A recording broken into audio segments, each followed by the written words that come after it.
2023. Thank you all so much for coming. I hope everybody got some bagels and some coffee. I'm Professor Green Sims. Professor Perkins Valdez was not able to be here today because, I mean, it's kind of an okay excuse, but she's launching the paperback version of her incredible novel, which you should totally read if you haven't. It's called Take Your Hand. So I feel like that's fair. But she did make the beautiful programs and she did prepare all of the creative writing students. I just want to say a quick thank you. I'll probably say it a million more times to the mentors this year. And that's why they're all in the program as well. Because they've just been incredible. Melissa Scholes Young, Tyler Christensen, Fiona Bright, David Keplinger, Sarah Trembath, Roshan Abraham, Rhonda Zimlick, Anita Sherman, David Pike, Rhonda Zimlick again, Richard Shaw, Keith Leonard, Despina Kakudaki, David Vasquez, Melissa Scholes Young again, and Sarah Trembath again. So you see some people have even taken on 2 students, and the work that the mentors do is really, really just incredible. And just so you know, this is a year-long project. So these mentors have been working with the students really since September. So this is a day, I told my students, this is a day of celebration where they get to present their projects, discuss their projects, revel in the hard work. There'll be some revising. There'll be some difficult parts in the next coming weeks, but today they're presenting and they'd love to hear your questions, your curiosities, your feedback. And I also want to thank the moderators. The first moderator of the first panel is Professor Anita Sherman. So a lot of the mentors are even doing double duty. And also a huge thanks to Max Reed and Peter Chamberlain and Mike Havoc and Sarah for helping organize this whole day. There's a lot of little moving pieces, but I think we're good to go. I'm sure I will have more words later. But now I'm going to sit down and relax and see the stage. So I am. I'm sorry that Ari Katz is not here. That's right. Yeah, I've only met him as a student on Zoom when he took my class on plague and literature, and he was one of the funnest students I've ever had on Zoom, except maybe Nikolai. So yeah, yes. I'm sorry, I forgot. We're starting with a video presentation. This is the only one of the day. But from Ari Katz, who is out of town and unable to be here. So I'll play his, and then if somebody wants to volunteer to take notes, if there's any Q&As or suggestions for Ari, that would be great. So the title is sorry. Yes, please read the title. The title is great title. Birds of a feather stick together. Among chicken people, there are no political divides. And also, those of us who have been in the atrium for many presentations, it's a beautiful sunny room to study. It's not the best for screens, and we always hope for a cloudy day on our. Every other day of the year we want it to be sunny, but today we hope for clouds. Unfortunately, I cannot be at Lit Day because I'm out of town, but I want to share my project and what I've been working on. So. In my capstone, I used the vehicle of an autobiographical essay and immersive journalism to tell a story of a subgroup of American culture affectionately known as chicken people, whom I came to know well during my 11 years of breeding, showing chickens at culture shows throughout the United States. With a car full of crated chickens and on several occasions around the U-Haul, I crisscrossed Northeast and Midwest, taking my chickens to large culture shows. The largest of the shows takes place annually in Columbus, Ohio, where there are more than 8,000 chickens, hundreds of different breeds, depending on the year. I attend these shows and many more every year, except for 2 years when the shows were canceled due to avian influenza, not COVID. In between shows, I was in regular communication with my fellow chicken breeders. While a vast majority of my fellow chicken breeders were conservative Republicans, many of whom became Trump supporters, and thus have radically different political beliefs than I hold, and more close collegial relationships with them despite our political differences. So 2 authors that really inspired me and helped me with thinking of my text were Arlie Russell Hochschild author of Strangers in Their Own Land, and Isabel Wilkerson's The Warmth of Other Suns. Hochschild's book inspired me because she bridges divides and scales empathy walls, which is what I envisioned myself doing in my capstone. By moving to Louisiana and the Bayou, she deeply embedded herself in the community of poor white Southerners who loved their land but felt disenfranchised and lost in their community. Then, by using these interviews in her text, she invited her subjects into conversation instead of barring them and perpetuating a divide. Both practices were ones I admired and I wanted to emulate in my capstone, although I should note that I was embedded in the community and did not enter the world for the purpose of writing about it. On a more basic level and on a more passion-felt level, I was inspired by Hochschild and Wilkerson because their use of narratives in their work truly drew me in. Narrative and interview.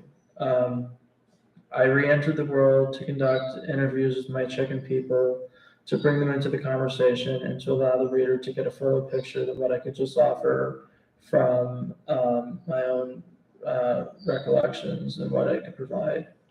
So in interviewing my chicken people, I focused on why they showed birds, what was special about the community of chicken breeders, and what they found so special about the hobby.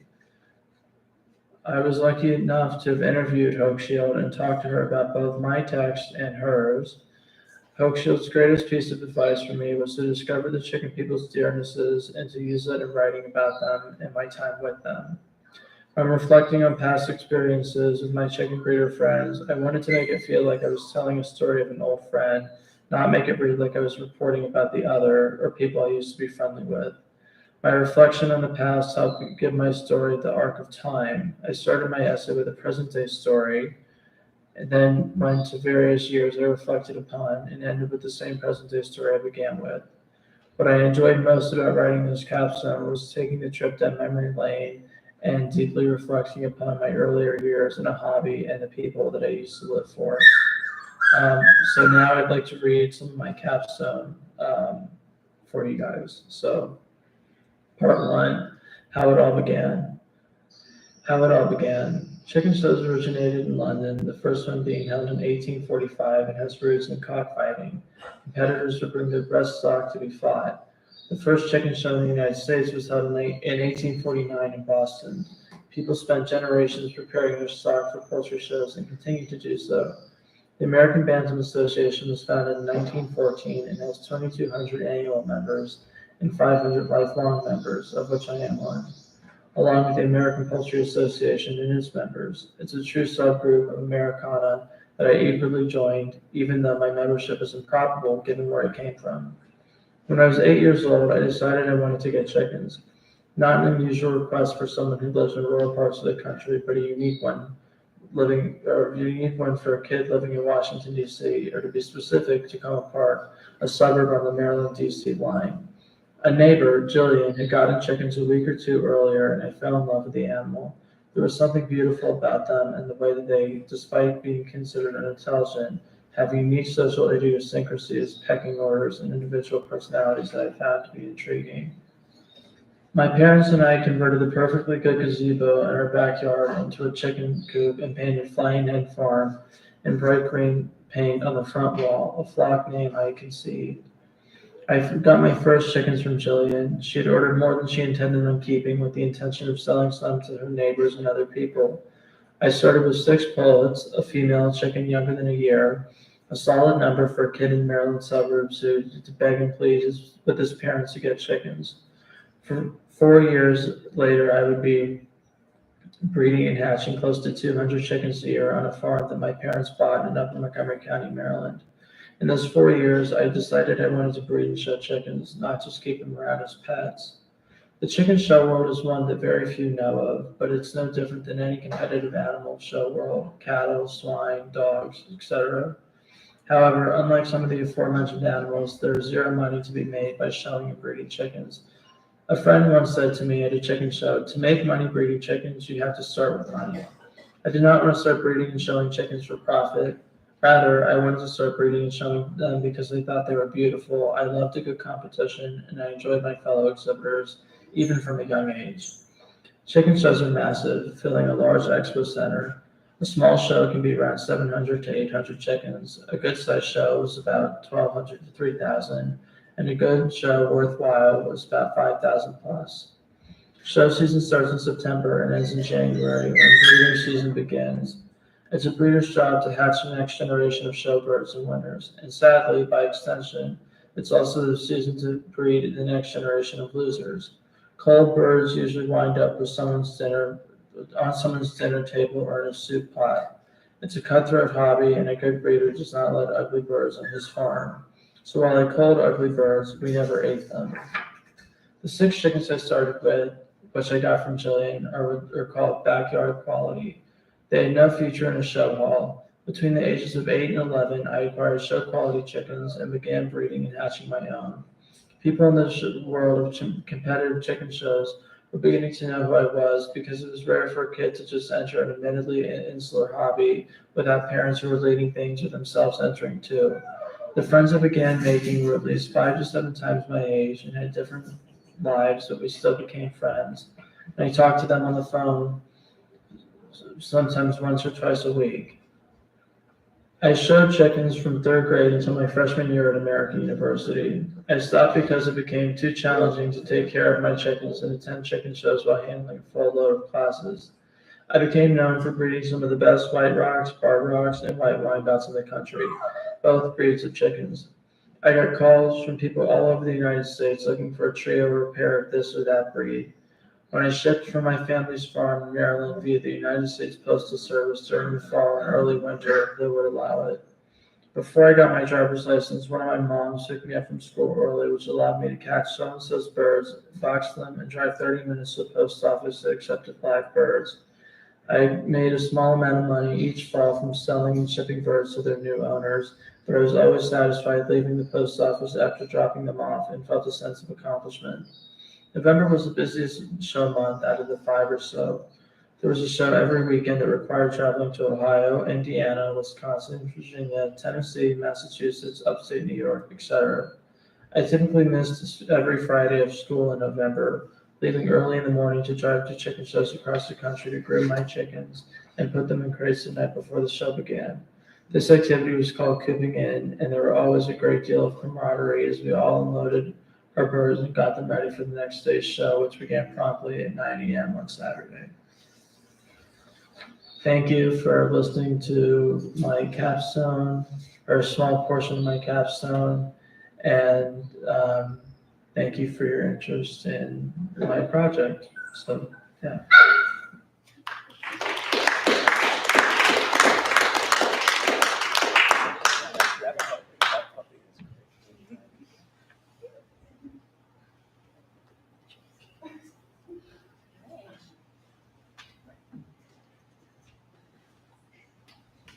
So Ari also breeds dogs. He also breeds dogs. We met several of the dogs during class. All right, next speaker, Thrisha, is going to talk about the model Indian, the messaging of India through the great Indian graphic novel.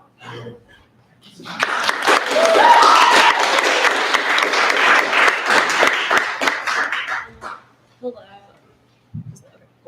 Hi guys, I'm Thrisha. Thank you guys for coming here. I'm talking about the model Indian and the messaging of India through the great Indian graphic novel.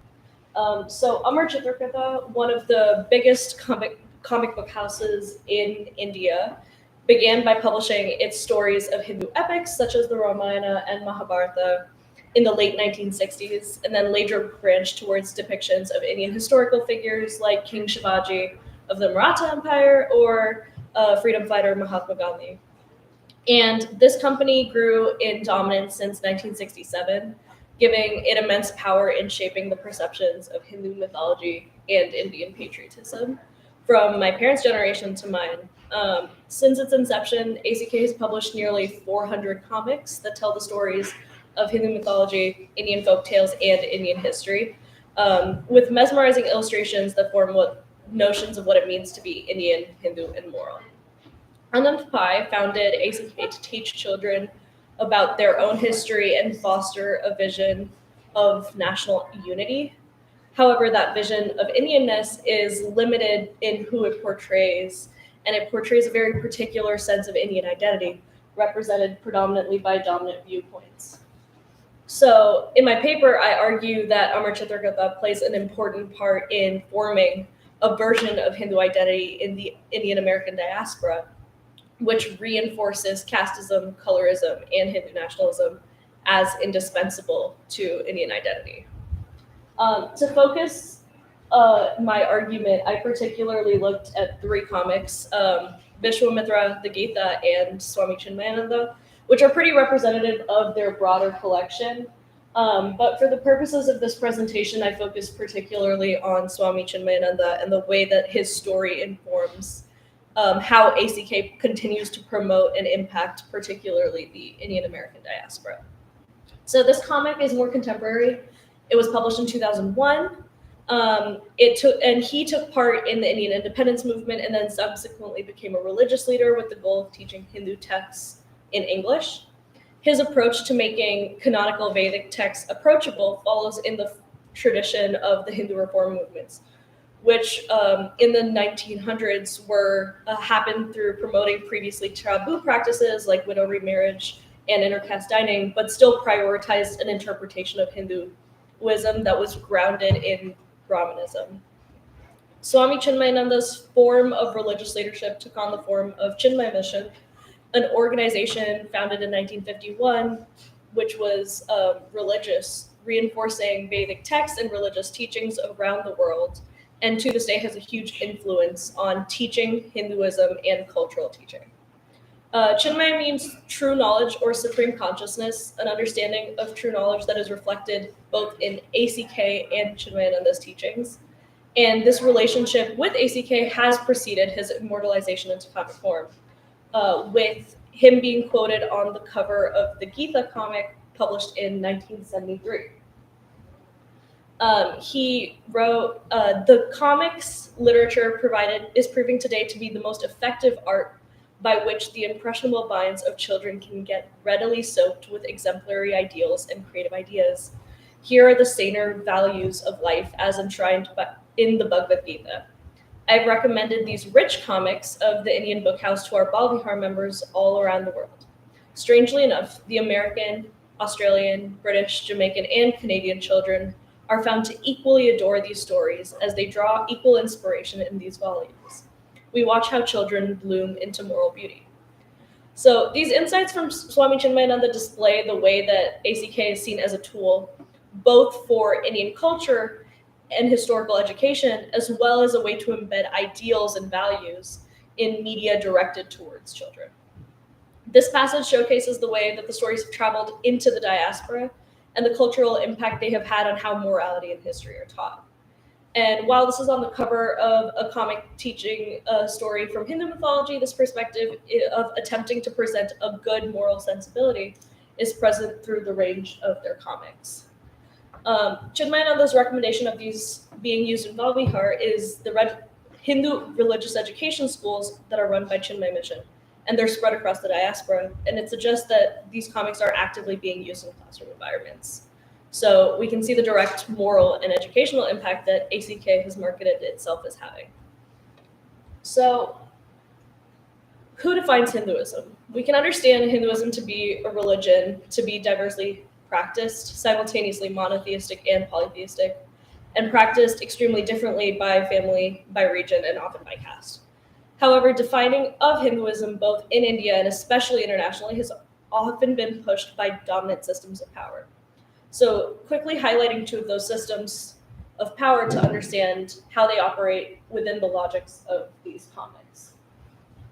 The first is Brahmanism, which is the logic that justifies caste oppression, codified through forms of mythologies such as social institutions, Sanskrit as a language, the codification of laws, and then become through the dominance socioeconomically of upper caste people. Hindu nationalism is the driving a uniform Hindu identity in India as the institutional and religious order of society. So Hindu nationalism is more contemporary, And in its current iteration does not necessarily promote caste, but it continues to promote the same systems through which Brahmanism has been codified. So similar forms of social institutions, mythologies, etc. In the Swami Chinmayananda comic, we can see the newer worldview that it represents, which seems to be endorsed both by Chinmayananda's views and ACK. And this comic was copyrighted by Chinmaya Mission West USA, and therefore can be understood as an extension of their influence, through which their ideology and relationship to Indian identity can be outlined. While in ACK's earlier comics, it more wholly embodied a perspective of Brahmanism, this story presents a perspective on caste that is more closely associated with Hindu nationalism. In the first panel, Swami Chinmayananda is asked how caste is determined by one of his followers. The context of this interaction is framed as Swami always being ready to answer a doubt, even while accepting many awards that came his way. So the interaction could have been about any number of questions, yet the author of the story chose to present a perspective on caste in this instance. In the interaction, Chinmayananda is asked whether caste is determined by birth, to which he responds, no, he becomes high or low according to his deeds. At first glance, this might seem like a more progressive understanding of caste than the old presentations that follow a more traditional or rabbinical mindset. However, the issue of framing caste as malleable is that it still legitimizes casteism and presents caste as a way to interpret virtuosity and determine how people should be treated as a result. So the comic's representation of caste still follows an understanding that is rooted in the Hindu reform movements and builds a foundational perspective of caste is still inherently harmful and is commonly weaponized through Hindu nationalism. Swami Chinmayananda's form of religious leadership took on the form of Chinmaya Mission, an organization founded in 1951 with the goal of promoting a Vedic approach to religious teaching. And Chinmaya Mission has since grown to maintain a huge following in the United States and become a primary avenue for Hindu religious teaching across its 49 centers in North America. Its most popular program is Bhavihar, which has 16,000 students, mentioned on the previous slide, which has a K-12 program to teach culture, spiritual wisdom, etc. And their programs have been one of the biggest avenues for Hindu cultural education and have met the need of the diaspora to have structured formats through which religious and cultural connections can be maintained for both children and adults. The diaspora, however, which has fewer sources for cultural and religious education, place a much heavier emphasis on texts like ACK, as well as organizations like Chinmaya Mission to form its views. And Chinmayananda's teachings and Chinmaya Mission have been part of a larger trend with a more purportedly, to endow Hinduism with a purportedly more coherent and monotheistic form. The distillation of Indian identity into what can be consumed plays a huge role in how this identity is then inhabited in the diaspora. And the newer wave of Indian immigrants into the US, one is generally financially stable and broadly upper caste, 83% are upper caste in this diaspora. So formats like ACK, as well as the wider acceptance of Vedic texts as the sole legitimate sources of information regarding Hindu practice, promote a system of beliefs that retain and reinforce the logics of oppression. This need to maintain cultural authenticity further fuels the return to traditionalism, in which, one, Brahminical forms of Hinduism are prioritized because most of the US is upper caste, and two, Hindu nationalist values, which are exported to the diaspora through religious organizations, are often reinforced and sought after in religio-cultural spaces. So what's the impact then? What we invite by these connections being obscured is the many ways that Hindu nationalism and casteism is maintained in the diaspora. For the sake of time, I'm just going to talk about one of them briefly. For how Dalit people were trafficked and forced into labor at a temple called BAPS in New Jersey.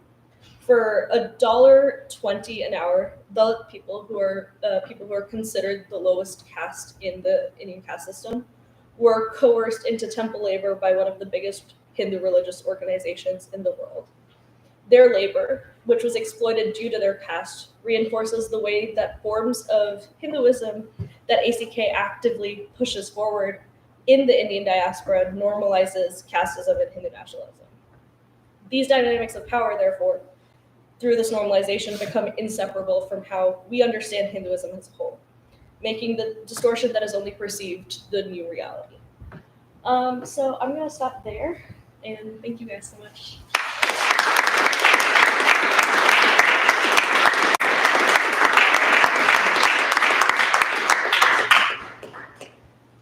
So I guess we're holding questions till the end. Jason, All yours. All right. Also, I do want to note, there's an email that, for the listeners, there's an email that went out yesterday that has each panel listed and a link to their PowerPoints. So if you're struggling to see because of the lighting in here, or because it's a small screen format, you should be able to pull up the PowerPoints on that. And if you're sitting next to somebody who is in the middle department and you get that email, you can feel free to forward that email as well.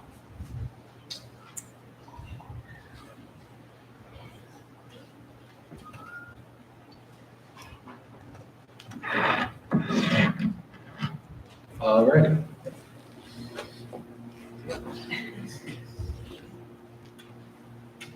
Yes. Yes. Oh, thank you. All righty. So what I am going to be presenting about today is a short story collection that I wrote entitled The Dovorskan Revolution. What it is essentially a alternative, speculative history fan fiction of what I imagine to be a Civil War socialist revolution in a small landlocked country in Europe. Now, I want to start with a bit of context as to why I decided to write this. And that is really because I had spent a majority of my time in high school, as opposed to doing things that would improve my education, imagining the politics and political leaders of imaginary countries in my head. I remember going so far as to deciding how many fake books, fake pamphlets, and fake speeches individual politicians have given throughout their careers. So that was one of the initial inspirations. But a true profound inspiration for me was the dynamics of a revolution. What fascinates me about history more so than the great men or the wars is the fact that the stories of everyday average people can coalesce to fundamentally change the way their world operates and the way their world is going forward. I think that is the beauty of the human condition and the beauty of human history, to have individual people collectivize and fundamentally alter the world that they found themselves in. That was the main intention in wanting to write something like this. I set multiple intimate small stories against the backdrop of a larger revolution, because in regular everyday occurrences, human beings really don't get into the big stuff all that often. We mainly complain about the small things that have happened recently or the things we are currently experiencing. That is what I find to be the most beautiful and intimate parts. Because, yes, people don't mention the big things all that often, but whether we like it to or not, they are affecting the small things. And so the idea of placing multiple intimate stories from multiple different perspectives, ranging the political spectrum. We have people who are leading the socialist revolution. We have people who have killed socialist revolutionaries. We have people in the middle who are trying to find a nonviolent way to alleviate poverty and get everything settled. The beauty of that comes from how all of these individual people coalesce into creating the bigger picture. And so now I'm going to move on to giving you a brief context of the actual country. If you can see it, I know it's hard, but that pink blob with the pink arrow is Dovorskan. It is sandwiched between Germany, Poland, and Czechoslovakia in the year 1929. It had been recently released via the Treaty of Saint Germain from the Austro-Hungarian Empire after the First World War. The communist revolution in that country is formatted mainly in the south, led by two prominent people, Samson Kerensky, a more Lenin-like figure, very fiery revolutionary, and Gregory Kestrel, the more administrative, rational, calm-minded person who's able to talk Kerensky back from a cliff. We explore the stories of foreign socialists like Nicolas Verende, someone from the Balearic Islands of Spain. We explore the story of Valentina Kowalski, a young girl who had been radicalized by ill happenings against her family, who joined the Revolutionary Army at a very young age. We see all these stories, and they coalesce into somewhat of a post-mortem for the revolution, because ultimately, I find the revolutions that fail are the ones that are more dramatic. And then a post-mortem written by Nicolas Verende from one of the first stories. Now I am going to move into a reading from one of my pieces. This piece is titled Cold, Tired, and Hungry. It was a warm, muggy summer day. The sun shone on a lone farmhouse with a woman and child outside. The farmhouse was quaint, with white stucco walls and a stone chimney huddling close to the eastern wall of the house. Green, rotted wood framed the door and window trimmings. One could imagine that they used to be bright emerald green a long time ago. The woman by the house wore a green dress, no shoes, and a white button-up shirt that never found a restful minute in the excited wind. The woman strained to attach a red blanket to the laundry line stretching from her roof to a pole 8 feet away from the house. A little girl was kneeling in the dirt, wearing overalls and a blue light cotton shirt, playing with sticks and her favorite teddy bear.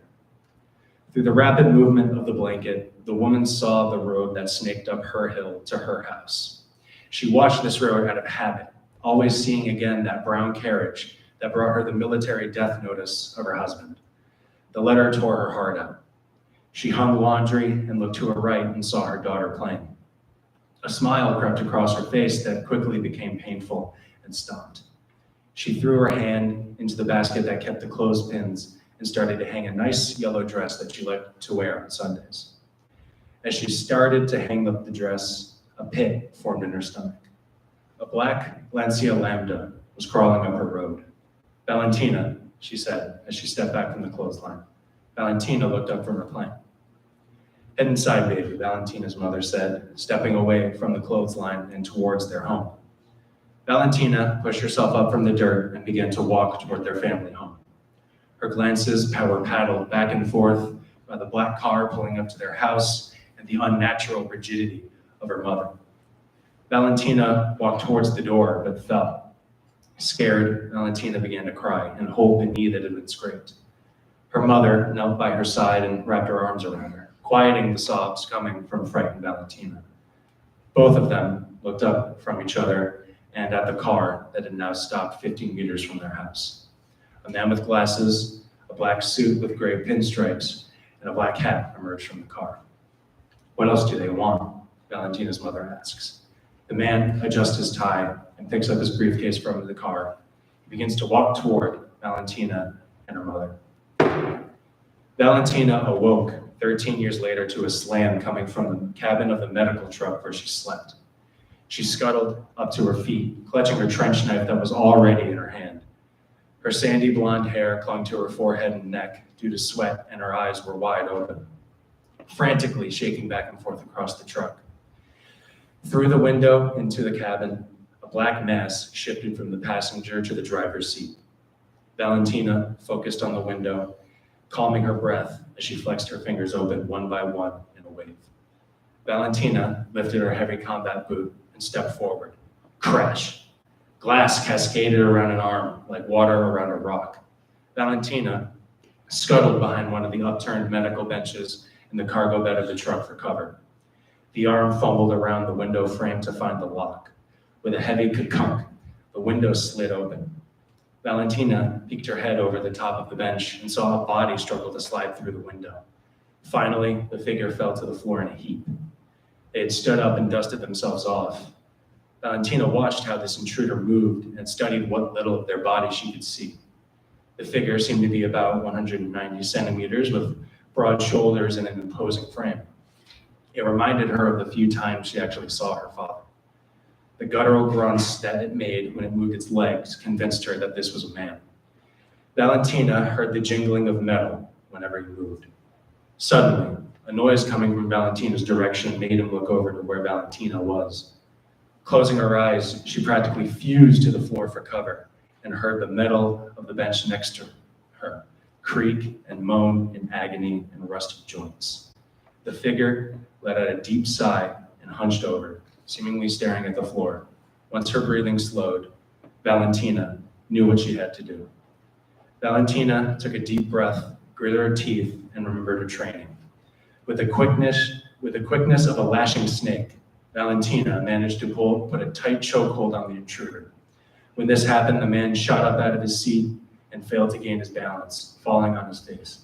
Valentina pressed her knee into the small of his back and picked his head up by his hair, exposing his throat.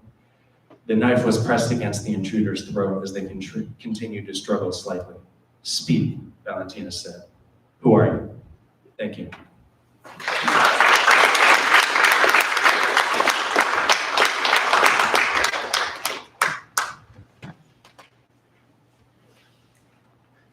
Suspense.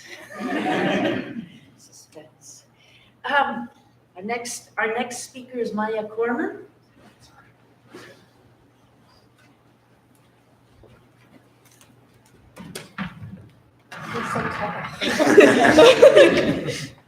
Okay, well, I'll get started. Good morning. My name's Maya. So imagine sitting in your high school classroom again. For some of you, that might be a comforting thought, but for others, that might be the last place you'd ever imagine yourself again. Like some of you, high school is the first time that I encountered Shakespeare, and the first time that I ever read Shakespeare's The Tempest. In that class, we learned about the magic of Prospero, the epic love between Miranda and Ferdinand. However, special attention was given to the character Caliban. Caliban is the only native inhabitor of the island in the play. My teachers, who were two white women, proceeded to explain how Caliban is similar to how we view Latinx immigrants today: vile, angry, ugly, stupid, criminals, and unfortunately rapists. It's certainly how Shakespeare presents this particular character. When these words are applied to Caliban, the audience sees his treatment as reasonable or even deserved, especially since Shakespeare presents Caliban as all of those things. Of course, we were told that we shouldn't view Latinx people and immigrants in this way at all, but that was about it. We moved on to the next discussion. Even though I'm not in high school anymore and I am instead here standing in front of all of you, the feeling of that first encounter with Shakespeare gave me stayed. This is what led me to the project that I'm working on for my capstone. So instead of focusing on Shakespeare's own work, I shifted my view to look at adaptation of his work instead, specifically Suniti Nam Joshi's collection of poetry based on The Tempest and Keith Hamilton Cobb's American War, which was inspired by Shakespeare's Othello, which is the play I will be discussing today. I argue that adaptation fulfills the demand for a reimagined Shakespeare that offers different perspectives on some of his most famous characters. New adaptations are necessary to deconstruct Shakespeare's work in order to grapple with the layered and sometimes traumatic stories that modern society continuously upholds and even idolizes. By highlighting the adaptations like American War, we have the opportunity to recognize and rebel against Shakespeare. I'm not arguing that we should ban Shakespeare entirely or stop teaching his work altogether. Instead, I am arguing that adaptations of Shakespeare allow students and audience to challenge their own thinking in a different way. Adaptation is more than recreating, reimagining a source text into something new. Linda Hutchin describes adaptation as a process that ends in a personal historical product. Past adaptations have been plagued by the belief that a successful adaptation is based on the fidelity to the original text or the author's intent. But instead, I'd like to highlight that adaptation instead has the ability to be both known and unknown, depending on whoever is reading or seeing the text. Adaptation as a form rejects the idea of an ultimate or high cultural literary canon. The nature of adaptation is to remind that the world has no work like Shakespeare that is immortal. Reimaginations of adaptation of Shakespeare have the ability to converse with the ideas expressed in the original text. So Tamar Meskin in his paper, To Play the Thing, Reimagining Shakespeare on a Post-Colonial Stage, speaks to these ideas. Meskin writes, when we play with Shakespeare's works, we invite an engagement with new interpretations, new connections, new perspectives, which might lead to and through the decolonization exercise. To remove Shakespeare the burden of its masterpiece status, we must reimagine it for our time and our space. Adapting Shakespeare is a way to decolonize his work, which is mesmerizingly depicted the cruelty of people of color. I would like to state here that I'm not arguing that every adaptation offers a perfect or authentic representation. However, with new each adaptation, the pressure of authenticity of the source text is actually lessened. Adaptation allows for the deconstruction of the canonical status of Shakespeare. So, at its core, American War is an attempt to show the humanity both behind Othello as well as the actors who may inhabit him. Othello in Shakespeare's play is a Black character who is tricked by another character, Iago, which ultimately leads him to commit suicide at the end of the play. In each performance of the play, Cobb himself was the actor that the play centers around. The play centers around an actor auditioning for the role of Othello. The play follows the actor as he performs for the director, as well as representing the actor's internal monologue through multiple different sides. For the majority of the play, it is only the actor speaking. The actor begins by auditioning the monologues he practiced from Othello. In between takes, the director isn't impressed by the actor's interpretations of the text. The director asks instead for him to try something new. He wants the actor to really play up Othello's lines. The director asks him to take the scene again, but instead tries to make Othello more performative, like he's putting on a show for the other characters in the play. Suddenly, the actor and the director undergo a metamorphosis. The director becomes Shakespeare, asking his character Othello to go and perform his play. However, the actor immediately responds to his prefers power dive. In his inner monologue, he reveals how intense working with Othello is for the actor. To the audience, he responds, "You, the director, wouldn't understand a single word of what's not being said. My anger, Othello's anger, sooner to strangle himself than acquiescence to your energy. He does not see you." At this moment, the actor is expressing that both he and the director do not understand Othello in the same way. The anger that the actor states that both he and Othello experience highlights that Shakespeare's words don't serve them. At this moment, the actor and Othello are united. Both are Black men afflicted by the inability of white directors or playwrights to understand what exactly they are asking for. The actor sees Othello as angry and fighting against the audience that is hearing his story. The actor bridges the gap between Othello's work and his own reality, as both are confronting someone who wants something unreal and maybe even wrong. Cobb takes the story of Othello and puts it in our time and place, like Meskin writes. It's clear that Shakespeare has wronged the Black community time and time again, especially when it comes to a play like Othello. The article Forum Shakespeare in Black America, written by Thrisha A. Cahill and Kim F. Hall, discusses the complexity of studying Shakespeare through race. They write, "To study Shakespeare in Black America is to uncover different languages of Black freedom and multiple forms of resistance that can be overlooked in the rejection of Shakespeare." Cahill and Hall argue that there are discoveries to be made about Black freedom and resistance by studying Shakespeare through a racial and Black lens. Cobb's use of adaptation does exactly that, resist the power that Shakespeare still has to dictate who Othello is and who he can be. The form of adaptation allows Cobb to transcend Shakespeare. Cobb's play isn't a rejection of Shakespeare, instead it's a dialogue that asks the audience to battle their preconceived notions of Shakespeare's superiority. Cobb explores Black freedom and resistance by having the actor voice his grievances, something that Othello could never properly do in his own play. The actor states that he, Othello, does not see you. the director. In this one statement, the actor and Cobb give Othello a voice and agency, an opportunity to express that Othello and the actor have been wronged. It is important to note that the director unfortunately does not hear this commentary. However, the audience does. The actor and the audience share a moment of understanding that defies the boundaries of the source text. As someone who is hoping to become a teacher in the near future, I've tried to imagine myself teaching a text like The Tempest or even Othello. However, I see myself instead pairing them with an adaptation like American War. Teaching Shakespeare's works are important, and it can be meaningful to read the original work. I wonder, though, if now, looking at the original text is even enough. The problem isn't just necessarily that Shakespeare wrote characters that are harmful representations, but more so that we are stuck in a cycle of continuously looking at the original text. It feels very stagnant to me.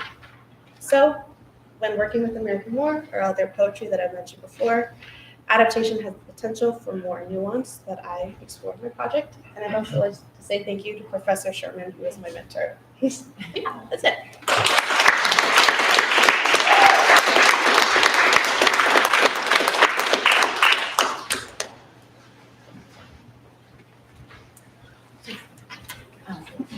Thank you all. We're love to have questions.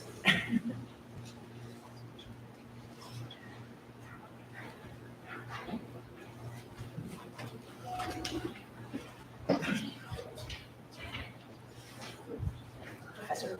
Wonderful, thank you so much. I heard it was terrific. So I have a question for Maya.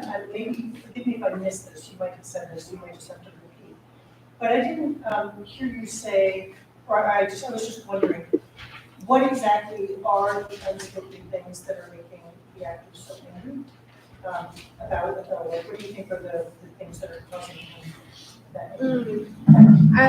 In the text, I didn't include this, but the director does make comments about his body, specifically as like a Black man, that he should be moving his body in a certain way that makes it uncomfortable. Like he wants him to be more silly during a moment that really isn't silly for Othello. Like you could say that a lot of the scenes in that play are rather grotesque almost, especially near the end. And so I think it's just comments like that which objectify the actors' bodies. So is the racism more in the director, or is there racism in Shakespeare, in the words that he's asked to speak?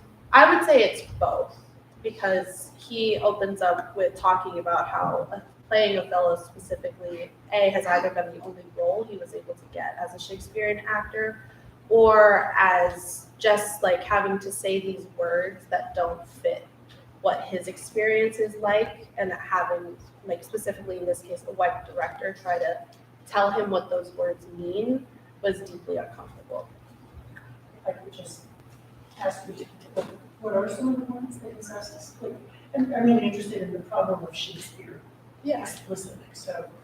I think it's just like monologues from the play, and I think with the way that Othello as a character is tricked throughout the original source text by Iago. He is existing under like a different pretense than the other characters, and I think we as the audience know that like he's being tricked. There's like that ironic dynamic to it, and that it kind of plays up this character who is a person of color being tricked and being like manipulated in a way that is uncomfortable, in the way that Shakespeare wrote it. And I think that Cobb kind of speaks to that as the experience, like why are we continuously working with this text when there are other ways to express this character?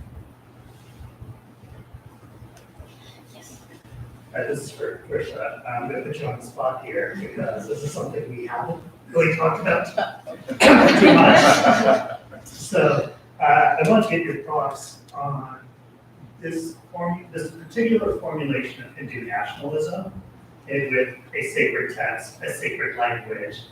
What would you say the relationship would be between the British imperialism and the formulation of Hindu nationalism as you get in ACK and the Chinmaya missions? So, Hindu nationalism in its current form is very influenced by like anti-colonial, by like anti-colonial rhetoric from the Indian Revolution in the first place. And so in that anti-colonial moment, a lot of the ways in which nationalism was represented was through religion. And I think the foundations of Hindu nationalism therefore come from that point. And so I think it is that like not only are they representing like viewpoints that come as a pushback from colonialism, but also the ways that it is reinforced is through like a lot of the systems of bureaucratization that the British administered during colonization. So like scheduled castes, for example, or forms through which the British administered power are similar ways through which Hindu nationalism is now functioning. So I think there's a few different ways that process happens.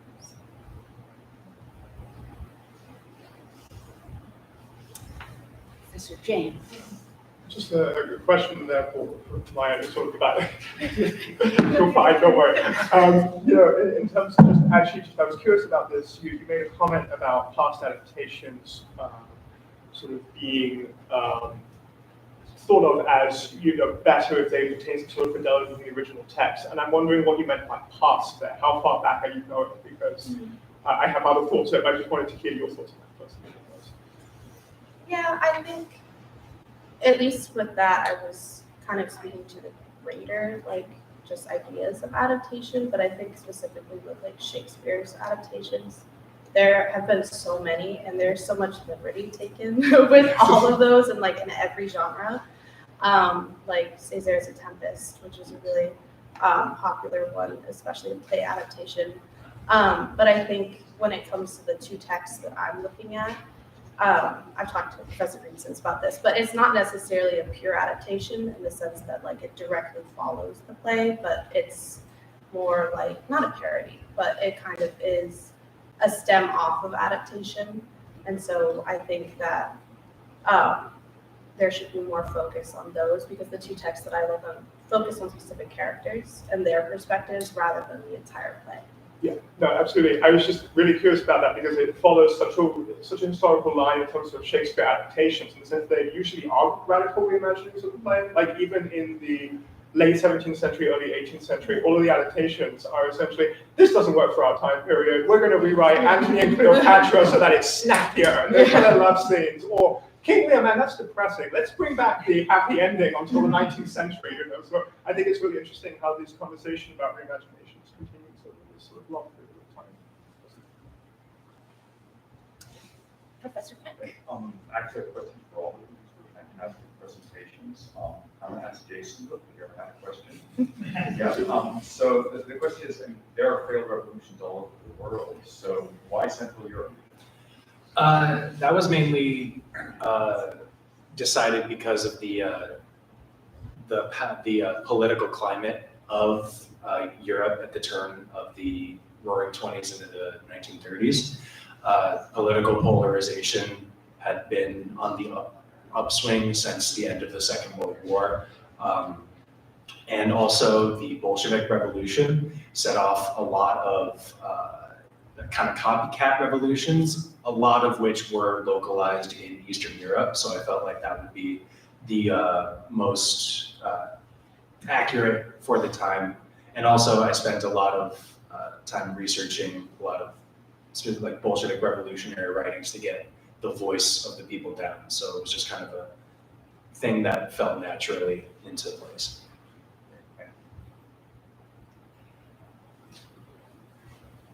Yeah, I also got a question for Jason.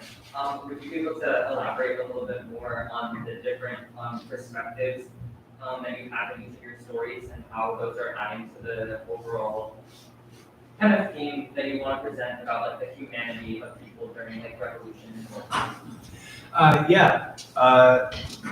so as it's known, revolutions are very dramatic and fracturing events leading to multiple perspectives. The reason why I wanted to explore these multiple perspectives is because there's no like singular way to kind of talk about an event like this. So I feel like I'd be doing it a disservice in not telling multiple stories or multiple people, but it also shows how even in a revolution seeking to eliminate or at least alleviate some class structures, the people at the bottom still feel it more, because the actual like politicians, the people who are running the revolution, are yes confronted with decisions and have to have conversations about people dying, but they aren't going to be holding their comrade in their arms as they die.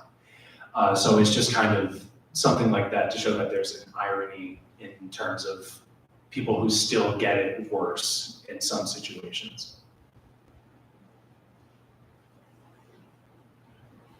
I guess this is for all of you. Yeah, this is definitely for all of you. First, thank you so much for your presentations. My imagination is just firing on all cylinders right now. I feel really ignited by what you've accomplished.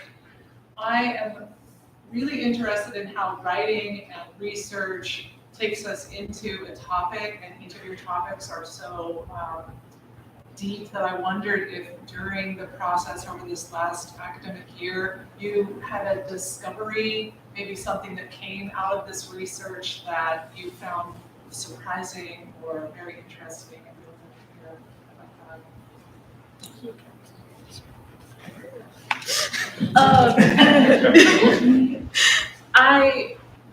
I think there were a couple different points in my discovery process. I think the biggest one was in discovering the relationship between like casteism and like Brahmanism and Hindu nationalism, and the way that they don't quite interact in the same ways that I assumed.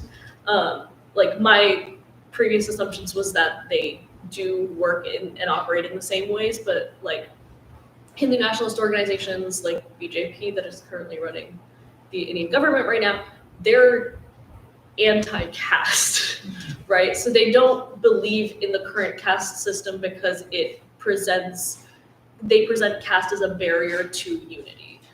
However, they still reinforce the same notions and the same like ideas and present the same value in the forms that like Brahmanism explicitly promotes. And so I think that was one of the more interesting like dynamics that I was working with. I guess for me, I involve other countries like around the world.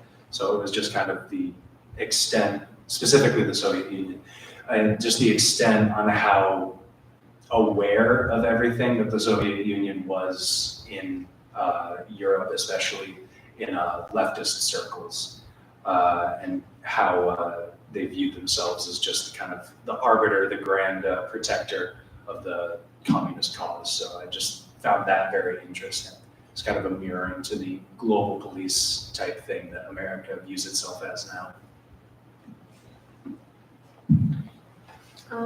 It may not come off this way, but I really do love Shakespeare. I grew up like listening and like watching his plays with my parents. Like that was a big part.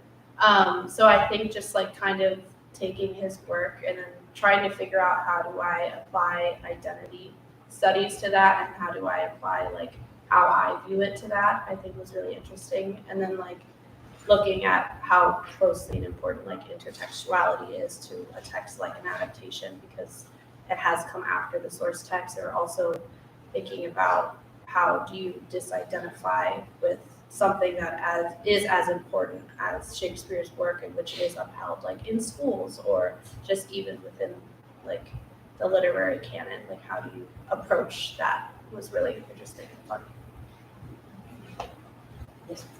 Okay, so first of all, I was supposed to leave a few minutes ago, but I'm just really enjoying this conversation so much. Deciding to be late. But this is for you, Maya. Okay, so I haven't been in the literary studies department since I was in college. So I don't know if these are terms that are used in literary studies, but I was wondering if you had thought about American war as reception as opposed to adaptation. Because reception is the kind of category we use in ancient studies, and especially like biblical studies, to understand like how these texts have influenced, been commented on, and been rethought, as opposed to just like thinking about it in terms of like, we're just going to redo it in a new way, right? Absolutely. I think that lens 100% works with American War and also the other adaptations that I'm looking at. I think I've been really thinking about how to phrase what exactly the text is, and I think I'm using adaptation theory and just that work to help analyze that and continue that conversation. But I would definitely agree that it is with like a type of reception and not just like a completely reimagination, because it is, in my opinion, a direct conversation with Shakespeare. So. I don't know how much time we have, because the other reason I asked Jason this question was that the other two are more complicated questions. We have time. Yeah. So let me ask Thrisha the question to Thrisha. It starts with, I know you may have had this question before, you talked about people of my generation. But when I was growing up in Kentucky, they used to hand out biblical pamphlets in the form of comic books explaining what a terrible place hell was. Which I used to collect because they were also really cool, like comic books are. I also remember there was something called classic comics in this country, which were adaptations of the classics. So you might have an interesting take on that too, which were, thinking from your presentation, we're also probably reinforcing all kinds of ideology. I didn't think of it as cool at the time, because of what kids think. But my question was specifically about, you were talking about, these came in around the same time as the comic books you were talking about it. So the question was about the comic book as form. So I was sort of thinking of today, I mean, there are also motion picture versions, I know of all the Hindu, of all those classics, as there are lots of religious themed movies in this country as well. So I was thinking, if you thought about what the comic book as a form specifically does versus the movie versions of these same ideologies, do they do basically the same work in different forms, or is there something different that comics say do than movies? Yeah, absolutely. So I think there's two parts of it. I think one, these comics really uniquely were directed towards children, which I think is not the same for a lot of the movie adaptations and the TV shows. Those are directed towards an older audience, generally speaking. There are some cartoon versions and some things, but a lot of the movies and TV shows are more directed towards an older audience. The second part of that is more interesting, and I think that's like why I focused on the diaspora in particular. And it's because the access to the stories is more limited. So like these comics are a lot more popular at this point. They were really, really popular in India until the 90s. And then when there was economic liberalization and also just wider access to television, there was a decline in India in terms of the frequency with which people would have access to these comics. And in the US, you don't have as easy access to like Indian television, which like you have to buy certain subscriptions, or they're much harder to access. A lot of parents who grew up during this time had access to these comics. They have fond memories of them. They may have their own collections, which was the case for my parents that I stole. And so a lot of the kids in the diaspora have a lot more limited in terms of what they can access. And so I think what ended up happening and has become the case because now ACK has an app which you can access all their comics on, and it has different ways that you can access them. And a lot of their marketing is towards the diaspora is because that's a much more profitable audience, and they are more uniquely able to like have a bigger monopoly because there's much fewer access to like a wide array of media. So hopefully that answers it in different ways. Yeah. Are there video games? There are not video games to my knowledge, but There there are might. some, not from ACK, but there Not are from some. ACK. There are some that are coming out, let's be honest. There's one you can play through Netflix right now. I have a question.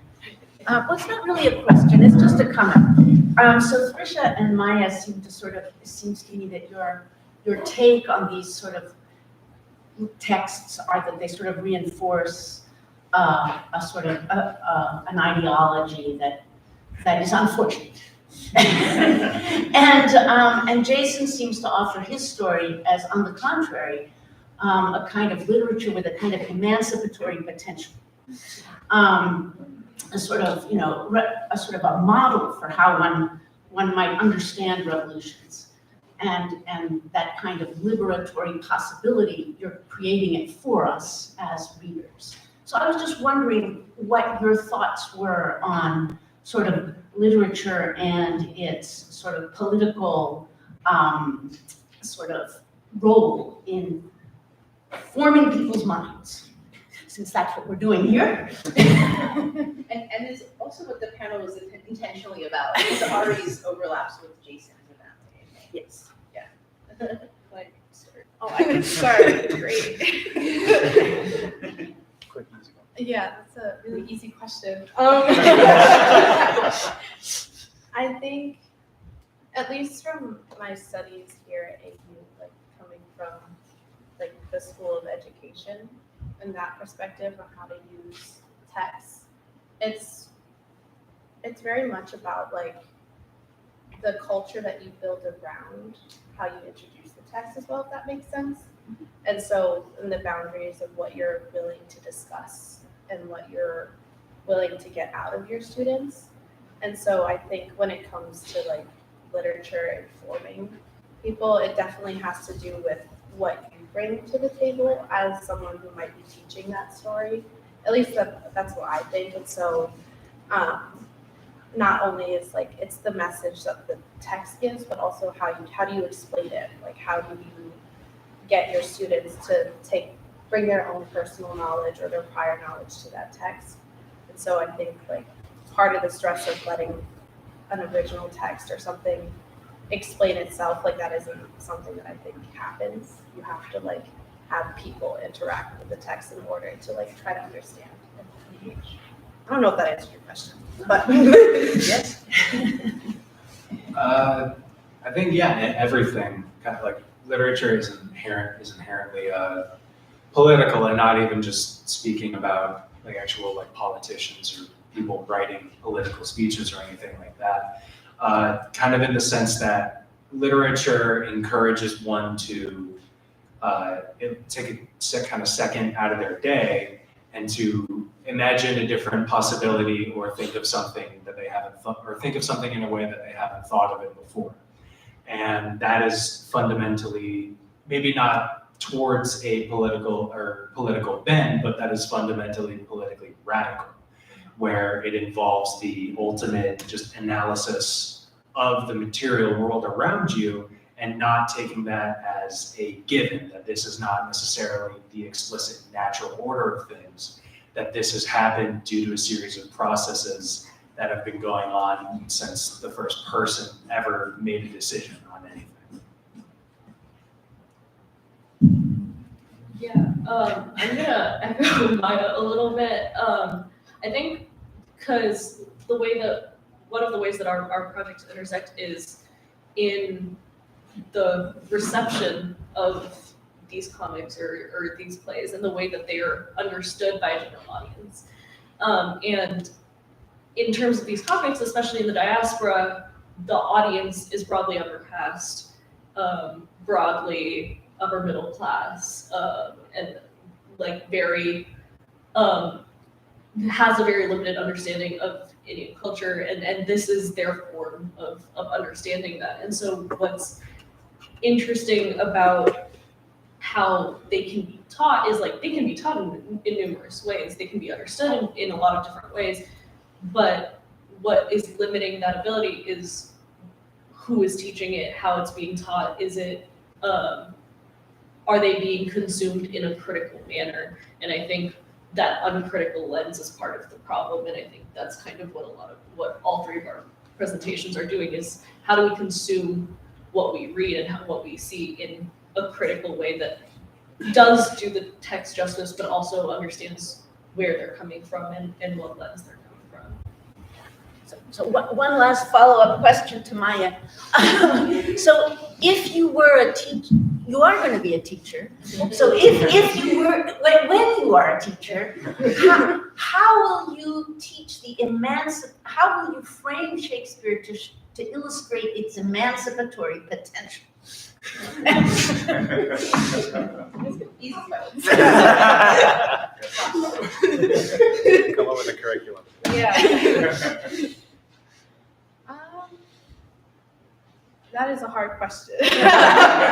I will say that I think when it comes to like the themes that you can pull out of Shakespeare, there are definitely like emancipatory tones. You have characters who are heroes and who will conquer. And I think even to Othello, like there are aspects of that story where you do see like because it is a tragedy, like ultimately he doesn't and he fails, and he kills Desdemona, and it's a tragic ending, but I think there are moments of resilience in that play of Othello trying to fight back, or trying, at least under the pretenses that he understands, like trying to operate in a powerful way, because he is a powerful character. He's like head of the army, and like there are aspects that you can pull out of his work. And I think there are other plays that I would personally choose over Othello to express Shakespeare's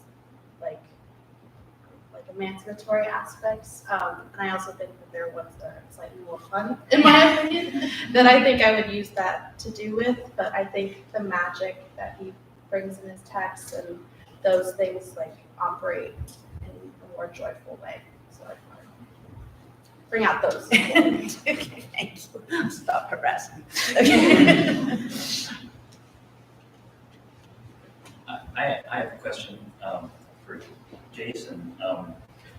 I actually lived on the border of your country. I was in a jazz band in a place called Polska Czechia, which is right on the border of your country. So I happen to know that in the 1920s there was in Czechoslovakia, the president was T.G. Masaryk, who was a democratic republic, and they see it as their golden age.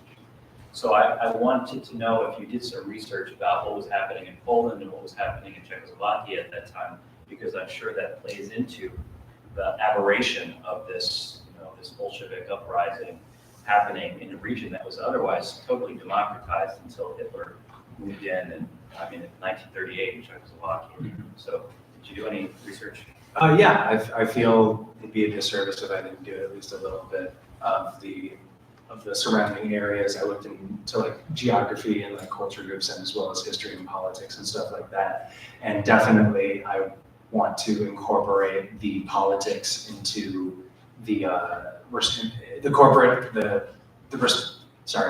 I do want to incorporate the politics of these different countries into kind of their response. It's just I did not feel that I had space within the actual stories to do so. I feel like that's going to be more so a thing I would like to do in that little post-mortem type thing, because I feel like that'd be a very easy way to kind of introduce an analysis of how the Poles responded to this, how the Czechoslovakians responded to this, and how Germany responded to this, because 1930s Germany was also a very politically chaotic place, and the regime that came into power necessarily would not tolerate a communist country that close to their border.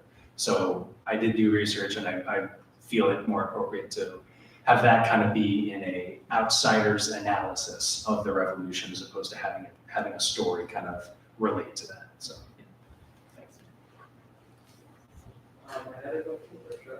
I was wondering, in your research you find, is there any unique way that ACK messages like even asking past them before they ask for up, or is all the messaging kind of calculating similar messages that we see from the card in Sorry, can you repeat? Yeah. So is like ACK's messaging or through the applicable passism, is there anything unique in the way ACK packages the message before they ask for up, or is it simply kind of echo similar messages that we see in India?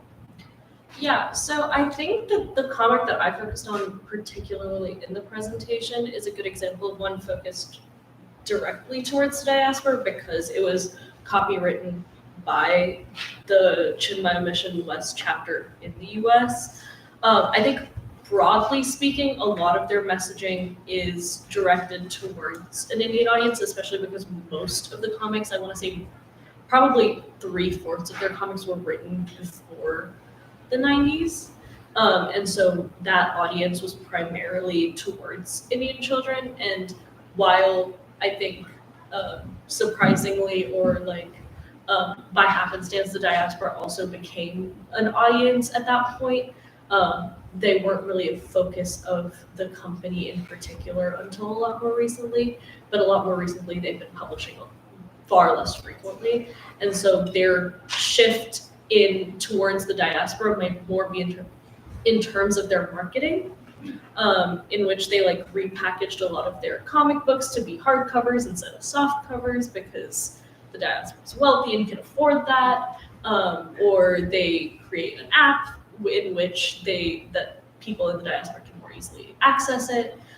So I think it's more broadly speaking, apart from the one that I looked at, focused towards a broader like Indian identity, and I think some of their more recent comics in general might just be across the directed to an audience across the world, but still for Indian kids, but not specifically a diaspora audience. Can I ask like a follow-up to that? You guys talk a little bit about then the ways that I know you mentioned that that a lot of the stories have like different authors, or even like like the book like being some of them being produced by like the Western chapter, as opposed to like the original one, and how that is not only like influencing your analysis of the comics, but also sort of the values that they're presenting. Yeah, so like most comic books, there are lots of different authors, lots of different illustrators, lots of different colorists involved in the process, and then reprinting processes involve different people, different colorists, etc. And so it's not very homogenous in terms of how they present people. Different characters in different comics about the same character are presented in different ways, sometimes like with different skin tones, sometimes. And so what's really what's interesting about this is that like there are very different ideas in terms of how they like represent particular characters, but it is homogenous in terms of their messaging more broadly, and a lot of their messaging tends to follow the same broader principles. And while there are some comics that fall into outliers or have like positive depictions, which like are definitely possible, there are a lot of underlying assumptions that remain the same throughout their stories. Question for Jason. So obviously I have vengeance on the brain this week because we're doing revenge tragedy, but I'm just wondering, is vengeance, in your opinion, an important part of revolution narratives as you construct them? And are revenge narratives in and of themselves failed revolutions in some ways? Interesting question.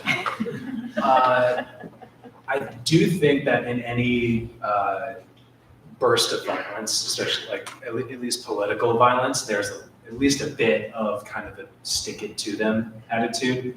And I feel like that kind of goes with the feeling of revenge and just kind of you've been treating us this way for this long, we're going to show it. We're going to show you how you feel in a very violent, destructive way. And revenge narratives as revolution, that's an interesting thing.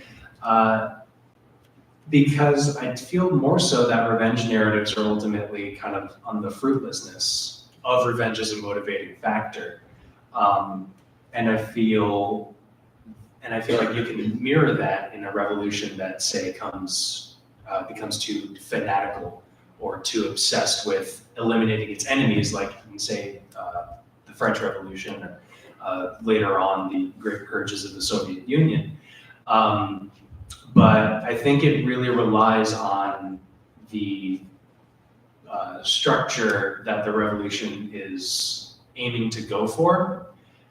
Because if it's a very kind of power seeking and very kind of, I don't know, violent orientated group, it seems like that'd be very easy to fall into just a pattern of locating enemy, revenge, locate, revenge, stuff like that.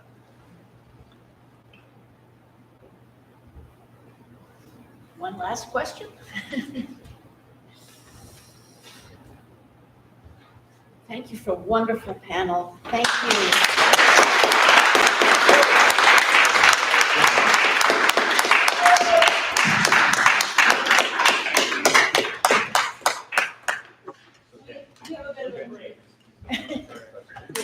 Great stuff. Thank you. We have a break till I'm teaching the Tempest next week.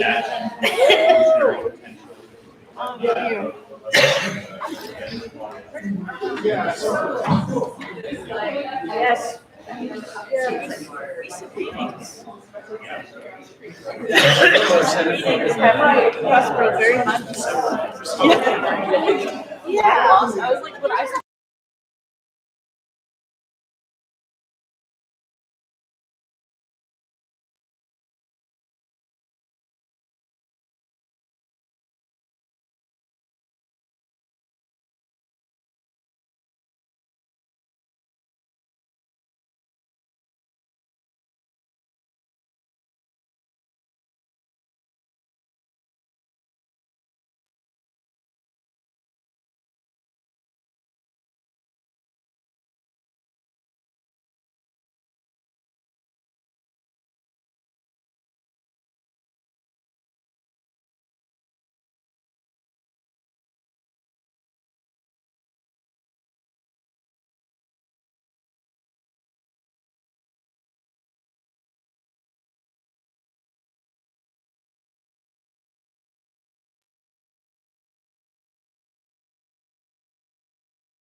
what it was.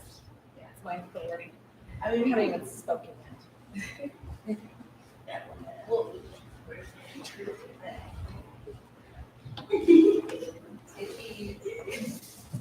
Sydney. She's Sydney. That was not. I was not prepared. You wanna Yeah. Yeah. Do that again.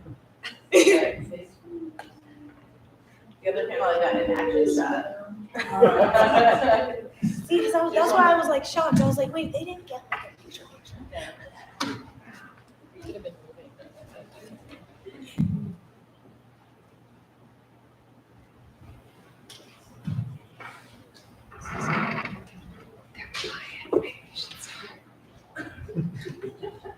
Good morning, everyone. Again and again. There's still bagels. There's still coffee. So it means. Oh, really? Good morning, everyone. David, thank you. Thank you for that, Professor. I am Professor Scholes Young. I'm really excited about this morning's panel. Our title is Genres Across Time, and I'm going to introduce each of, it's true, you got this, right there, you got this. I like the cheering section in the back. It relieves some of the tension.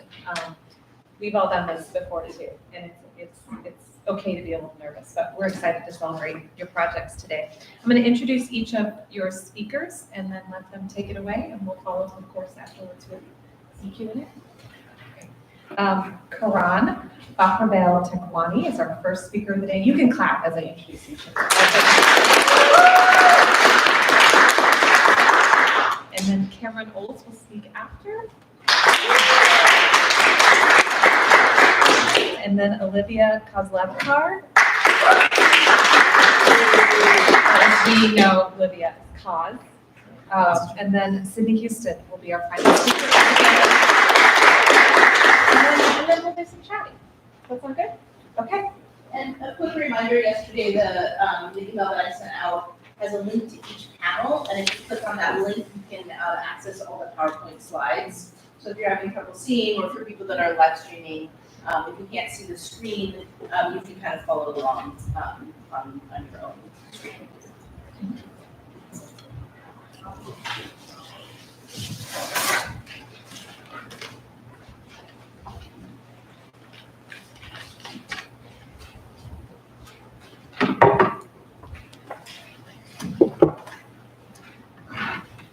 Hi, my name is Karan, and I'm here to talk to you about some really old movies. So the title of my presentation is From Shell Casings to Keycaps, Tracing the Roots of Empire from the Western through Cyberpunk. And this is a comparative look across genre at film westerns and cyberpunk that I am positioning as opposing ends of one unifying temporality. I am thinking of the film Western as mythologizing the foundation of the country, whereas cyberpunk is an attempt to extrapolate a future from present circumstances. This project comes from a very personal place to me. Some of the earliest memories I have of my parents involve my father, for whatever reason, deciding a good movie to show his kid was Once Upon a Time in the West. For those of you who don't know, it's 3 hours, and to this day I find it excruciatingly dull. But it is one movie in a long lineage of westerns that centers around narratives that position the continental United States as untamed, untapped, with a focus on landscape as full of hidden material wealth that remains to be taken by American settlers. In public speaking is not my forte. I'm so anxious right now.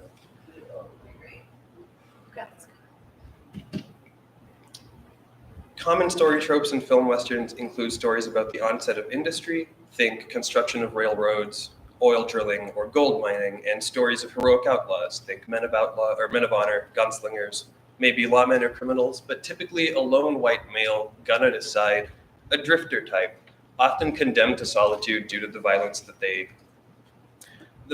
is the only language with which they know how to interact with the world. For a little bit of context, For a little bit of context, I've got 3 examples you probably can't see up on screen. The Western persists in 3 main forms today. the focus on which I've got the classic Western, the revisionist Western, and the science Western. The classic Western was, and to this day is still one of them, is the most popular genre of film that exists. Its golden age was during the 40s to 60s, and the classic Western is predicated on the mythologization of the conquest of this country. The revisionist Western takes a look at these older tropes and stories through much more contemporary attitudes, whereas the classic Western is typically characterized by its fixation on white characters, on areas populated solely by white people, in effectively presenting whiteness as indigeneity.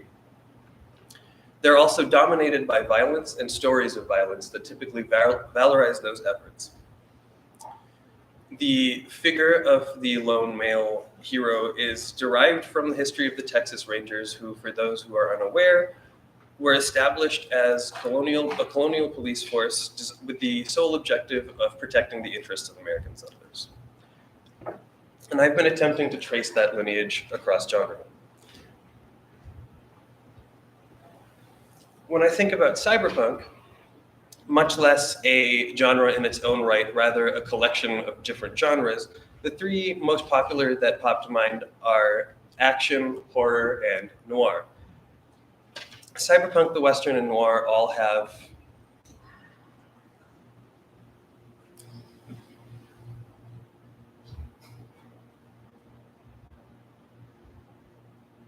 I'm really sorry, but I feel like I'm going to have a panic attack, and I think I need to step away from the microphone. Thank you, Prof.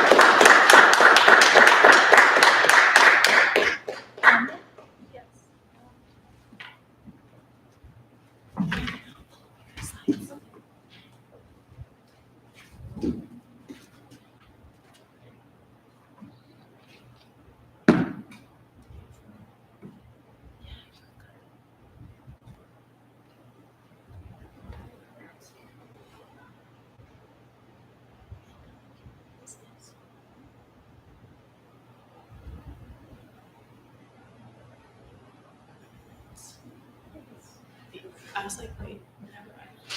He said he's not for this technology. Is there a way that we can make the screen brighter? It could be that the go in here. Would be on the projector rather than on Is that the room so bright? Yes.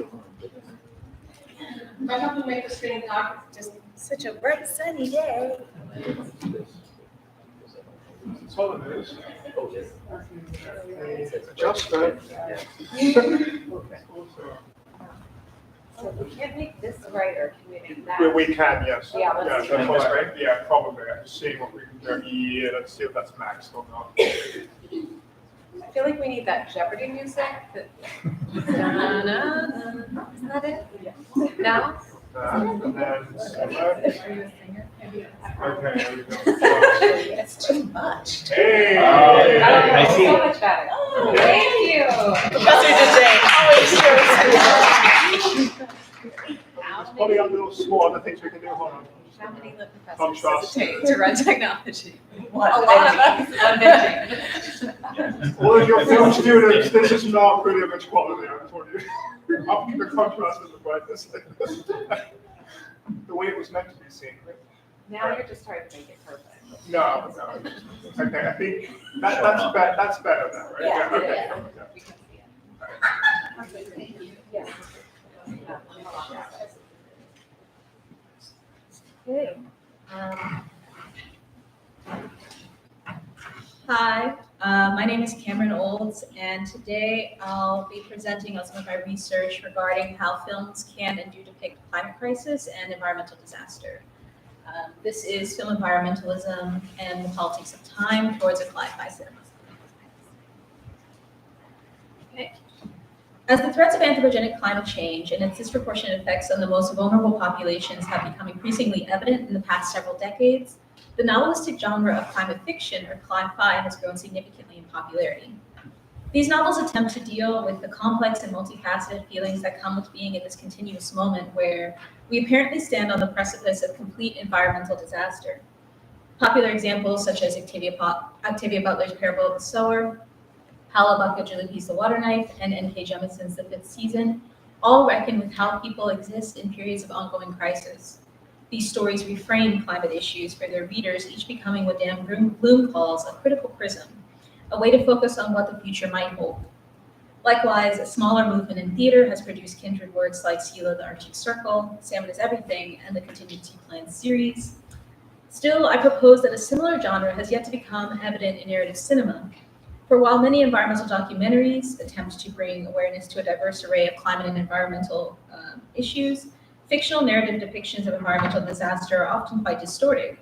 For example, supposed environmental films spanning the past 2 decades, such as The Day After Tomorrow, Avatar, and Don't Look Up, often focus on crises with discrete beginnings, middles, and ends. Yet such narratives fail to convey what the true nature of environmental crisis. Long and forever unresolved, it is a crisis indeed predicated on the undistribution of its consequences. As Elise Knox Russell notes in her essay Futurity Without Optimism, stories like Avatar and Don't Look Up may comfort rather than spur viewers into action. These films do not challenge already dominant understandings of environmental crisis, nor do they actually align themselves with any specific genre of environmentalist filmmaking, often better described by more general genre labels like dystopia, disaster, apocalypse, etc.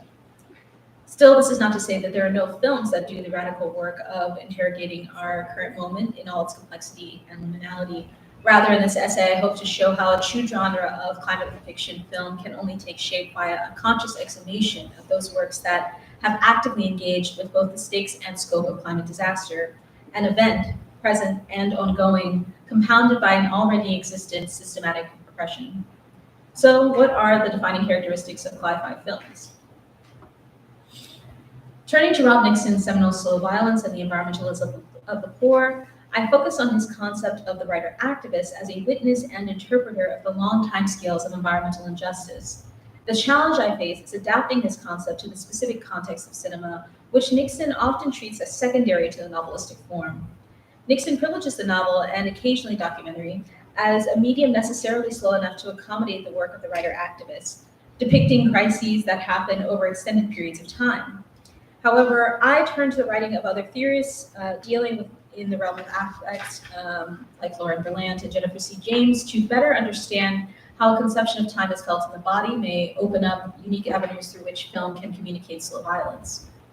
Specifically, I attempt to theorize how, even when hemmed in by set narrative expectations or 2-hour runtime, spectacular films can still manipulate our perception of that time and thus may indeed be capable of communicating the long time scales of environmental crisis and injustice, even within short time spans. First, pulling from Berlant, I discuss their definition of the historical present as an affective experience of a simultaneous past, present, and future, and build on their theory of genre as a way of slowing down time so as to make the operations of crisis ordinary, more visible. Then I bring in James's concept of long memory to discuss how persistent mourning, in addition to being the consequence of ongoing and slow violence of environmental crisis, may also become our way through it. I believe James's work helps us better conceptualize how films may specifically do the work of writer activism, as they allow for a kind of active, effective bouncing along the timeline of history, a simultaneous holding of beginning and end, life and death, so that we can feel the slow even within the past. In my thesis, I look at Princess Mononoke, or Mononoke Hime, Japan 1997, and the more recent Spanish film Alcaraz 2022, as just 2 examples of works that slow down time effectively in a way perhaps indicative of a cinematic Cli-fi genre. But for just the next few minutes, I will focus specifically on the former. Upon its initial release, 1997 release, Mononoke Hime broke box office records in Japan before undergoing an extensive localizing by author Neil Gaiman and eventual dubbed 1999 US distribution. It tells the story of Prince Ashitaka, who was exiled by his indigenous Amishi village after slaying a boar god named Nago that attacked his home and, in the process, receiving its curse of hatred. Produced by Studio Ghibli, sometimes called the Disney of Japan, the film is considered by many co-founder and author Hayao Miyazaki's greatest work. Still, Mononoke Hime is just one of many Ghibli films in the many films in the Ghibli group which deal with environmental themes. My interest in this work stems specifically from its evident exploration of an intertwined life-death, which bends time into a never-ending cycle. Perhaps the scene where this life-death blurring is most evident is then when the dear God, the most divine of creatures, heals a bullet wound Ashitaka received when intervening in a conflict between Mononoke and our supposed villain, Lady Eboshi, aka a conflict between nature itself and the humans who unwittingly seek to destroy it. Here's a clip.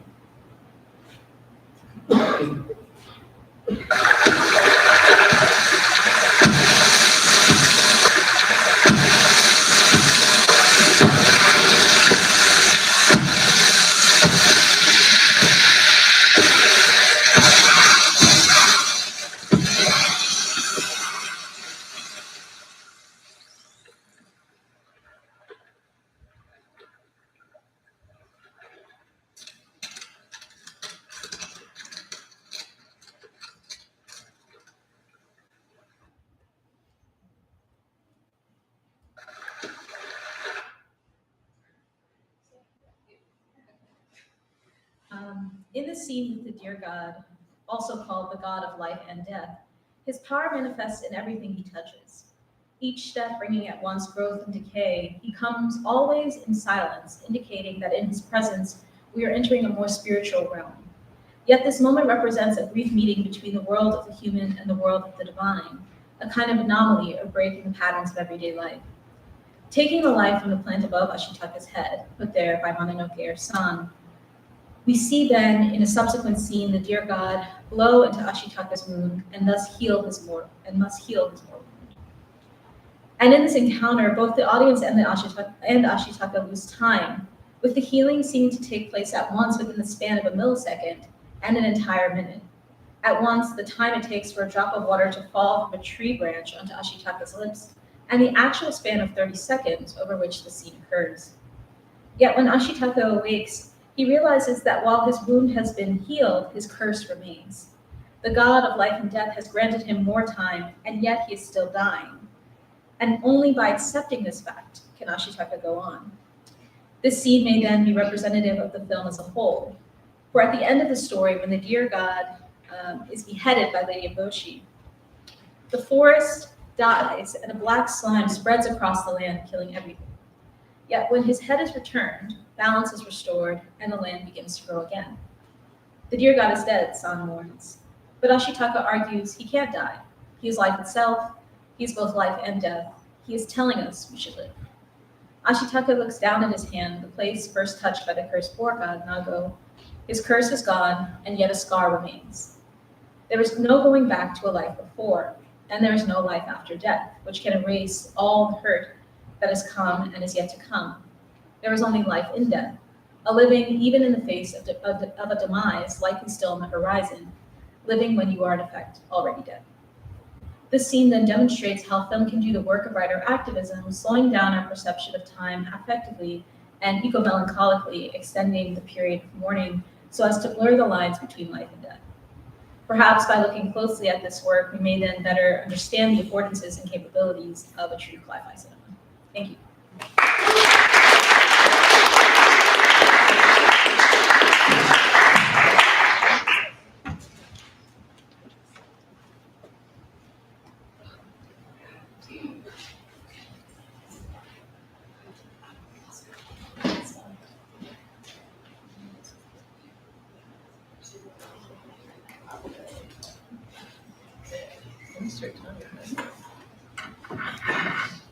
Hello. Okay. All right, hi guys. Hope you all are doing well today. Thank you for coming to Lit Day. My name is Katz. I am a literature and journalism double major with a minor in legal studies here at AU, just a little bit of my background. And unlike the rest of my panel today, I'm actually a creative writing track student, so the work I'm presenting is a little less investigative and a little bit more flowery, I guess, because it's a creative writing endeavor. But before I start today, I would like to thank our moderator, who is also my mentor, Melissa Scholes Young, because without her, this project would not be possible. So for my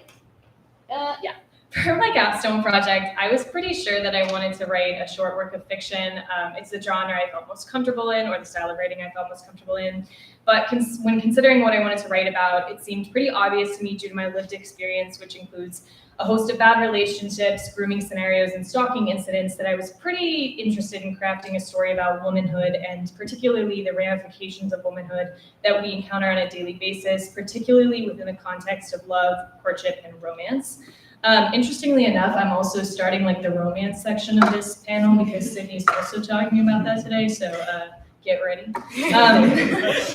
But regardless, I recognized early on, probably in high school, but also definitely encouraged by my studies here at AU, that I had a fascination with novels of the 18th and 19th century. In the past, the female characters in those novels had really made me feel very comforted, and like my experience was not isolated to my current time. It was not isolated to having cell phones. It was something that has endured for a very long period of time. And I think that took up a lot more of my brain than I'm happy to admit. So for my capstone, I decided that I wanted to combine my own lived experience and kind of my experience in the modern world with my passion for these kind of dated slice of life novels to create a dual timeline short story that explores the intricacies of handling romance as a young woman. So in my capstone, we have a modern day timeline where we follow Lindsay, who's a young college graduate who's struggling to come to terms with the end of her long-term failing relationship. And in the kind of more dated timeline, we follow Elizabeth, who is a young wife who's plagued by her sorrow and longing for a life that is not dictated by her seafaring husband. So in writing this work, what I was hoping to do was uncover truths about the similarities between womanhood of this like time gone by and womanhood of today. And in doing so, I sought to illuminate like kind of the small persistent pains that women of our period still endure in their relationships with men. You can't really see it, but there's a quote by Bell Hooks that I really like, which is, "All my life I have thought as love is primarily a topic women contemplate with greater intensity and vigor than anybody else on the planet. Most men feel they receive love and therefore know what it feels like to be loved. Women often feel we are in a constant state of yearning, wanting love but not receiving it." And that's from the book All About Love, which is just a great read. But also, I think when I read that, I was kind of like, that's something that really stuck with me and definitely kind of pushed forward this project. So I wanted to write about that while also acknowledging the vast progress that has been made in regards to women's ability to pursue multiple romantic partners throughout the course of their lives and make decisions in regard to romantic relationships that they may not have been able to make like 100 years prior. So as the creative writers have to do today, I will be reading a section of my project. I will clarify what segment I'm reading from because, as I said, there is like a dated portion and a modern portion. So I'm going to start with the dated portion, which is the character Elizabeth. This is in England in 1903. If one were to consider the assets of any given person added up, they may find that each of us is worth more than we seem to attribute to one another. Being a woman, of course, challenges this notion, as everything seems to dwindle back down to beauty and compliance. Elizabeth White was not the prettiest of women, nor was she the most valuable asset on the marriage market. She did not come from money, nor did she have any impressive homemaking skills. She was utterly unremarkable, though she wasn't one to complain. It simply was the way it was. Frankly, she'd never been one to argue, nor did she believe it in her best interest to begin the night after her marriage to a man she'd only met once. Their arrangement wasn't common, though not particularly uncommon either, and he had been the only suitor who had come about in a long while. She was aging out of her youthful prosperity, if you could call it that, and had to manage with the hand she'd been dealt. So her name would change from White to Williams, and he would do. Still, with all of that being said, her husband was a respectable, hardworking man. He'd wanted children for his whole life, and he'd finally secured the part of the equation that could make that possible. Elizabeth didn't care much for children or the idea of motherhood, but she recognized that such a choice was not up to her. She was placated by the fact that he seemed kind and generally willing to take care of her. Their wedding was plain and uncomplicated, a result of her lack of dowry and her betrothed's lack of financial status. She wasn't one to mind, nor would she have said anything if she did. Her parents sent her away without much fanfare. They were glad to see her on her way. She was 19. The couple retired to the home he owned by the coast where he worked as a fisherman. The consummation of their marriage was painful and loveless for Elizabeth, but there was little she felt she could do to change them. When she woke the morning after her wedding, she felt a newfound emptiness in her chest. Prior to her marriage, she had some sort of purpose, to find a suitor, to find a husband, to get married. Every moment had been leading up to this moment. Every moment made in hopes that she would wind up alone in a cold room in flimsy sheets, left to rest by a man who probably couldn't name a single fact about her. Now she felt purposeless and somewhat tired of goal setting. All right, I'm going to switch over now to the modern part, which is Lindsay. She lives in New York, and this is in 2023. My affairs aside, it felt dangerous to be speculating about my boyfriend's behavior or the motivating factors beside his decision not to show up that night. I knew it would only lead me to manifesting more and more self-doubt, but panic about his affection for me frequently became a sort of obsession, and the thoughts that led to anxiety that kept me in cyclical patterns of poor sleeping and eating habits. You think he forgot? My roommate asked. I don't know, I replied, but he's been behaving so weird lately. How so? She put down her own. I mean, this is just the second or third date now where, after I proposed it to him, he just seemed so unexcited about it happening. Propose, she asked the date. I said, have you talked to him about it, she asked. Yeah, but he keeps saying everything is fine, and then I'm just picking fights with him. Stella sighed. I looked at her. Just think you deserve better from him than passive aggression about this. Yeah, I said, I know. What are you gonna do about it, she asked. I don't know. I mean, I feel like I've had every conversation that I could have about how he's been acting. And whenever I try and bring up my feelings about how he's treating the relationship or me, somehow the conversation becomes about how I'm the needy one. Or he gets overly emotional to the point where the conversation can't even be had. So nothing ever gets done. Do you make your expectations clear, she asked. I think I do. I mean, as clear as I can make them without writing them on his to-do list for him. I shrugged, and we sat in silence for a moment. Are you happy? She looked at me intently. Yeah, I hesitated. I think so. And I know he's dealing with so much with his new job and all. I trailed off. All right.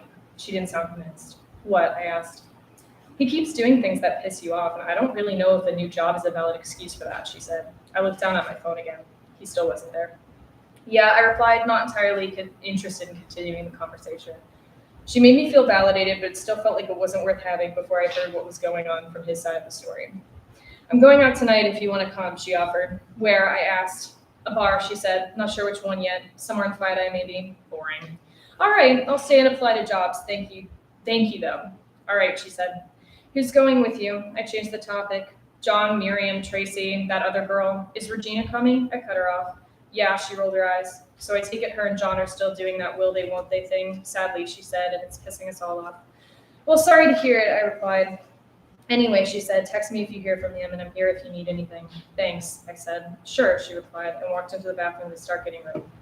Though I was still seated, I felt in my chest that I was also getting ready for something. Not fun like the bar, and not unending like the job search. It was a knowledge that I would soon be responsible for making a decision which I felt I had no ability to make. And believing truly that he would be no help in that process. All right. Thank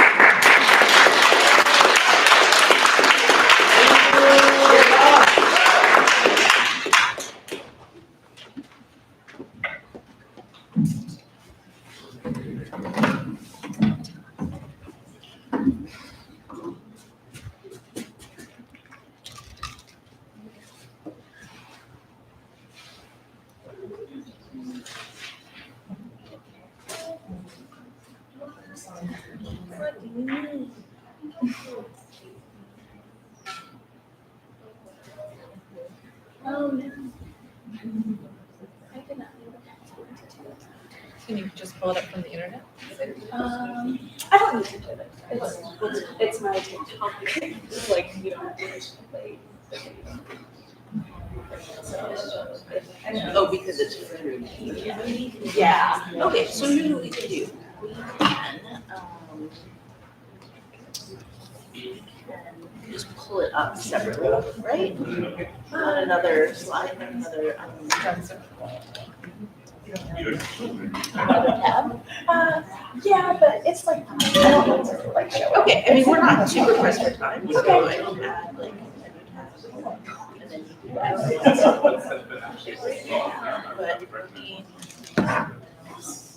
especially that. Alright, so you can pull it up under the tab, you, and then just toggle. Okay, yeah, no worries.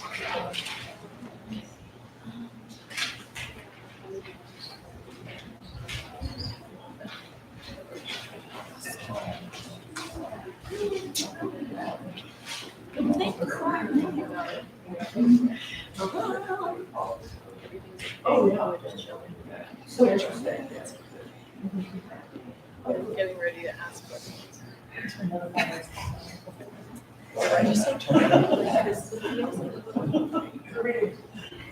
never seen that happen before where it's said that if you have access, you can't see the video. There we go. They decided to take their security break.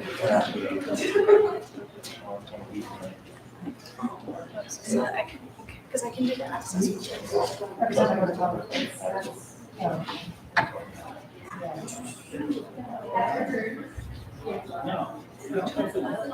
Oh, it's unconnected, so it's not like showing me trying to troubleshoot.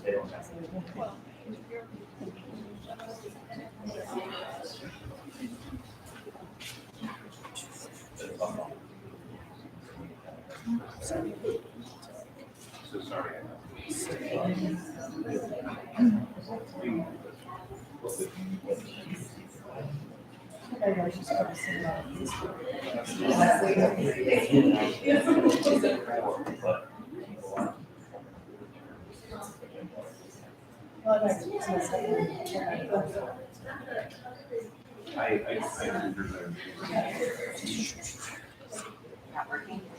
Yeah, it's because it's still locked through, so I'm just gonna like, yeah, that's what I'm doing right now.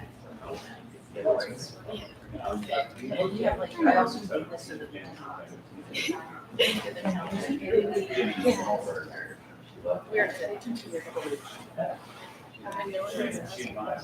And no one has asked.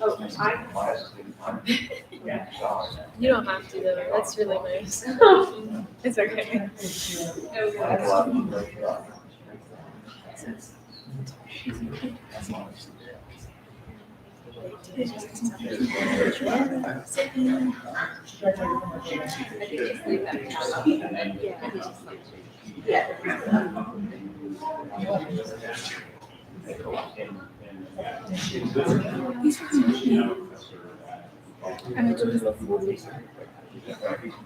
Yeah, I'm just like, I just do the thing. I felt like nervous, shaking my face. I'm not really that brave. It's so hard. I came up with it. Like, it's time work with me. I still remember the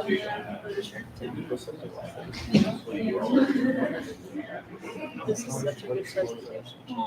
Spot.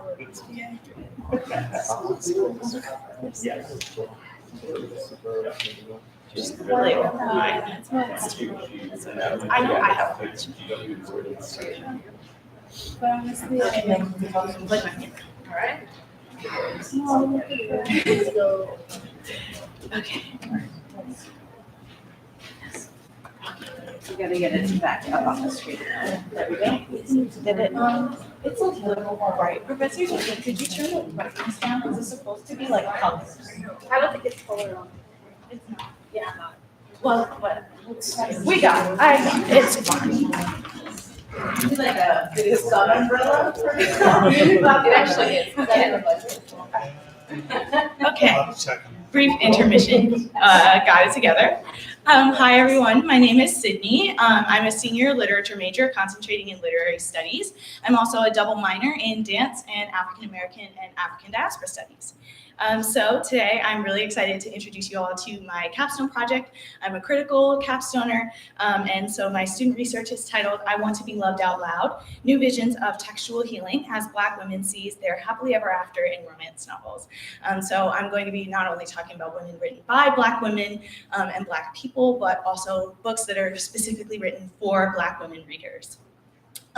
Before I get into all of that, I'm going to introduce you all to Book Talk. Book Talk is a visual subsection of the social media platform TikTok. The collection of videos under the hashtag Book Talk is anything from novel releases to book recommendations, fan videos, and edits celebrating the love of everything to do with books. And it also holds a very special home for romance readers like myself.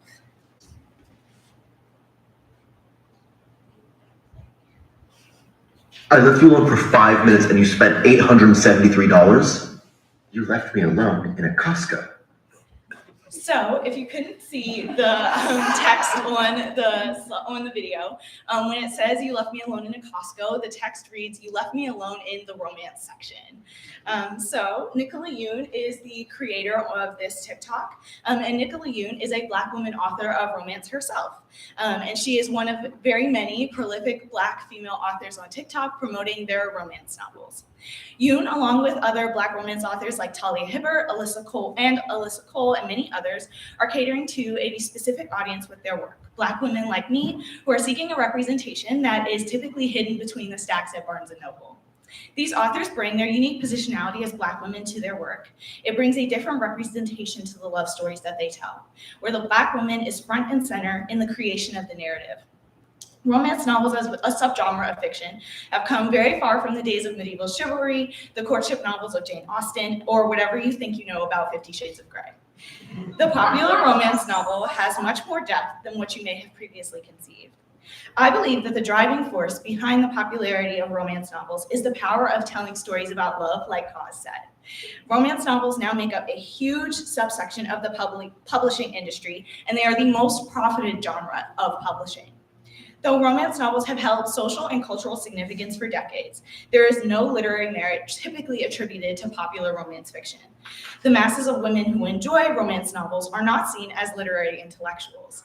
This genre stakes its marketing and its profit on women, yet continues to bring the most money to publishers, and yet it probably holds the most stigma and contempt from readers and non-readers alike.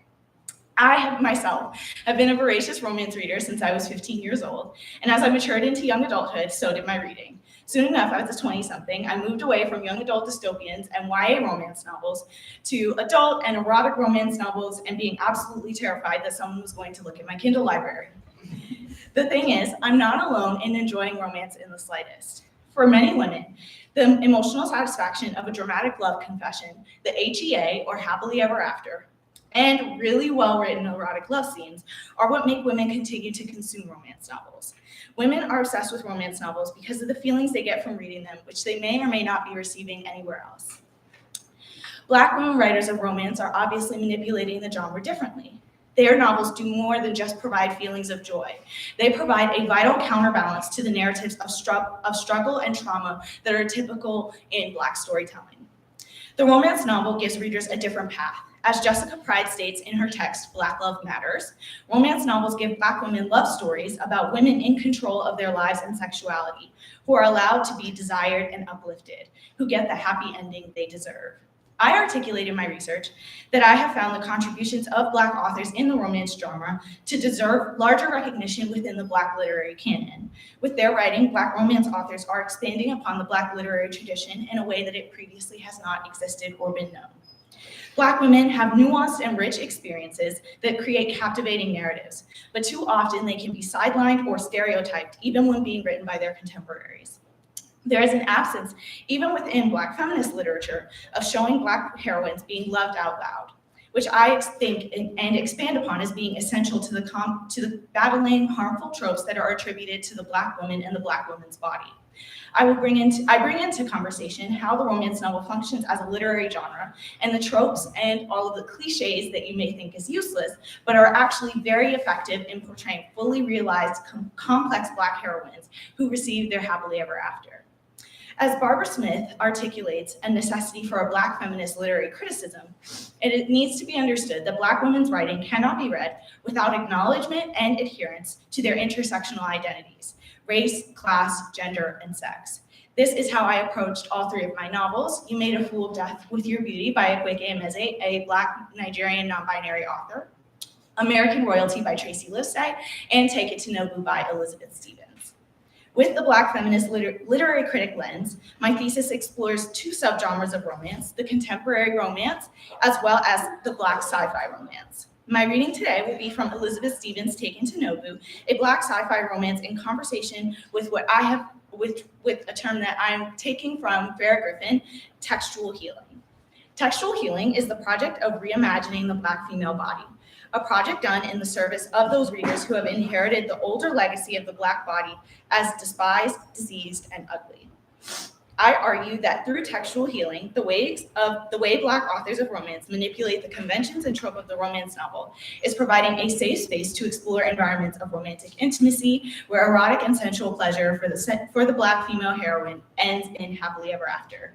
From this point forward, it's going to get really steamy in here, so prepare your ears.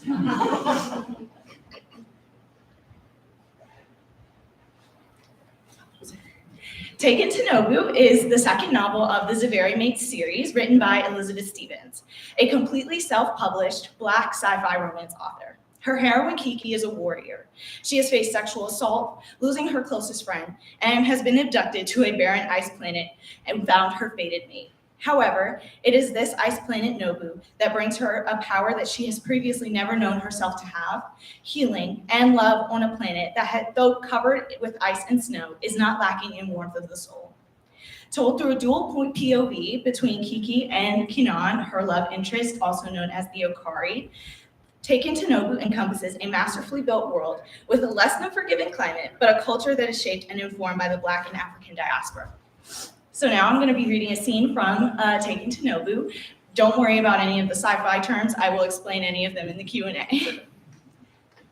I fall, and as I land on my back, Kiki throws one leg over me, straddling my chest between her thighs. Her core sits over my sternum, and the smell of her arousal renders me utterly blind. Her knees spear my biceps, and her hands find my wrists. She grabs them and pulls them over my head, locking them there with all of her strength. I win, she says as she arches over me, her mouth coming so close to mine, I think she will kiss me. I hope. I feel my face form the pleasure expression and watch a mirrored pleasure light up in her cheeks. My heart thrums out of time. Is this what you think? Hexa, you are mine for the taking, Okari. In this, you are not wrong. Overpowering her is not difficult. Despite her ingenuity and her speed, she is still much too small to match me in hand-to-hand combat. I lift up and dislodge her knees as she yelps as I roll over her, reversing our position. Ugh, that's so unfair. She pushes on my shoulder and I allow her to roll me onto my back before quickly resuming power and pulling her under my body. We repeat this many times until soon my pleasure threatens my determination and I begin to make the pleasure sound and she begins to make the pleasure sound. And now we are simply an Okari and his Zeta, rolling through the snow like children. Nox, we are not leaders, not right now. Right now we are merely Kiki and Keenan. You are clever, I will give you that, but if you are truly to win against me, you cannot afford to be overconfident. You will never win strength against strength. You need to read your opponent, analyze them, find their weaknesses. Her gaze is hooded, eyes half moons and glossed with what I know to be her desire. I can feel her everywhere. And what is your weakness, Okari? We fall still, her underneath me, my body pressing hers into the cold, hard ground. My pelvis thrusts into hers and she spreads her legs wide for me. I grind against her and choke out. I thought it should have been obvious. Now, what makes this scene powerful is the give and take in their play in the snow. Neither of them is really trying to fight the other. And though Keenan knows that he's stronger than Kiki physically, he's not purposefully trying to make her submit to him. He's trained, and he's trained Kiki himself because the aftermath of her sexual assault left her feeling powerless and angry. They are fooling around in the snow, their pleasure evident, and written bluntly in part due to Kenan's way of thinking about intimacy as being an alien that is different from our human understanding of what sex and relationships looks like. But also, Kiki is showing that Keenan is that. So sorry. This is also showing to Keenan that Kiki is his weakness, and Kiki is owning that she is his weakness, and that also is a power that she has never actually been able to realize. Her claim of her sexuality and desire for him is an example of the power of the erotic. Audre Lorde emphasizes the usage and power of accessing the erotic in her essay/speech, Uses of the Erotic is Power. The erotic is a measure between the beginnings of our sense of self and the chaos of our strongest feelings. It is an internal sense of satisfaction to which once we have experienced it, we know we can aspire. For having experienced the fullness of this depth of feeling and recognizing its power, in honor and self-respect, we can require no less of ourselves. The power of the erotic in this display is their wrestling in the snow, the blatant acknowledgement of pleasure and desire. The body is no longer traumatized, as the hands that hold it have deep care, affection, and understanding for what the other has gone through. This creating of the embodied experience is desire, joy, and being able to claim one's fully empowered self. And Stevens' text doesn't exploit Kiki's trauma. Being with Keenan, her fated mate, helps her heal it. And that is the act of textual healing. So my research examines the way this text and 2 others do this work of textual healing and the power of the Black romance writer's pen. So I hope that you enjoyed my presentation, and I can't wait to answer all of your questions.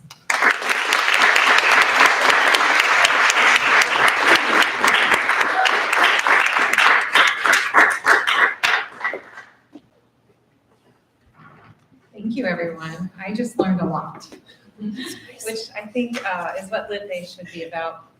And I will say 10 years ago at Lit Day, I'm not sure we would have been embracing genre the way that we are now as a department and as an academy, and I'm pretty pleased with that. And I think it shows in your research and in your presentations. But I'm curious with each of you what maybe the craft challenges are of your genre. Sort of want to open up a conversation about arguing for your genre, and then what makes it particularly challenging as it relates to the writing of it. So Karan, you write about action, horror, and noir, and Kamryn, you're writing about climate fiction, and Kaz, romance and historical, and Sydney, romance. So maybe Sydney, you could begin by talking about specifically what are the challenges of the craft. I'm thinking particularly about those steamy scenes. Like what makes them authentic? What makes them useful? Yeah, so one of the really interesting things about the romance genre is that it's been studied very briefly, and there's really only a few texts that talk about why romance is written the way it is. Carol Thurston's text, The Romance Revolution, Erotic Novels for Women and a Quest for New Sexual Identity, talks about why women read erotic literature and why women lean in towards romance and erotic literature in general. And she uses a term that that I'm gonna pull here. It's romanticized anatomical euphemisms. And so you're not going to find a lot of anatomical words used in writing of sex scenes. You're going to see the word core, heat, pleasure, things like that. You're not going to have this like overt statement of like really weird body positions. But the thing that makes writing romance interesting and writing sex interesting is that it changes the power balance that you typically see in day-to-day romantic interactions. And I think that being that the body strippers have turned into spice, as it's known on Book Talk, writing sex scenes with enthusiastic consent and setting intimacy to show physical desire and lust, but also a bond. And that is what makes erotic literature and romance really alluring, because it's not only making sex this a transaction, it's an exchange and it's a joint experience.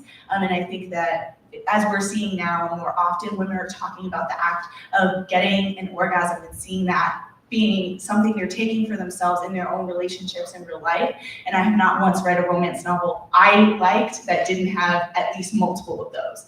So you gotta get that, that's the key. And I think that that's like something that as romance writers have really mastered, is being able to understand that that's important and women need to see their bodies being valued in that way. And so, yeah, that's some of the craft of writing romance in that way. Yeah, I think where Sydney's talking about that kind of collective, I'm not sure the right word for it, but were you talking about that power? I think when I'm writing about 2 failing relationships, I think what I'm running into is the lack of that power and how that manifests, and how sometimes because of the way that sexism plays out on a day-to-day basis, it's sometimes unclear to women that they're being manipulated in that way, or that a relationship is failing for a reason that maybe has more to do with gendered power imbalances than it has to do with the way they're treating the relationship or handling the relationship. So I think something that's been challenging for me in writing this story is making sure that and we talk a lot about this in my workshops, but creating conflict that doesn't automatically make you hate one of the characters.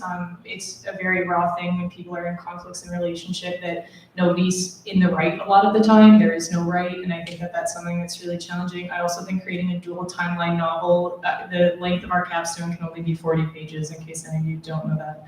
And I think creating 2 timelines within 40 pages that adequately address both of the stories has been a challenge for me, for sure, because I keep writing scenes and then deleting them because I realize they're not saying enough. And yeah, I would say those are my two biggest issues. Yes, I think I'm going to approach this question a little differently just because of the nature of the genre that I'm dealing with. But I think a challenge in what I consider like climate fiction cinema is the idea that film is often seen as entertainment, and especially looking at in a way that novels aren't always necessarily. It's a medium for the masses, I guess, in that way.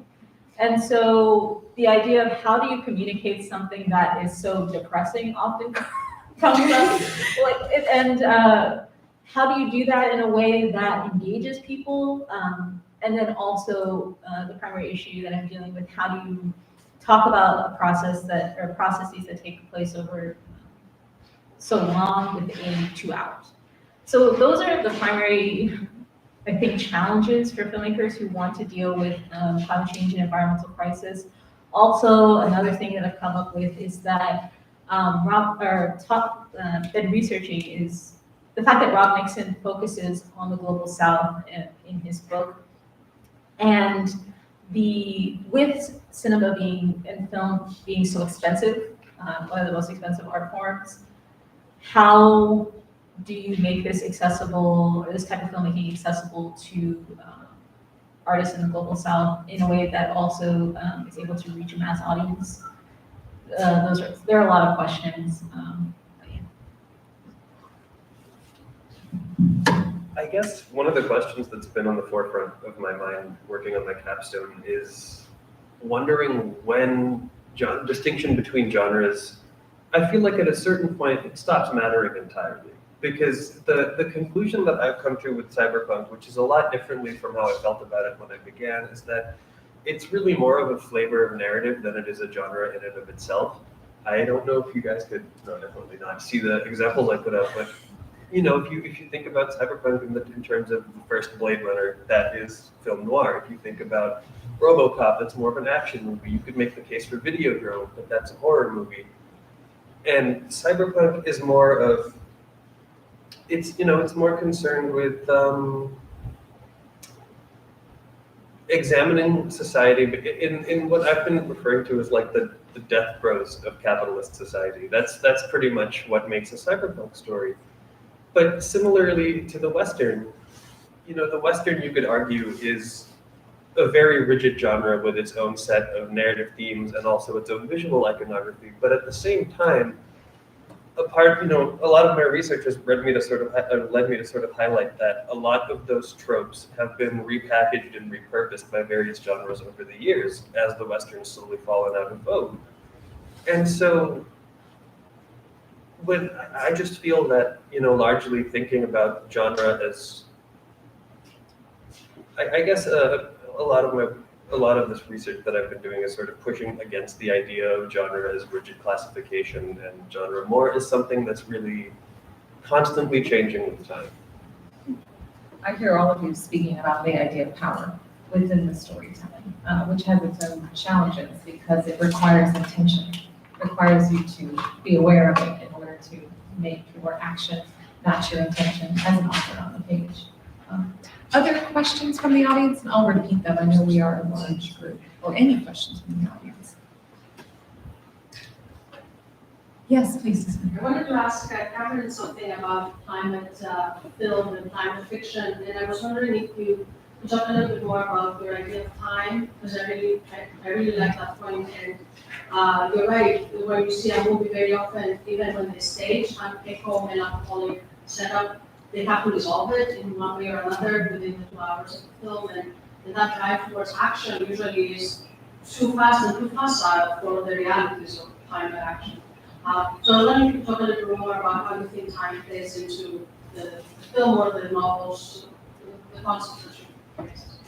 Right. So I think that with dealing with time as an affective experience, it's something I focus on in my thesis.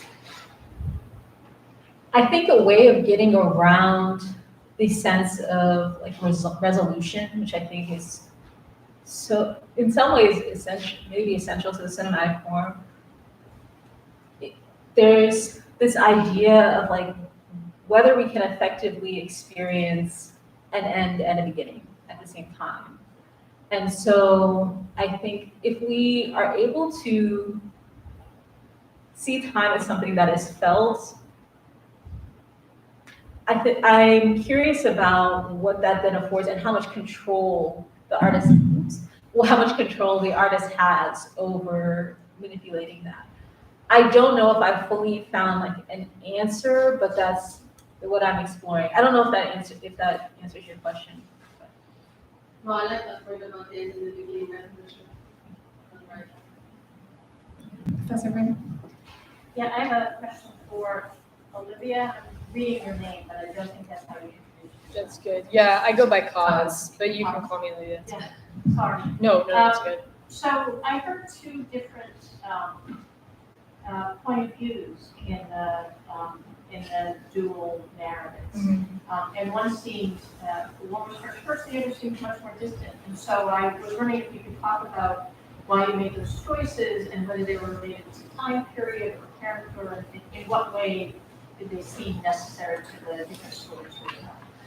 Sure. I think that came from a place of having read a lot of modern literature and also, 1918 Cheshire literature, and realizing that a lot of the time women didn't get to tell their stories in the first person in that period. A lot of women had to write under more gender neutral names or to get their work published. I'm thinking like George Sand. So, I think it was something that I kind of realized I wanted. It has to do with the ending of the capstone too, because I'm switching perspectives at that point. But I think I wanted the modern to be in the first person and the period to be in the third, so that you got more of a sense of the way in which Elizabeth, this character, isn't really able to narrate her own story at that point. So that was why I made that decision.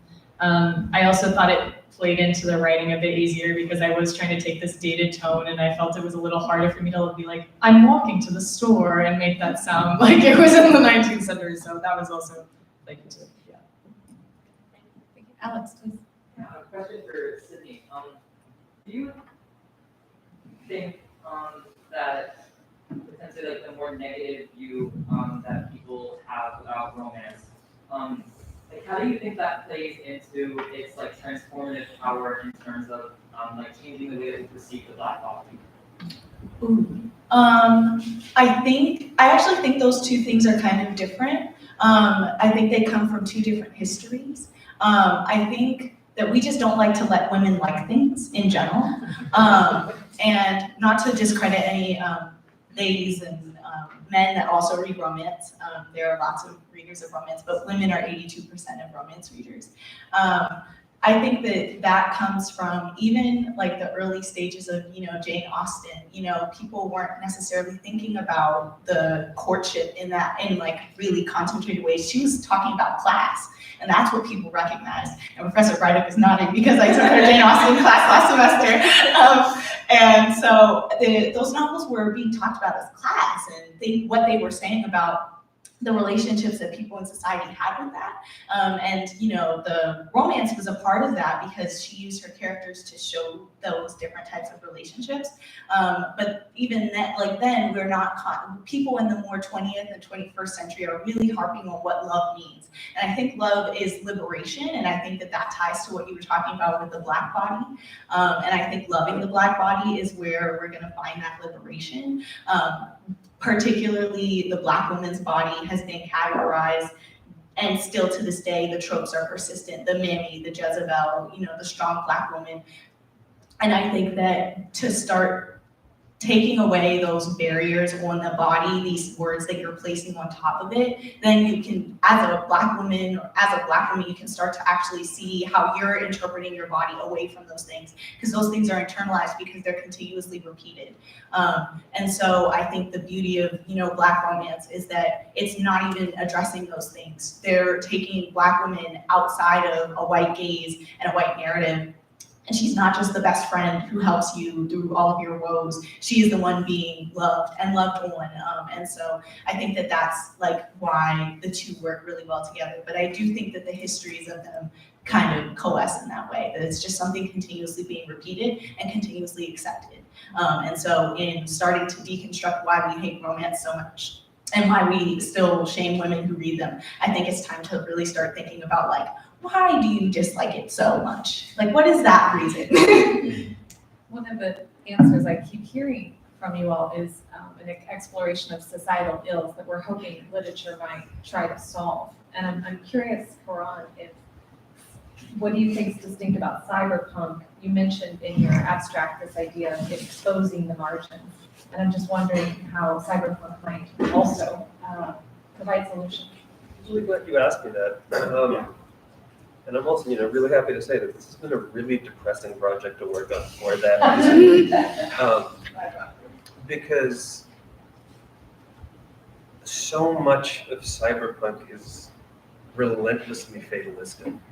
So much is,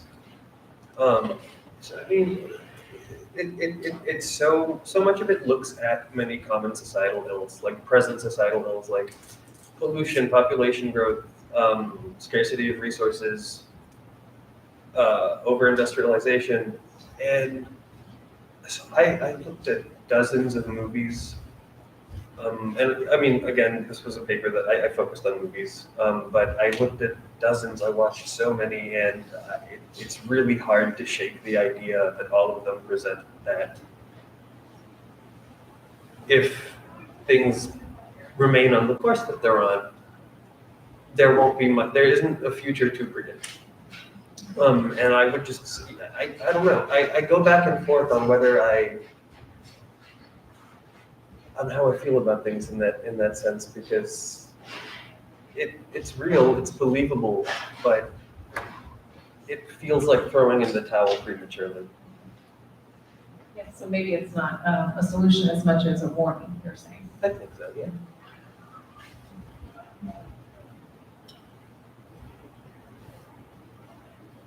Yes, please. Kamryn, there are so many different studio Ghibli films that do with community and nature.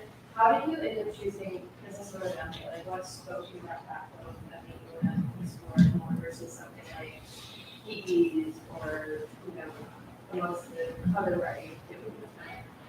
Well, I want to preface this by saying that I actually came into this, like, I know there are really a lot of Studio Ghibli fans. I hadn't explored as much Studio Ghibli before starting this project, and I want to do more. I have seen several films. I think that when I watched Princess Mononoke, I identify, there's just, I think it's considered like Miyazaki's masterpiece.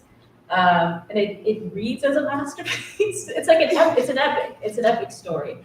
And I think there's also something interesting in one of the articles I was reading, talking about how a lot of Ghibli films focus on this women protagonists, female protagonists, and how this story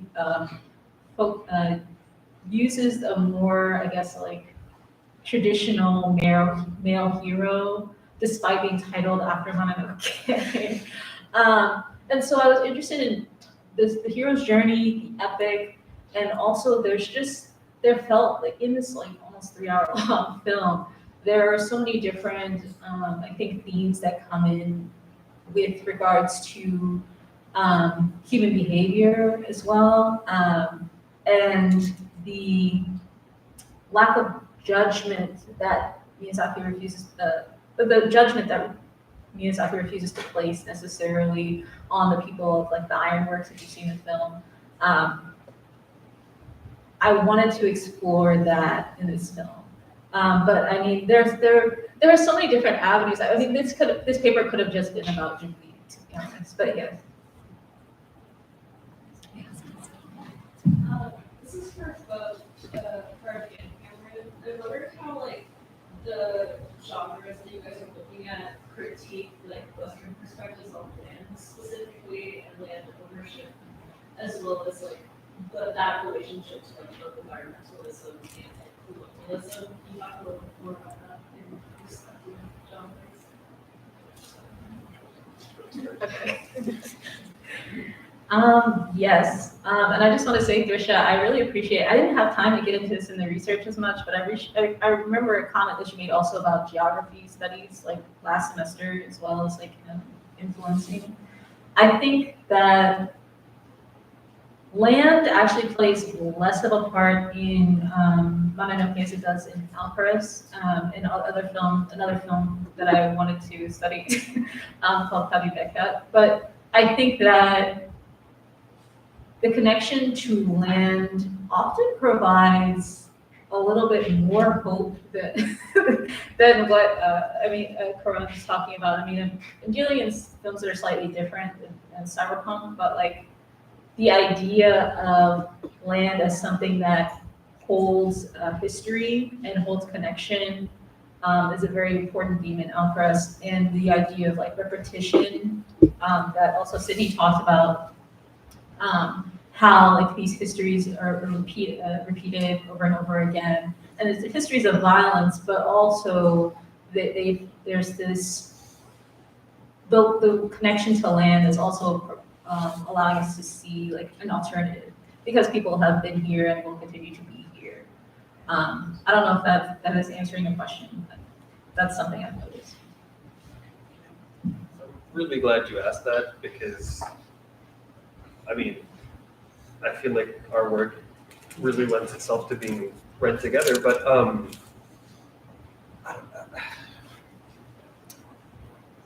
to build off what Kamryn said about legacies of violence and being cyclical, repeating themselves through history.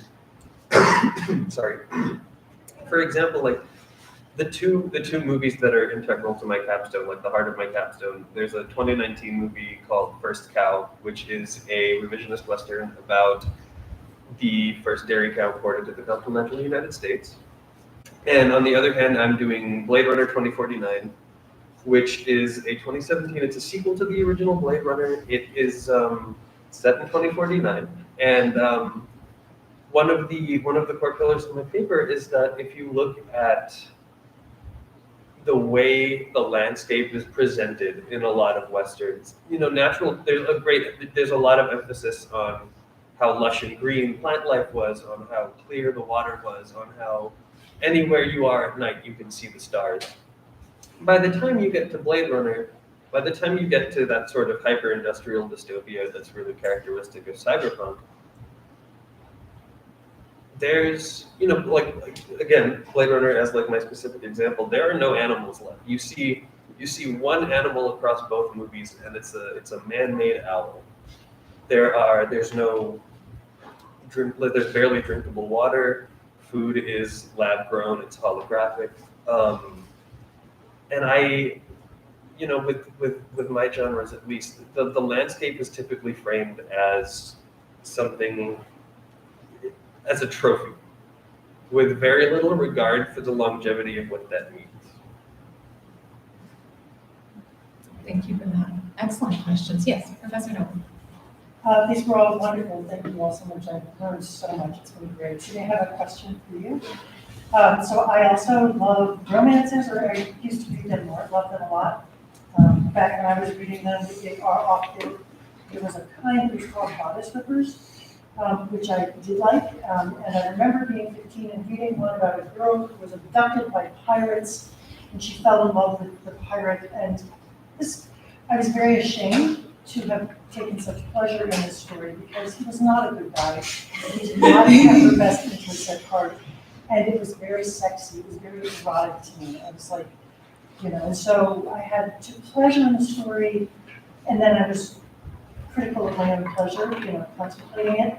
So the example that you read was thrilling to me because it seemed erotic and also not something that one would not be ashamed of.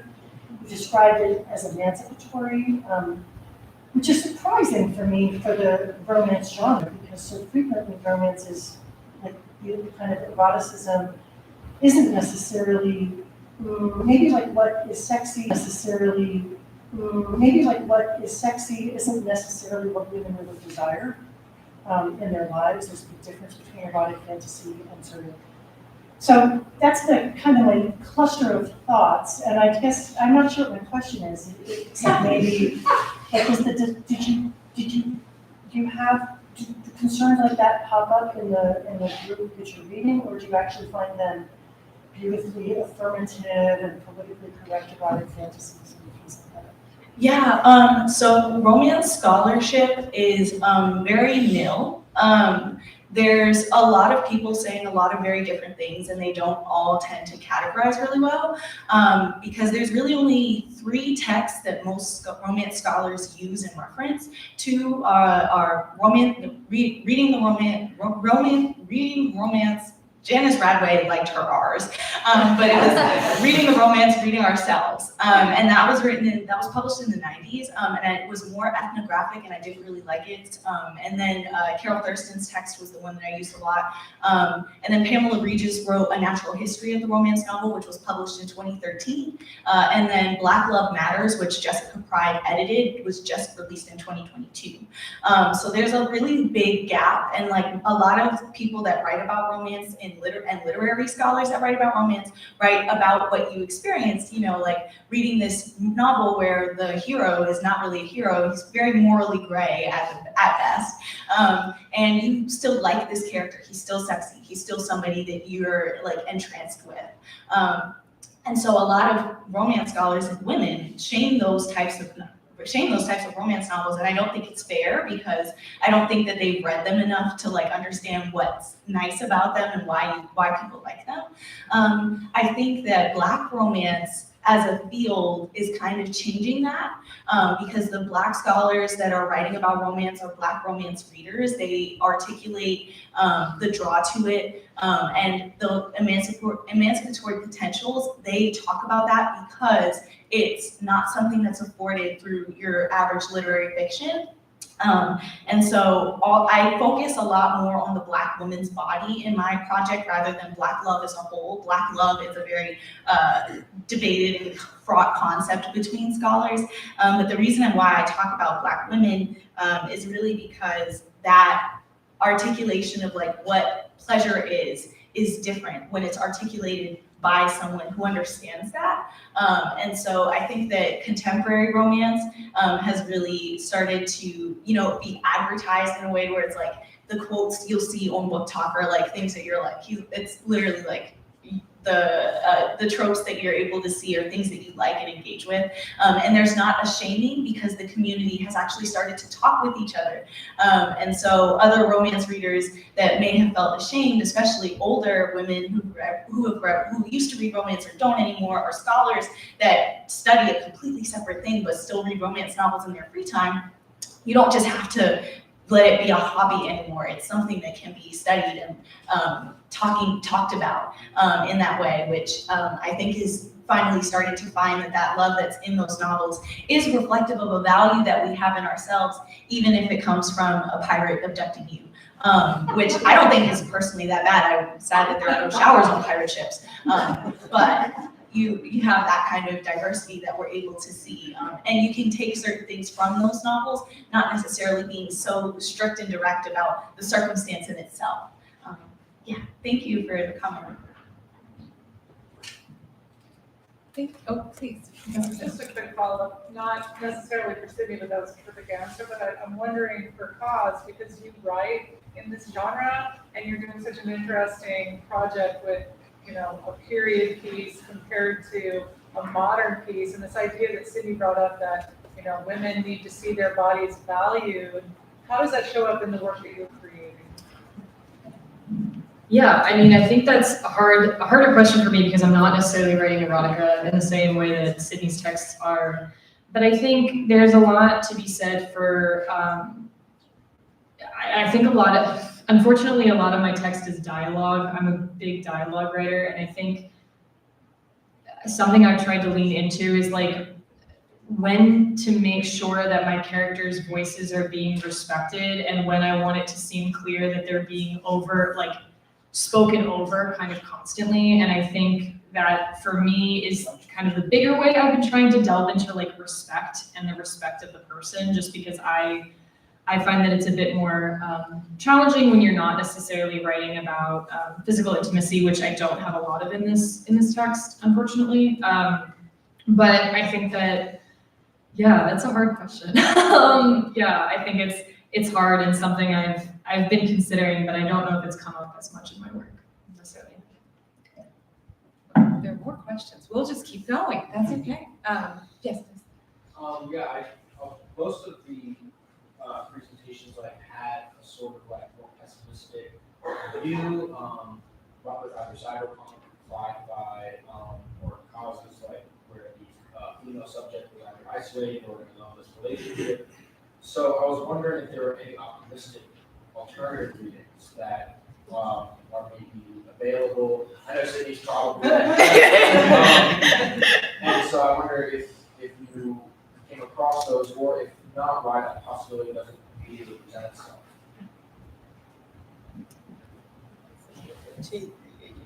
I guess all three of us have to Okay. Okay.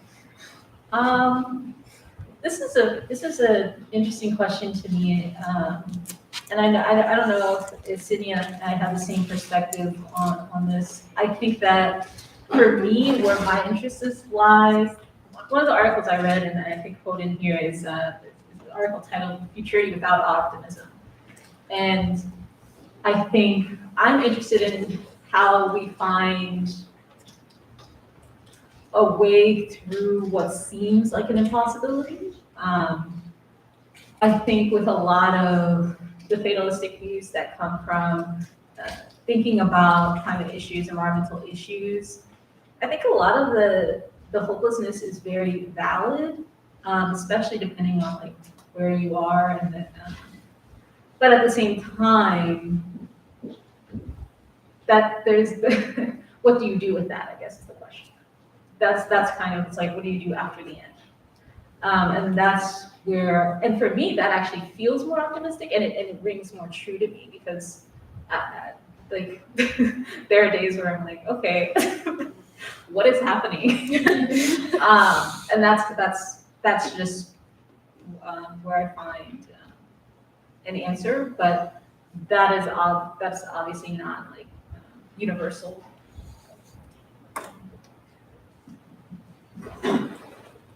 This might be a bit of a long-winded answer since I didn't really talk about this movie when I was presenting, but Lunch is late, so you've got time. fair. That's great to hear.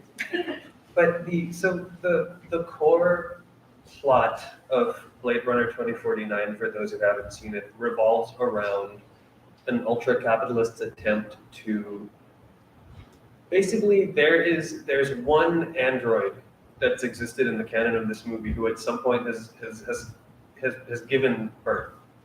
And so now the means of production are now in the hands of replicants effectively. And so the main villain of this movie is the man overseeing the production of all replicants, and what he wants to do is sort of find this woman's body and figure out how to commercialize that technology.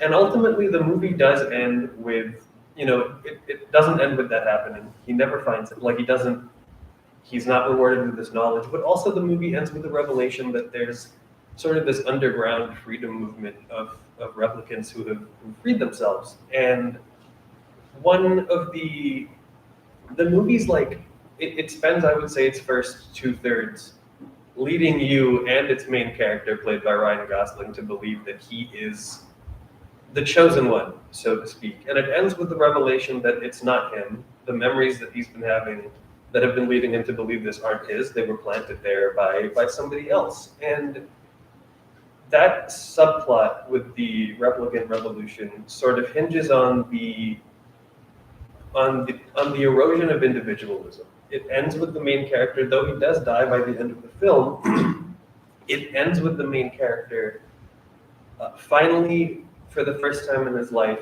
being able to look past himself and situate himself within a broader community. And I ultimately, despite the fact that I think it is a really nihilistic movie, it does end on that high note. And I think ultimately the best hope that we have to secure a better future is to do just that. Yeah. Hello. I think that it's interesting because I think I'm generally very hopeful about romance, and I think that something I want to work on in my project, or work through in my project and have since the beginning, is this idea that you can be hopeful regardless of the experiences that you've had. I think that that's a challenging concept to deal with, particularly when I think when you're writing a fiction story, even it does come from a place of like a very personal place of what you choose to write about and how you choose to write about it. And you know, I think hopelessness does drive hope. I think that when you know that you have seen some bad things or been through some bad things, I think that drives a desire to reimagine how things could have ended or could end in the future. And I think that that's something that I focus a lot on, for sure. Yeah, but I like regular romance too. I read American Royalty because she was working on it. It was really good. So yeah, I feel like I'm not that pessimistic about it. Professor Caput? Yeah, I actually have a question from our audience on the live chat. And it's a question for Sydney, but I think I cannot, let me read it and then I'll suggest how maybe everyone might have an opportunity if they'd like to respond to it. So say this a question from Charles Houston, I'm assuming you may know. So my question is for Sydney Houston. From writing this paper and doing these studies, how have you changed and what is the number one question you want to answer now? And so I think just to frame it for everyone too, you know, a great question to ask is I know still in the midst of completing these projects, but like, what's that like next question, or what's the question you want to answer now that maybe you won't even get to in this project, but is kind of the next step after that? So how have you changed, and what's one question you'd like to answer now? I was kind of selfish in picking my project because I did a project on something that really concentrates a lot of my free time anyway. I still love reading romance. It's still how I like get through the day, to be honest with you. I think I started looking for ideas about romance and like the romantic period, which is what most uber literary people talk about when they're talking about something romantic. But it led me towards looking in all of my classes, whether they had to do with contemporary novels or classical novels. What are people saying about love? How are people writing about it? So that's something that's definitely changed how I think when I'm in class. And I've started to really seek those kinds of ideas out in super old texts and in new ones. So that's something that's definitely changed because of what I was doing for my project. What's next? I'm really interested in monster romance, which is a subsection of paranormal romance. And there's a lot of, Nikolai's laughing because he's talking about vampires later. And so I love the fantasy of it. Dragons, hybrids, Naga, things like that, getting outside of just what people know of vampires and werewolves. There's so many more monsters to talk about, and Black women that write monster romance are doing some really interesting things in intertwining like really contemporary ideas with a very, very fantastical setting. And I really like the idea of how we remove whiteness as a overseeing hierarchy. And I want to explore that within paranormal and monster romance in particular. And I also just love Kimberly Lemming. And I didn't get to talk about her. I was just going to ask you. Yes. Yes. I love Kimberly Lemming, and I didn't get to talk about her books. There were so many other books that I didn't choose, but I really wanted to talk about. So I think that would be where I take it next. Okay. I think this project started in a place of wanting to grapple with, I think, yeah, like you, it was romance, and it was my relationship with romance and my relationship with romance texts and movies. And well, first and foremost, I would like to finish and turn in my capstone. That would be kind of what I'm looking at right now. That would be good. But once I'm done with that, I think continuing to kind of focus on women's stories and the way we tell them and the different ways that we tell them, and the way that, yeah, we continue to evolve in the romance genre, and how we grapple with complicated romantic situations and histories, but also like happy endings, and how we are able to kind of balance those things, I think. Yeah, I think for me, so I'm actually a double major in literature and film, and I think this project started with like frustration actually, because I'd actually studied climate fiction, novels in other classes, and I ended up just taking a bunch of classes that dealt with this, and I also transferred. And then I was watching all these movies, and I was like, "Where is this?" Because I love film, and so I was trying to find something. I mean, I guess that maybe it wasn't that much of a journey, but I was trying to find that. And I think initially I was actually focused on the idea of like anger and the idea of people like seeing something that others maybe they felt like others weren't paying attention to. And then I just kind of ended up landing on the idea of time. That wasn't initially like something that I thought about, but it's now become more of an organizing principle, I think, in my thinking about this. Now I think in the future I want to focus more on form because I do so much theory work in this, and I really do want to think about something that's come up multiple times, the idea of where animation specifically may be able to deal with topics of climate change and environmentalism. And I just want to watch more movies that are animated and see if there are any patterns there. Well, this project it initially started out as me wanting to write about video games. Specifically because I think that the power fantasy of the Western hero and the prevalence for Cyberpunk to focus on underdog stories, both of those put together really translate very well to video games, and as such, Cyberpunk has had like a very prolific presence. But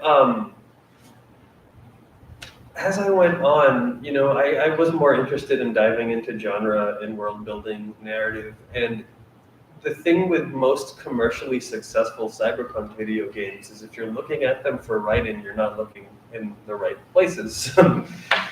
and this, what I thought, honestly, what I had envisioned as a relatively simple comparison of two genres has devolved or evolved, however you want to frame it, into a nightmare of like unspooling one ball of yarn that seems never ending. I have spent the last year fixated on what I've learned, what I'm now seeing as one strand of an infinitely complex web. And if I had more time, or not if I had more time, but I guess for me next, what I would really want to do is look at cyberpunk coming out of other countries, because given that I'm focusing on the film Western, I figured I'd focus on Western cyberpunk as well. But there's a lot, there's a lot of cyberpunk coming out of Japan, a lot of which is animated, and that tends to differ from its American counterpart in that it's more focused on transformation and transfusion of the self. There's a lot. It's also very popular in Brazil. There's a lot of there's like this subculture of Brazilian cyberpunk that's very popular for telling stories by and about trans people. And and that's what I would like to do next. Is look at how these same genre trappings exist and how they're presented and processed in other cultures. Genre trappings exist and how they're presented and processed in other cultures. I think that's a great question to end on. That's fantastic. Thank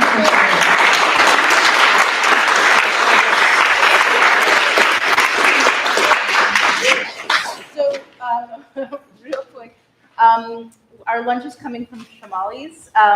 There was, I guess, an alarm went off in the building, and they're running behind.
thank you all for coming. Please feel free to eat. You know, it's a informal setting in that sense. So if you're hungry, grab more food. It's okay to eat or get food while the panel's going. I think they prefer a well-fed audience, I'm assuming. So this is panel 3. I'm going to let Professor Christensen take it away and introduce this panel. Hi, everybody. Can you hear me okay? Welcome to Books, Biographies Themselves. I'm Professor Christensen. And I'm just going to go down the list here and introduce each person. I'm assuming we'll go in that order as well. Okay, perfect. Sounds good. Alex Zaki, am I pronouncing that correctly? Yes. The title of their work is Grieving Myself, Trans Reflections on Grief and Social Transition. The description reads, are trans individuals allowed to grieve aspects of their pre-transition self? In this collection of creative nonfiction essays, they explore the losses they have experienced through transition and make sense of them through the framework of grief theory. And their mentor was Professor Scholes Young. And then Soraya Roberts, who I've had the wonderful privilege of working with on this capstone project. I'm very excited for Soraya. The title is Media Perceptions of Female Athletes from Hollywood to Instagram. This thesis looks at how female athletes are portrayed in major Hollywood films and analyzes how social media can resist the harmful mainstream messages those films promote. And then Talia Marshall, who I also had the wonderful privilege of working with for 80 years. The title of their project is Fluttering, Flickering, Rising, and Falling, Biography, Time, and Gender as Queer Forms in Virginia Woolf's Orlando. And the description reads, this project is an examination of biography, time, and gender in Woolf's Orlando, and argues that queer forms can unlock possibilities that are available, but not always active in forms that are not queer. Their mentor was Professor Breivik. And then finally, Nadia Shalova, who I'm also having a class, which I was very excited to see Nadia on the panel here today. And the title of their work is Goodbye, Boys. The description is a poetry collection exploring their relationship to their home country, Russia. And their mentor is the great David Kelly.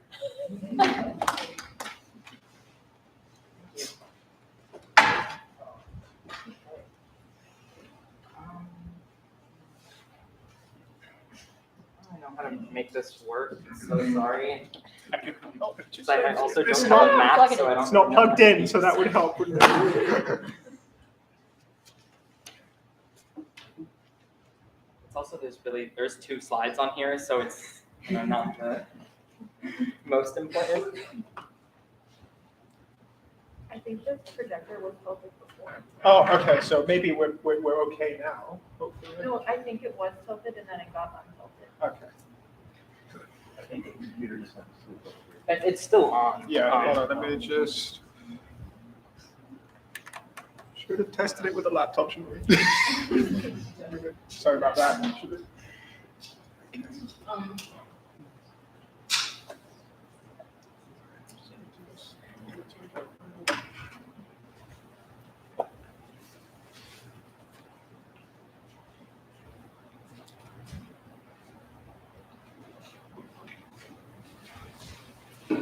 Sorry, I also feel like the most unhelpful just sitting up here, like not letting everybody figure it out. You're the talent. You're the talent. We're the hack.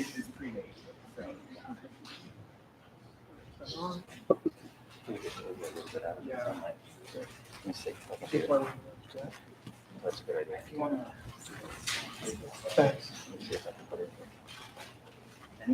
Nothing's coming out Well, of it. it's got a flashing red light right now, which is always the signal of good things, right? Flashing red lights. From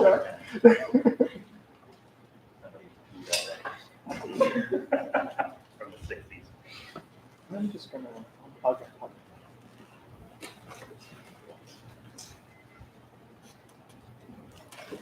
Green.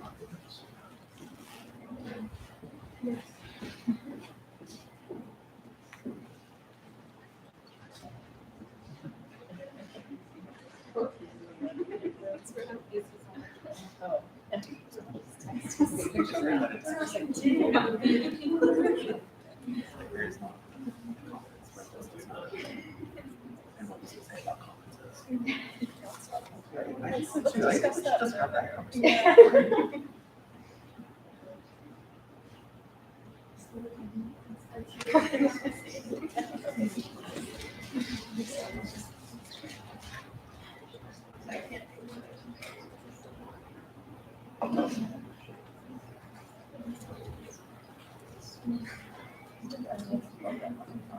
See blue.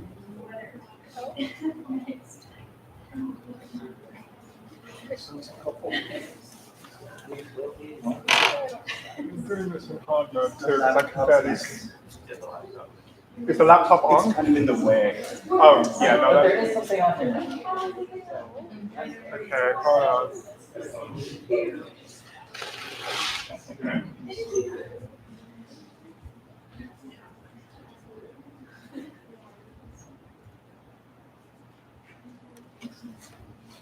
Top corner seems to be a little bit, sorry, this is very hard to do with this network. Computer component, I want HDMI. There we go, that's HDMI list, we got that far.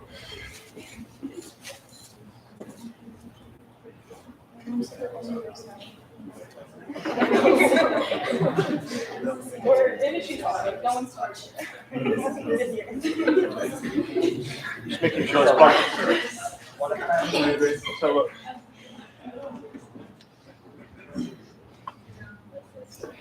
The blue? Great, I love this. This is just what I want, working under pressure.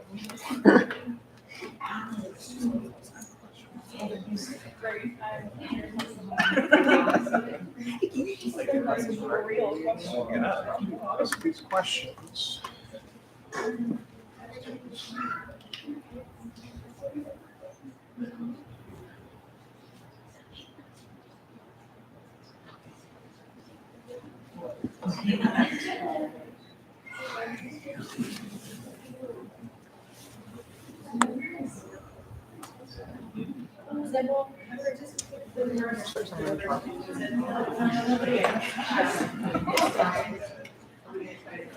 Mine. Plug it in here, see if this is going to, I've got a direct HDMI port from this. Hold on. Yay! It wasn't.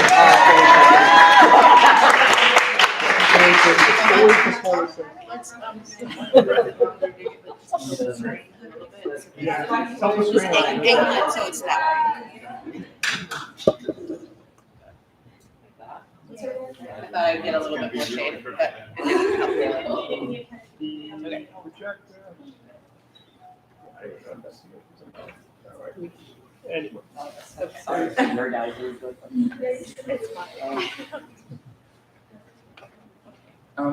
Hi, my name is Alex. If you feel like referring to me at some point in the future, I use they, them pronouns. And like Professor Christensen so nicely introduced, my project is called Grieving Myself, Trans Reflections on Grief and Social Transition.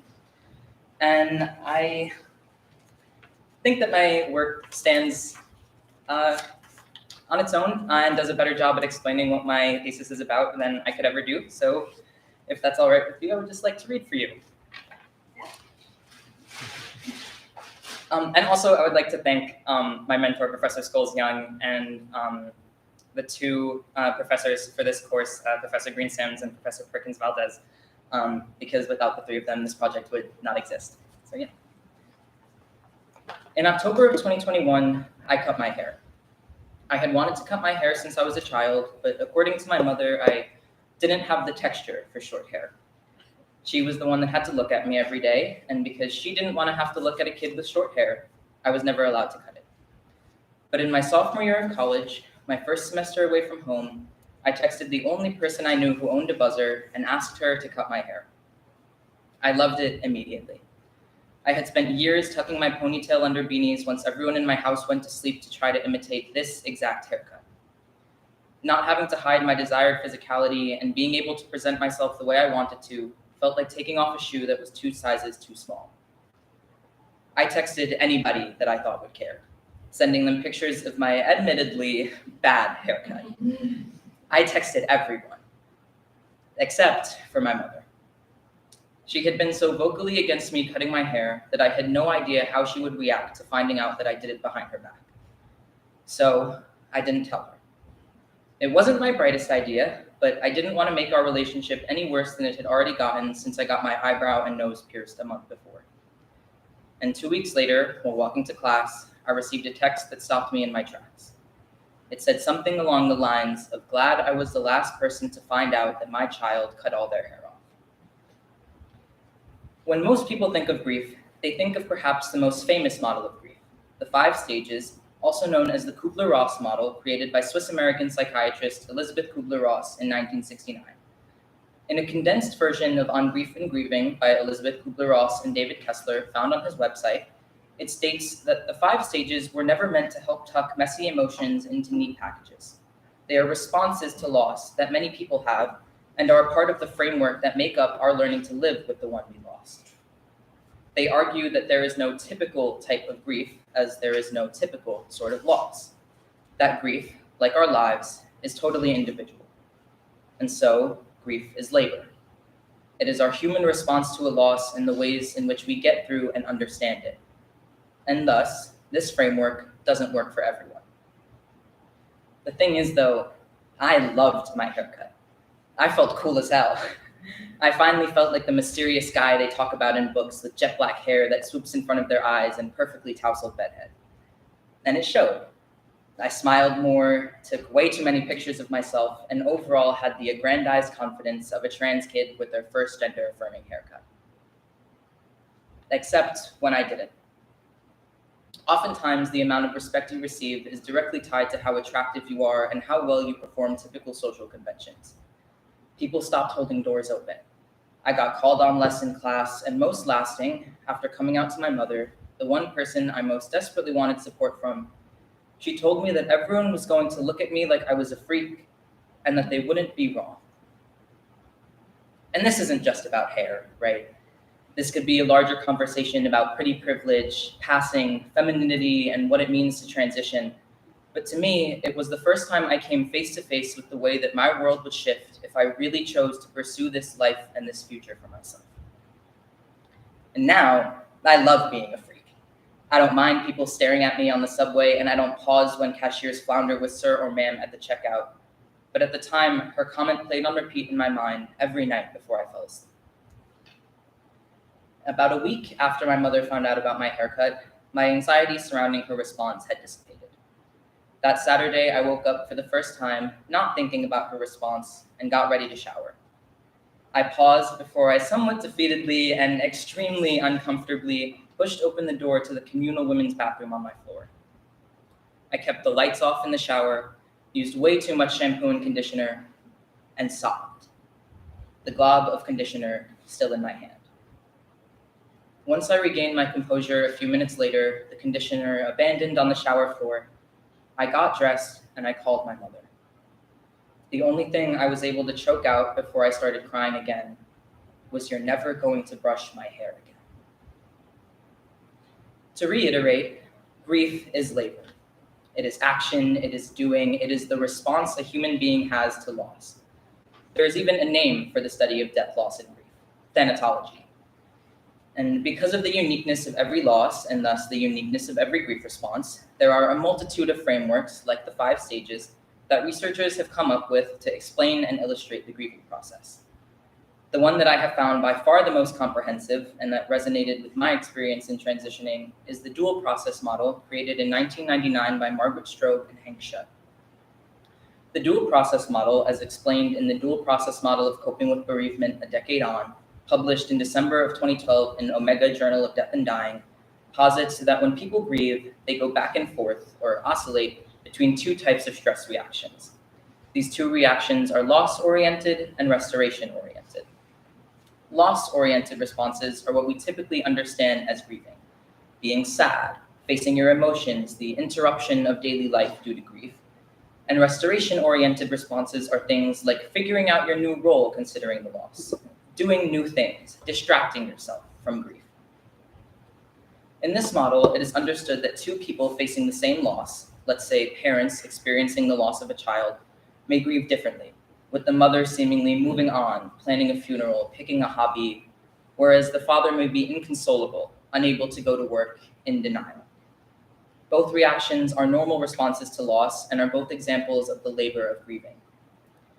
Strobe and Shutt make apparent, however, that no one experiences purely loss or restoration-oriented responses, and it would drive a person insane to be immersed in only one.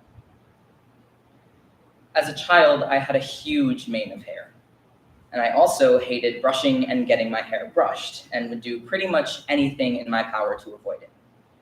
This avoidance led to more than one situation where I had gone a week or more without brushing or having my hair brushed.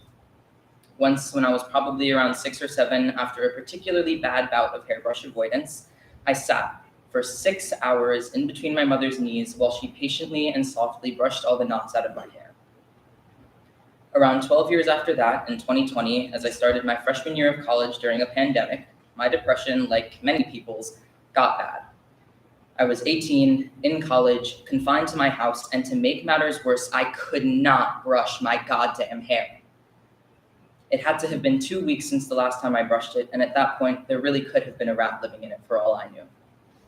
I was sitting in the shower, tears coming out of my eyes, the water running cold for the last 20 minutes, and I couldn't even get the brush out of the tangle of knots that I had gotten it into.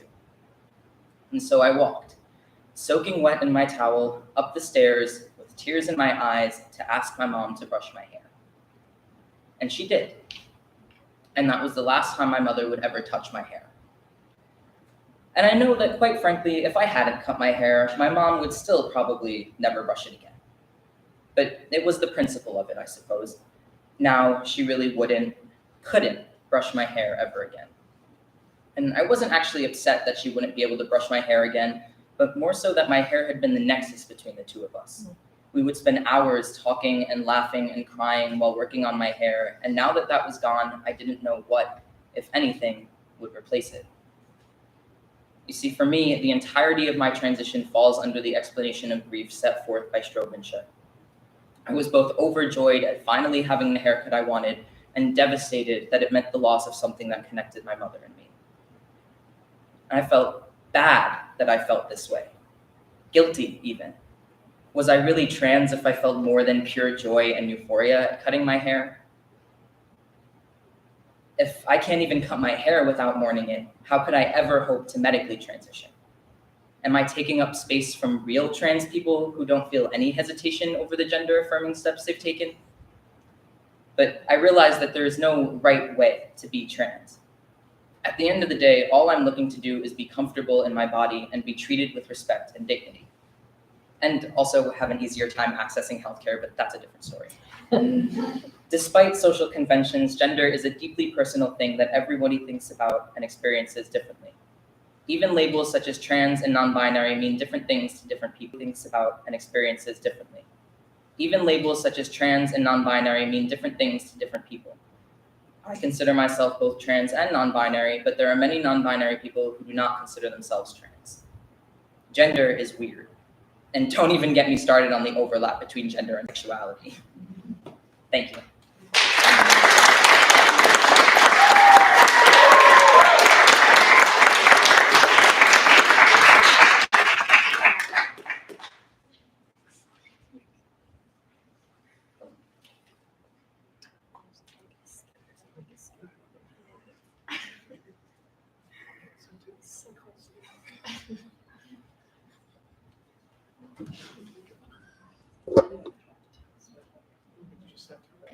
I can do that.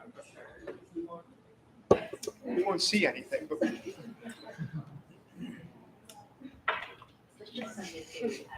yeah, this is maybe you can faintly see half.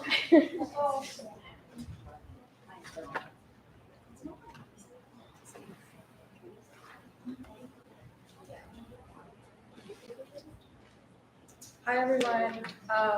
My name is Soraya Roberts, and I'm a senior here on the Transcultural Studies track, and I'm going to present my capstone project. My presentation is a little more slides heavy, but if you cannot hear it. Right, and I'm in the first row. Is it not? No, you should just get close. Sorry, can you hear me now? Yeah. Okay. My presentation is a little bit more slides heavy, but if you can't see it, don't worry, I'll explain what's on the screen. There's also, again, if you have the email that the Lit Department sent out yesterday, you can go to panel 3 and you can click and see the slide on your phone. Okay. So I come from a background of athletics, sports, and personal training. So when I first thought about how to explain my topic to my audience, it seemed obvious to me. I would say, how many times have we heard a girl complain about her muscle size or her desire to only do ab exercises so she doesn't bulk up? Or how many times have we heard a male coach tell female athletes to not worry because those exercises won't ruin your feminine figure? Or a gymnastics or dance coach comment on a young girl's weight gain? But then I realized that a lot of people haven't had these firsthand experiences, and especially those of you who might not have had such constant ties to the sports world. So I turned to film, because a lot more of us have seen A League of Their Own or Disney Channel movies like She's the Man than been in these specific sports-related scenarios. And I aim to show these issues through an analysis of films based on female athletes. So more specifically, I'm arguing that the portrayal of fit and active women on screen, spanning various genres, collectively assert that a woman in a sport is deemed attractive only if she presents herself in a feminine and/or sexualized way, and not if she presents herself as masculine. I'm looking at the prevalence of this mainstream message across Hollywood films and social media, and using media theory to examine how female athletes are being portrayed and why it creates a problematic view of women in modern-day American society. To explore this view, I analyzed 2 sports films, which center female athletes alongside pop culture theory. I looked at the films Battle of the Sexes and A League of Their Own to work out what messages are being shown to the world about female athletes and how American pop culture prioritizes sexualized feminine female athletes over those deemed as masculine or conservative. The portrayal of female athletes in these 2 widely known films relies on sexist narratives that enforce the idea that to be strong is to be masculine, and yet women cannot be found attractive if they present masculine traits such as physical strength, a competitive spirit, or angry outbursts. After unpacking this message, I look into how social media, specifically Instagram, can provide a pocket of resistance to this harmful image of ideal female athletes. On social media, women have the platform and freedom to claim physical strength as a feminine trait and begin to break apart the restrictive ideal female athlete trope. This paper serves to prove why this pocket of resistance deserves more attention and how its impact on the fitness world is gaining traction. So I'm going to play a clip. I don't know if it's going to work or not. From the first clip I analyzed in this project, A League of Their Own, which was made in 1992. In the beginning of A League of Their Own, the film follows a baseball scout as he travels the U.S. in search of women to join the All-American Girls Professional Baseball League. If you haven't seen the film, this is based on true events from the 1940s, however, the characters are fictionalized. So the scene I'm about to play shows the baseball scout looking at a girl named Marla.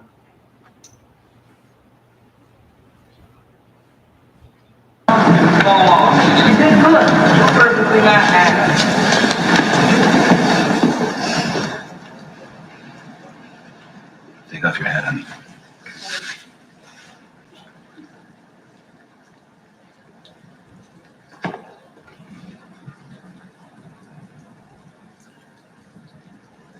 Oh, we'll let you know. Damn it. I'm sorry. Come on, let's go. We'll miss the train. Okay, so I know you guys probably couldn't see that.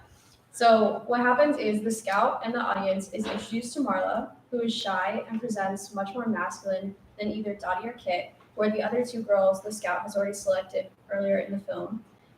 Once the scout sees Marla up close, which is what you heard, for the first time, he flinches in a comedic way at her appearance.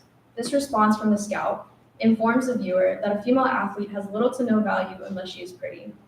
Marla is one of the best hitters the scout sees during his tour, but he's willing to disregard her because of her masculine appearance.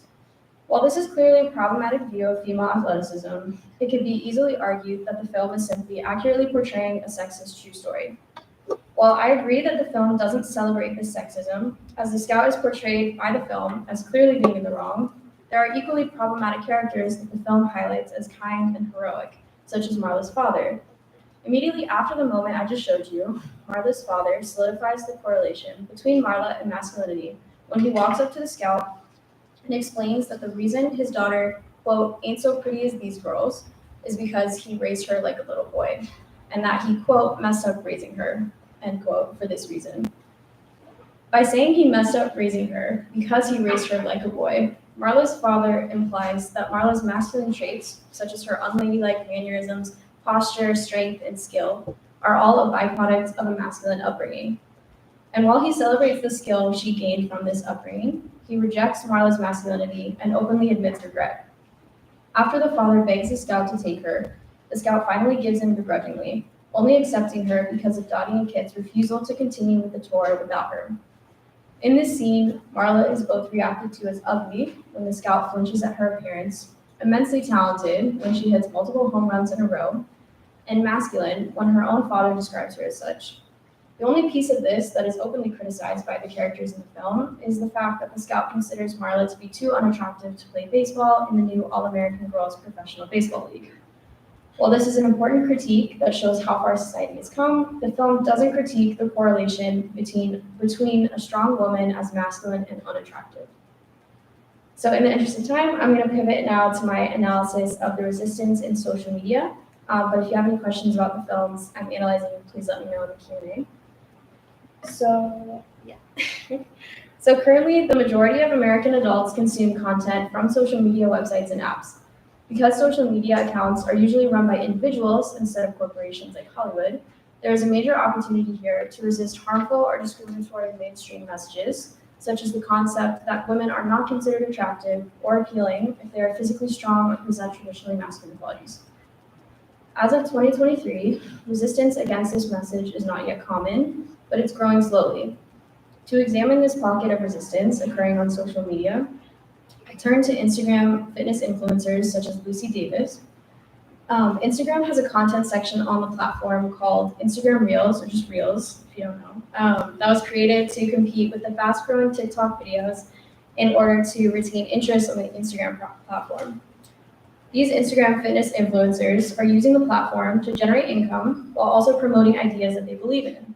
Interestingly, Reels are programmed to follow an algorithm, like TikTok, that suggests videos dependent on the user's personal interests. Therefore, this platform, while incredibly useful in its ability to resist harmful mainstream ideology, reaches a smaller and much more niche audience than something like a blockbuster Hollywood film. Despite this limitation, Instagram fitness influencers are still reaching hundreds of thousands of Instagram users, which is an important start. So in comparison to the last clip I showed you, I want to show you a social media post from 2023 that pushes against these ideas I've just talked about. So the following clip is from an Instagram reel from a fitness influencer named Lucy Davis. And for those of you who probably can't see, the comment that Davis is responding to in the video was posted by a man named Andrew, and it's displayed on the screen as saying, quote, "Can't wait until women decide they don't want to go to the gym anymore. Imagine the peace." So let me play this, which is totally fine because I'm just gonna read to you what it says. So this video posted by Lucy Davis, in the video, her upper body muscle definition is powerful. And it's clear that by highlighting the amount of muscle on Davis's body, she is celebrating her strength in opposition to the restrictive comment from her male viewer. For those of you who might not have been able to see the words on the screen, on top of the original screenshot of Andrew's comments, in her own words, Davis writes, "Hey Andrew," and as the video cuts to multiple clips of Davis working out and lifting heavy weights, she writes, quote, "I hate to break it to you, but we aren't going anywhere. In fact, we plan to take up more space," end quote. Davis's incredible feats of strength are celebrated alongside the beat of a song. When Davis completes a heavy lift, the words, quote, "You wish you could do it like a girl, like a woman," end quote, blast over the video, emphasizing the power and capability of strong women. These powerful lyrics emphasize Davis's message to her viewers, and her video has already been seen by 16,000 Instagram users as of February of this year. So before I finish this presentation, I want to be clear that this paper is doing the work of showing the dangers and the faults in mainstream media messages regarding femininity and masculinity, and it's critical that more work be done that expands upon this argument in a way that breaks away from the dangerous gender binary this paper is working within. Thank you.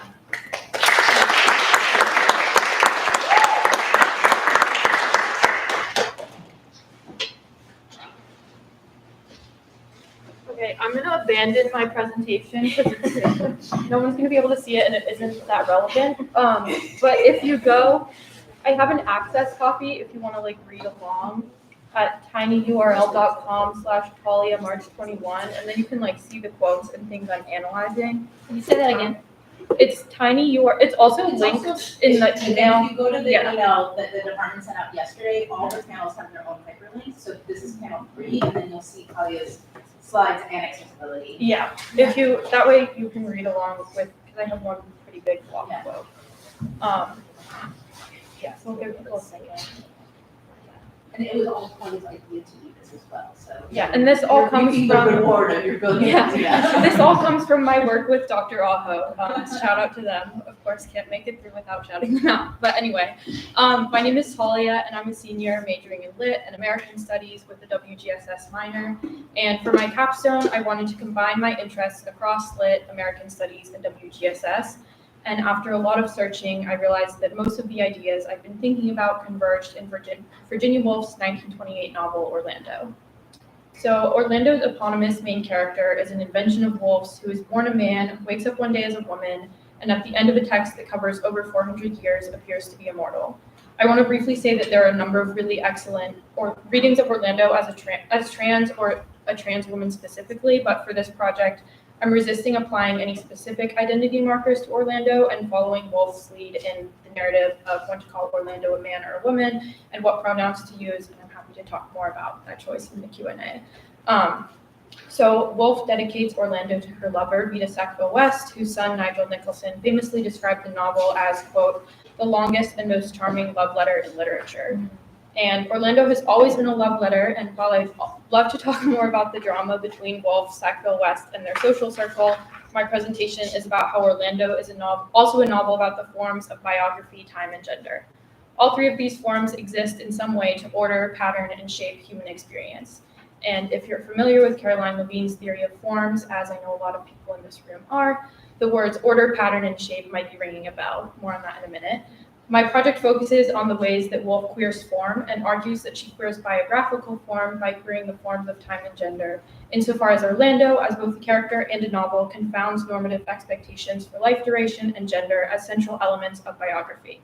By the way, whoever guesses closest to the exact number of times I say queer and form in the presentation will win a prize. You can turn your guesses into Professor Bright Oak at the break. But back to Caroline Levine. Theory-wise, my project is interested in the conversation that can be made between her work and Ramsey Fawaz's book, Queer Forms. In Levine's book, Forms, she defines a form as, quote, always indicating an arrangement of elements in ordering, patterning, or shaping. Levine's forms also have affordances, what they're able to do, and constraints, what they cannot do. And her approach to form is also political, and she asks, quote, what if the organizing forms of the world do not or cannot unify experience? I see queer forms as the beginning of an answer to this question, as Fawaz points out in his book, Queer Forms, that, quote, queer forms relentlessly display different aspects of gender and sexual existence, thereby making them available to our perception and soliciting collective attempts to provide interpretations of gender and sexuality's manifold dimensions. Fawaz's definition of queer form couples the multiplicity and dissonance of queer, which might be familiar to anyone who's read Eve Sedgwick, with the innate organization of form. In relation to my argument, this means that queer forms can help reveal the possibilities that are available but not always active in forms that are not queer. The ways that Woolf remakes outmoded forms are an example of what Elizabeth Freeman would call temporal drag. In her chapter, Deep Les, Freeman argues that queerness is not always about the avant-garde, it is sometimes more about the refashioning or queering of forms that could function more effectively. Orlando's queering of form begins with its subtitle, A Biography, and I could talk here about Woolf's familiarity with the form through her father, Leslie Stevens, who was the first editor of the Dictionary of National Biography, which was and is the standard national biography in the UK. But instead I'm going to quote Terry Eagleton, who wrote that, quote, few literary forms could be more predictable. Everyone has to be born and almost everyone has to be educated, oppressed by parents, plagued by siblings, and launched into the world. They then enter upon social and sexual relationships of their own, produce children, and finally expire. The structure of biography is biology, end quote. Orlando, as an immortal character who lives for centuries as a man and then one day wakes up as a woman, flips all of this on its head. The assumption of a singular, temporally bounded, gender-normative life is central to the premise of biography, and Orlando, as both a character and a novel, queers this. Today, I'm going to talk mostly about the ways queer time shows up in Orlando, but if you want to talk about biography or gender, you can ask in the Q&A. And for the purposes of this paper, I combine the work of Jose Esteban Munoz, Heather Love, Elizabeth Freeman, and Jack Halberstam in order to define queer time as an expansive, anti-hegemonic form of time that encompasses past, present, and future. The form of biography functions as one method by which the past is reported and told. We take biographies to be nonfiction, objective tellers of truth, when in reality, they are just one way to tell the story of memory. Memory is the method we have to look at or even live the past during the present. Wolff queers the form of biography by invoking memory as a way of understanding time that fails to be linear, and thus memory functions as a queer form of time. In Chapter 2 of Orlando, we see the ways memory takes over when official records of time in the past fail. The chapter begins with Wolff explaining that Orlando's life has been well documented and thus easy to tell up to this point. This has made her task as a biographer easy and has allowed her to lean into the normative form of biography, demonstrating her knowledge of its conventions, thus making her eventual queering of the form more effective. At the beginning of Chapter 2, she writes, quote, "But now we come to an episode which lies right across our path so that there is no ignoring it. Yet it is dark, mysterious, and undocumented so that there is no explaining it. Our simple duty is to state the facts as far as they are known, and so let the reader make of them what he may," end quote. Wolff then stops to tell us simple facts about Orlando's life, the weather, and politics. This statement of facts evolves as the chapter progresses, demonstrating the difficulty of sticking to this prescribed facts-based form, especially when so few concrete details exist.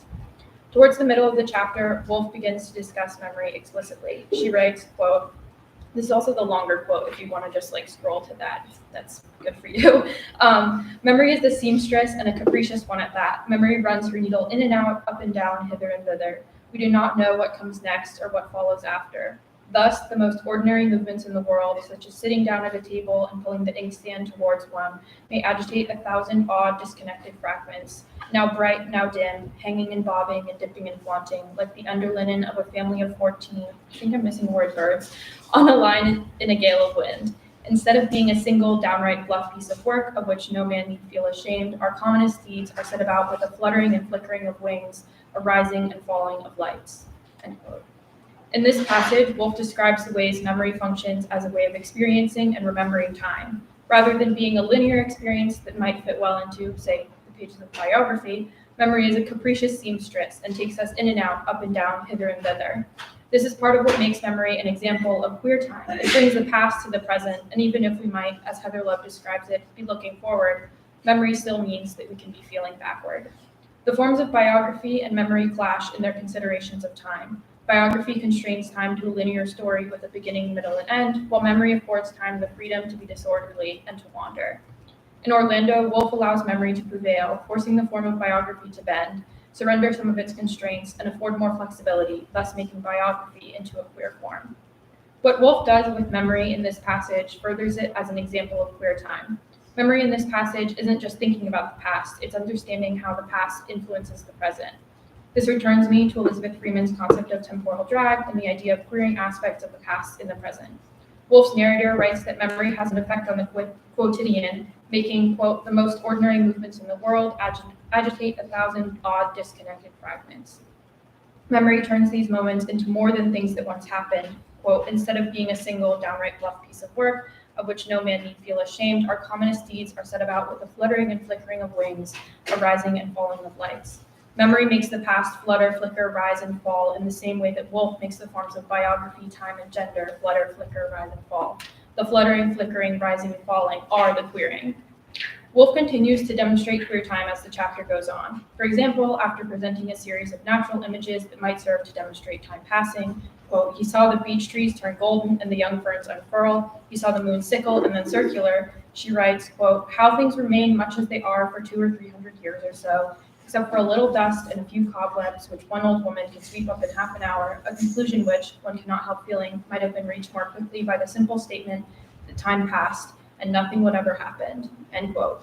Her choice to fill in the gaps that the statement time passed creates and to mark time with natural imagery rather than years demonstrates an embrace of time's unpredictability and therefore treats time as a queer form. As a form, normative time attempts to be regulatory, imposing order and control on an experience that, when we look more closely, is far from ordered or controlled. In Orlando, Wolf leans into the chaos that is revealed when we begin to unravel time, exposing time as something that exists more effectively as a queer form. Orlando's treatment of memory shows the affordances of time when it is allowed to be a queer form. And by embracing queer time, Wolf begins to unpick the constraints of biography as a form, revealing some of the ways that it too functions more effectively as a queer form. Thank you.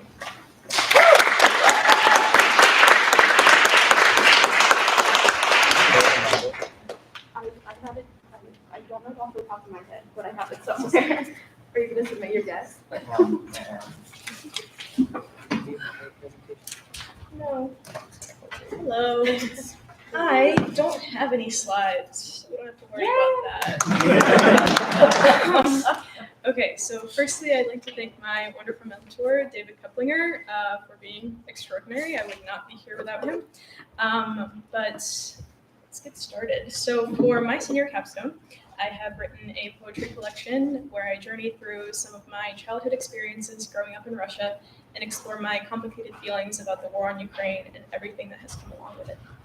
I wanted to describe the grief I and many other Russians feel for the familial relationship that the Slavic countries once had. I was born in Russia and lived there until the age of 11, and the actions of the Russian government have caused me a lot of pain, and were the reason why my mother decided to leave the country in the first place. I'm incredibly privileged to have made it out, but there are many who do not have that option and will be forced to participate in this horrible war. Besides that, it is deeply upsetting to me and many others that the only option we have is to leave our homes in search of safety. This collection contains all the sadness I feel for those who are suffering at the hands of the Russian government, and the love I feel for the visual beauty of my home country and the rich history of my people. I have taken the title of my project, Goodbye Boys, from a Russian song by Bulata Kudryava, where he sings about World War II and asks our boys, the young soldiers fighting in the Soviet army, to please do their best to come home. I wish the same for all the Ukrainian and Russian soldiers who have no business whatsoever dying at war. And now I'm gonna take the rest of my time to read you some of the poems from the collection. So, as I said, it follows somewhat of a chronological order from my childhood to today. So let's start with my parents. The poem is called Marriages. Sometimes, when nobody was home, if I was sick and couldn't go to school, and you were both at work, and Grandma would check on me later, and there was food in the fridge, and I should drink plenty of water, and take a sip right now so I see Nadia, I would slip into your room all dazed and look at the photos on the dresser. I liked the one of you smiling in a lovely sprawling field in Voronezh with some transmission towers in the background, because I like to think about a time when you still loved each other, way before I was born, and you were a divorced mother of one and a divorced father of one, and your sons, from your respective failed marriages, were old enough to know that they were over, and the millennium was coming to an end too. And for this one day in a green field, you were a relatively happy couple. And someone had a camera, so you smiled wide, and you wore a dark blue sweater with a brownish stain, and I sprinted back to my bed when I heard the jingle of your keys at the door. Following on that theme, thank you. The next poem, the title of it is my dad's name, and I haven't spoken to him in about 6 years, but he continues to have a profound effect on me, so let's get into it. Vladimir Shilov. I jokingly call it the motherland, but I think it's the country I left to my father. And every time I go through customs, anxiously preparing my now stumbling Russian, and the passport where the photo looks nothing like me, I wonder if I'll bump into him somewhere. Maybe on the Moscow metro, right before the train doors close, I will look up from my phone and see a man who looks like he once carried me around on his shoulders and gave me his army helmet to wear on New Year's Eve because I was scared of the fireworks. Or maybe at the market, we'll be looking at the same sea bass, and in the glassy black eyes of the fish, I'll spot his wrinkled graying reflection, but he won't recognize me at all. And I will finally know that every joke does indeed contain an ounce of truth.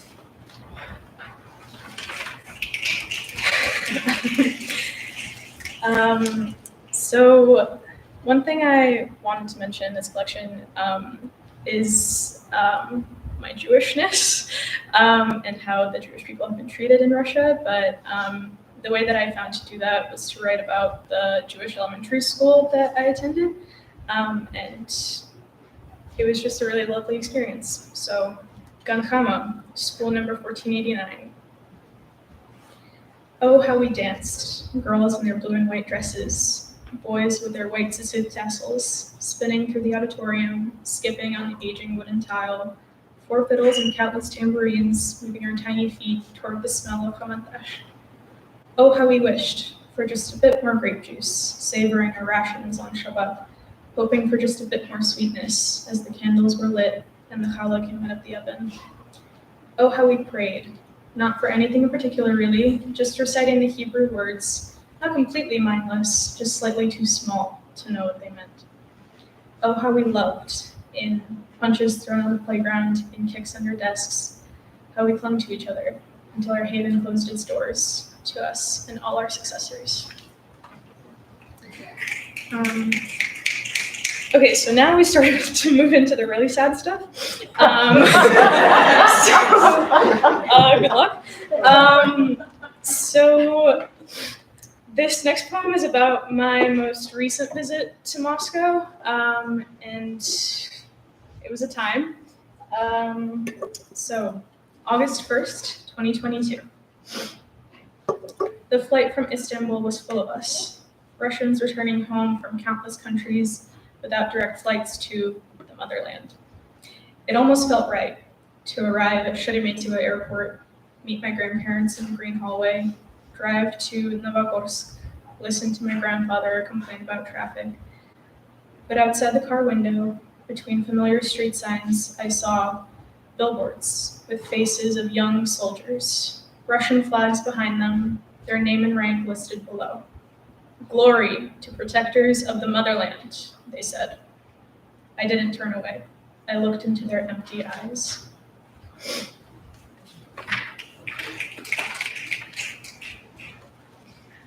Right, moving right along. One thing that keeps coming up as I write this is the beauty of the land that is Russia and Ukraine and all the Slavic countries. And something I really wanted to include was how much love I have for the beauty of that nature. So if we return, we will sit in the grass again, breathing slowly, watching the small shadows of leaves playing on the asphalt. We will see the sun above us, reach toward her with our lungs, reach toward her earnestly, and she will see us too. We will trust the wind again, listen to his song, let him carry us home, wait for it to feel true. We will close our eyes and expect nothing. Drunk on the sweetness of silence, we will sleep. Okay, so just a couple more before you get bored of me. So this next poem was actually the first one I wrote in Professor Keplinger's workshop, and basically it inspired all of this. So here we go. It's written in a traditional puzzle form, which means that it's written in couplets, and every first line of each couplet, they all have to rhyme, and then a word has to be repeated at the end of the second line of each couplet. And the poet has to name themselves in the last couplet. Colorized. I pick up War and Peace, a dusty, weighty tome, and think again of all the versions of my dear Moscow. The snow is melting now, but smoke and soldiers comb through sunlit streets, spilling the blood of Moscow. I can recall a time when we would roam safely and freely, knowing that our Moscow would shield us from the man who sits upon a throne, watching us from within the burning heart of Moscow. His muted face on the TV never leaves us alone. He's free to walk, he's free to poison Moscow.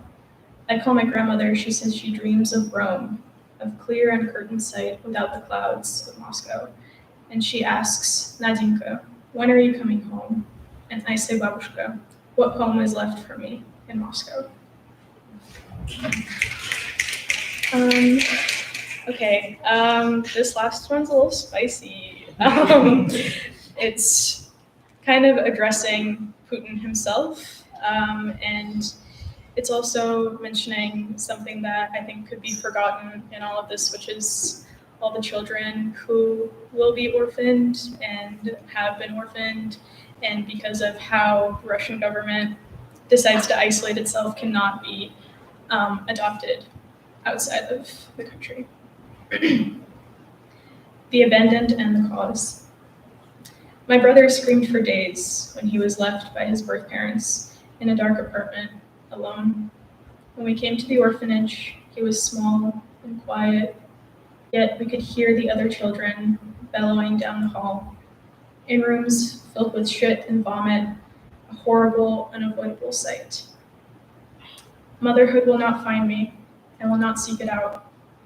My heavy heart will always hear them crying in their unclean beds, never to be saved. But you will suffer too.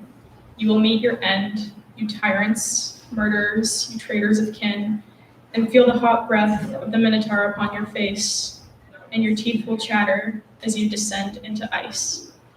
Thank you.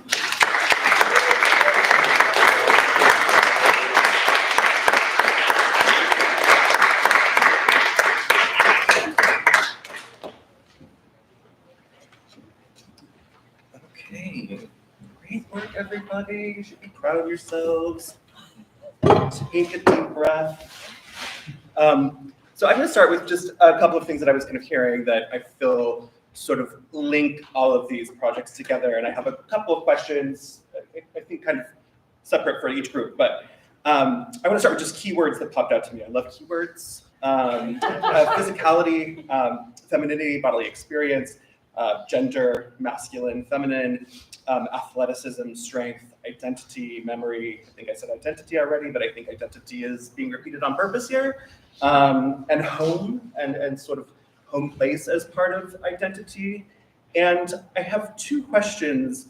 Part of this, what I'm thinking about is the ways in which all of these projects, what I'm sort of hearing deeply within them, and I think of all of the projects here, I think obviously it takes them sort of coming from a kind of personal place for a project to come to be in the first place. But these are all deeply personal projects. And I was thinking about a question that a student asked last semester in Imagined Bodies, where they said, we were talking about our approach to material. And they said, how willing are you to make yourself vulnerable to the text? And I think it's a great question. And so I'm thinking about here, specifically with Alex and Nadia, where your projects are both deeply autobiographical. You are the text in this situation. How hard was it, or what were some of the challenges you faced in approaching the material with the necessary vulnerability to write it? Sure, I can start, not only because the mic is in front of me, but also that was my biggest challenge in writing this thesis, was that I was writing about something that I was actively experiencing. Like I didn't have time to like sit and look back and think and process the things that I was writing about. Like I was doing it and then I was writing about it. And so that was particularly difficult. And there was a part at the beginning of this semester where actually I turned to Professor Perkins Valdez and I was like, I don't think I can do this. It just got to be like too much bearing of my soul. And I took a step back, and she reminded me that I had full control over what I shared and what I didn't, and that I could take a step back if I wanted to. And that was a really important reminder, because I don't know if anyone, there's a sticker on my water bottle that I made. It says "Spill your guts." That's kind of been my my like motto in doing this thesis. But it was just a very important reminder that I don't have to spill everything. So yeah, it's like auspiciously heavy. Yeah, I had kind of a similar experience, but I think multiple professors in this room have gotten panicked emails from me in the past 2 semesters that are like, I'm really sad right now, can I turn this in later? Because of this. And yeah, it was difficult to decide how much I should include and how many people I can name without hurting their feelings, even though many of them won't read it. But it was hard to just like put so much of myself on the page, because for a long time I was much more of a prose fiction writer. I didn't really write a lot of poetry until last year. And so, yeah, it was a difficult time, but I thought it was important to have this kind of perspective written, and I thought like sometimes it would just kind of like gush out of me when something happened. But yeah, it was not easy. Well, you both did it beautifully, so good work. Makes me think of the essay by Dorothy Allison called "Survival is Least of My Desires," and she says, "Don't shy away from the hard stories. Like the hard stuff is important." And good work, really good work. For Talia and Soraya, I wanted to ask you about starting points. I wanted to, in terms of bringing a scholarly project to fruition. What were your starting points? Why these texts? What maybe is missing from the archive or didn't make it in terms of the text that you analyzed in your work, and talk to me about the process of how it all evolved. I could go first. So at the beginning of last semester, my plan was to do an 18th century project. And obviously this was not an 18th century project. I think I started off, I really wanted to fit in the queer time angle, which is why that's what I talked about, because I was working on a different project in American Studies about queer time, sort of, and a variety of other things. And I was like, well, let me just take all this research and put it into analyzing a novel. And I found some things that sort of worked, but it really felt like I was just kind of shoving this into something that wasn't quite working. And then we read Orlando in Professor Rido's class last semester, and I was like, oh, I think this could work. And so I restarted my project at the beginning of this semester, and I think I ended up restarting everything about 6 or 7 times in total. So it was a long journey to get here, but I think that I ended up fitting in the queer time. I didn't have to lose the 18th century, but with my apologies to the 18th century, I think this worked out better than that would have. Yeah, so I mean, in the beginning of last semester when we were we were brainstorming our ideas, I really wasn't sure what I could write about that would be interesting to me, because I'm not really like a poetry girly or like a literature person, despite being a literature major. So I like thought about fitness and all of that. And I actually rewatched the Disney Channel film She's the Man, and I was like, oh, okay, yeah, I can write about this. This is not the best. So yeah, I don't know, it was like that and a mixture of just personal experiences. I feel like if anyone's done youth sports, everyone has some sort of like traumatic story. So yeah, that's really like where the inspiration came from.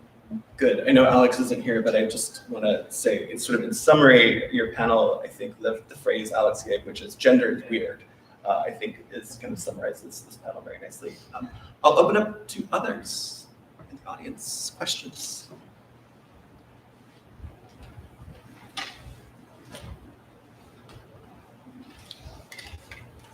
Well, I guess I'll start with a question for Nadia. You said that the puzzle that you wrote was the inspiration for the rest of the project. And could you describe what that felt like when you started writing about this material and felt at the same time the pull to continue and also the dread of what that might mean and the kind of emotional investment that it would require? Could you describe that? Sure. I mean, when I first wrote that, it was like right after Putin had sent troops into Ukraine, and I just like couldn't stop thinking about it. And when the prompt came in workshop, I I don't know. I decided I wanted to talk about the city I grew up in, and also just be a little bit combative in my own way. And at the time, it didn't really feel like anything. It was just sort of there.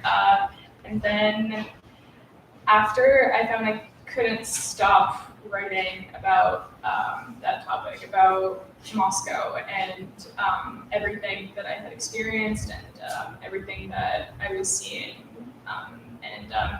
There's another piece in the collection where I very briefly talk about communicating with my grandparents, who, like, half my family still lives in Russia, and so it's, and my brothers, like, are actively dodging the draft, so it was just really scary at all times to be thinking about it and then try to put it into words, and so it was terrifying, but also kind of freeing when I was able to say the things that I was feeling and just kind of have them for myself at that time, and not necessarily show them to anyone. So it was a very, at times cathartic, at times terrifying experience. Yeah.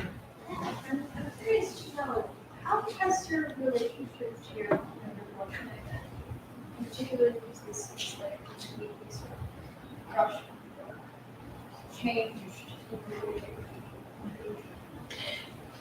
Yeah, I mean, I've always had a very complicated relationship with Russia, even before this particular kerfuffle. So I've never loved the way that the Russian government treats its people, specifically minorities, queer people. It's a really, really horrible place to live as a queer person. And so I've always had very complicated feelings about my identity as a Russian person, and because of all the things that keep happening, it just keeps getting more complicated. In the author statement, I kept finding myself overstating the fact that I don't support Russia in this, and like multiple people going through edits were like, Nadia, we get it, like, you know, I understand, but yeah, it's hard to think about, but again, like I really do love the people and the beauty of the actual land and the nature and the literature, obviously, that has come out of it. So as long as I'm conscious of those two things, I think I can continue to sustain a certain relationship to it. I don't know your name, sorry. Questions for Rhea.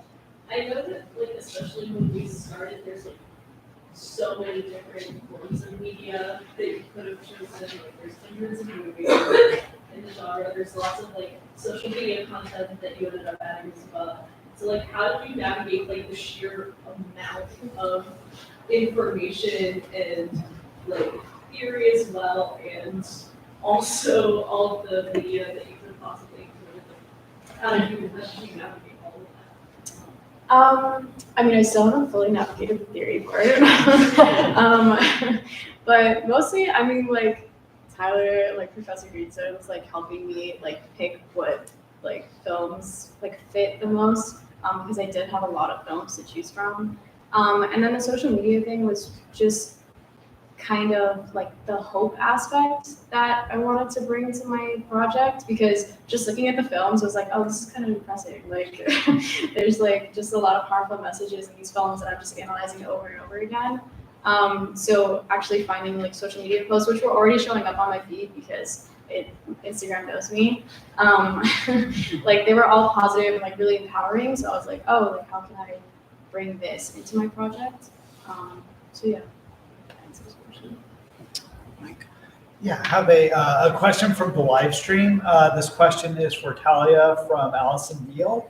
It says, your project makes me think of Morrison's Rememory. Do you think Woolf presently queers memory to cope with the passing of time? Is queer time the grieving or rebirth? That is a really good question. I think that I'm thinking of the last part about like grieving, losing parts of the question as I'm thinking through it. But I think that that can be like a form of queer time, like looking at the past and turning it into something new, which honestly Alex might have something to say about the grief and queer time aspect. But now I'm like forgetting the rest of the question. But I think that like, because like in the example I used where it's like looking at the past and bringing it to the present, like the interweaving of the past and present, I think can be a form of queer time. I don't know if that answers your question. Sorry, Alex. So I think it gets at it. Yeah. Alice, do you want to say anything? You're much more eloquent than I am. It's interesting because so queer time is so multivalent, and it's slippery, and it's so much. And I was thinking too about this sort of like thinking about the ways in which you were grappling in your work, Alex, with like these twin emotions of joy and grief, and how that's sort of this constant of like of queerness and of identity, and that becomes part of queer time in a lot of ways. So I think it would have to be that grief is kind of fundamental part of queer time a little bit, right? Yeah, not necessarily in Orlando, maybe, but generally, yes. And just got a response. Talia, you're amazing. You answered it completely. Yeah, Alex, I've had a question about form, and I know we only heard one piece of this, and I know I've seen some of your essays on grief, and so I'm wondering about grief and form, and maybe some of the other essays that are in the collection, and have you found particular forms that feel like they work as especially good containers for grief or ways of approaching grief? And what are those forms if you have? Sure. I was particularly interested in form, not just because I am particularly interested in form, I just think it's very cool, but because I think it's fitting for the topic. The fact that like my gender identity is non-normative, I didn't want to have just 3 very like regular normal essays. So the other 2 essays that I have, one of them is in the form of an abecedarian. So each section starts with the next letter of the alphabet. And another one is a text and image essay, actually both of which you have seen. And I think that the essay that I read is the one that highlights grief the most. And I made it, I think, that one the most kind of like typical form because I wanted it to be the most clear. I didn't want to, I suppose, like confuse. I didn't want to present like the idea that I think that like being trans is like the worst possible thing that could happen to someone, and that like it is all like sadness and like depression. Because like there are a lot of elements that are like upsetting about being trans, but it's also one of the best things that's ever happened to me. And I wanted to make that clear as well. And so the other 2 essays where I play with form, while there are elements of grief in them, I think they mostly highlight the sort of like restoration oriented kind of side of it. Like the text and image essay is all the images are of my art. And I talk about the creation of my art and then like the creation of my identity. So yeah, if that answers the question.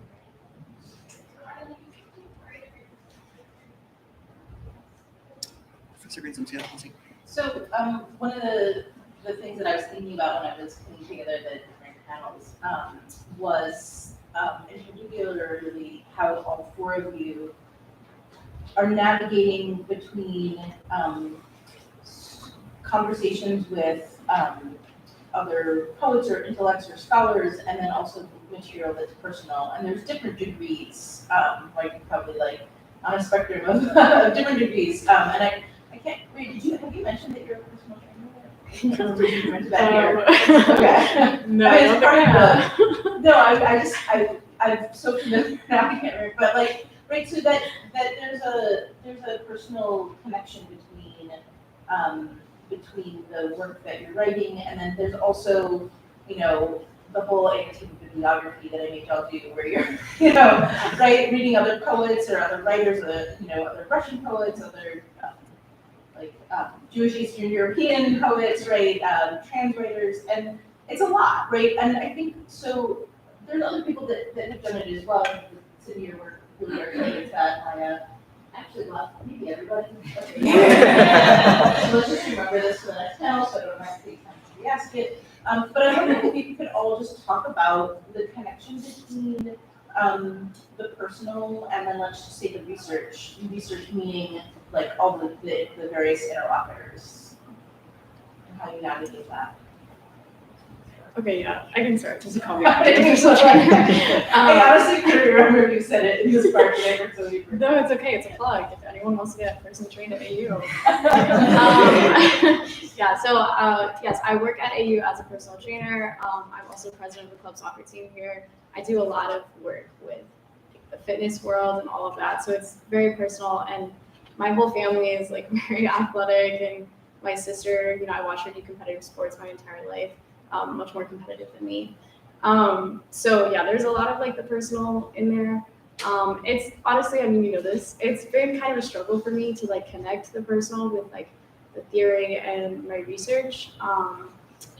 But I don't know, I feel like the films and the social media content that I found has been really exciting for me because I get to like unpack that in my paper with ideas that I already know, like if that makes sense. Like if I were to explain my capstone to like my fitness friends and all of that, I wouldn't even have to read it to them. They wouldn't have to read it because they would just know the problem that I'm talking about. Because like everyone knows in the fitness world, like knows this issue. And so it's been really interesting kind of having to prove that like through research because I didn't realize that that is something that I would have to do. So yeah. I'll go next. That makes it easier for the microphone. I think one of the primary inspirations, I guess, for this thesis idea for me was the lack of the use of the term grief in a lot of trans writing, because it is so clear that that's what we're talking about, right? Like there's only so many ways to beat around the bush, but gosh, our trans writer is good at not saying the word grief. And that was something that really stuck out to me, that all of the trans narratives that I would read would talk about loss and these experiences and never name them.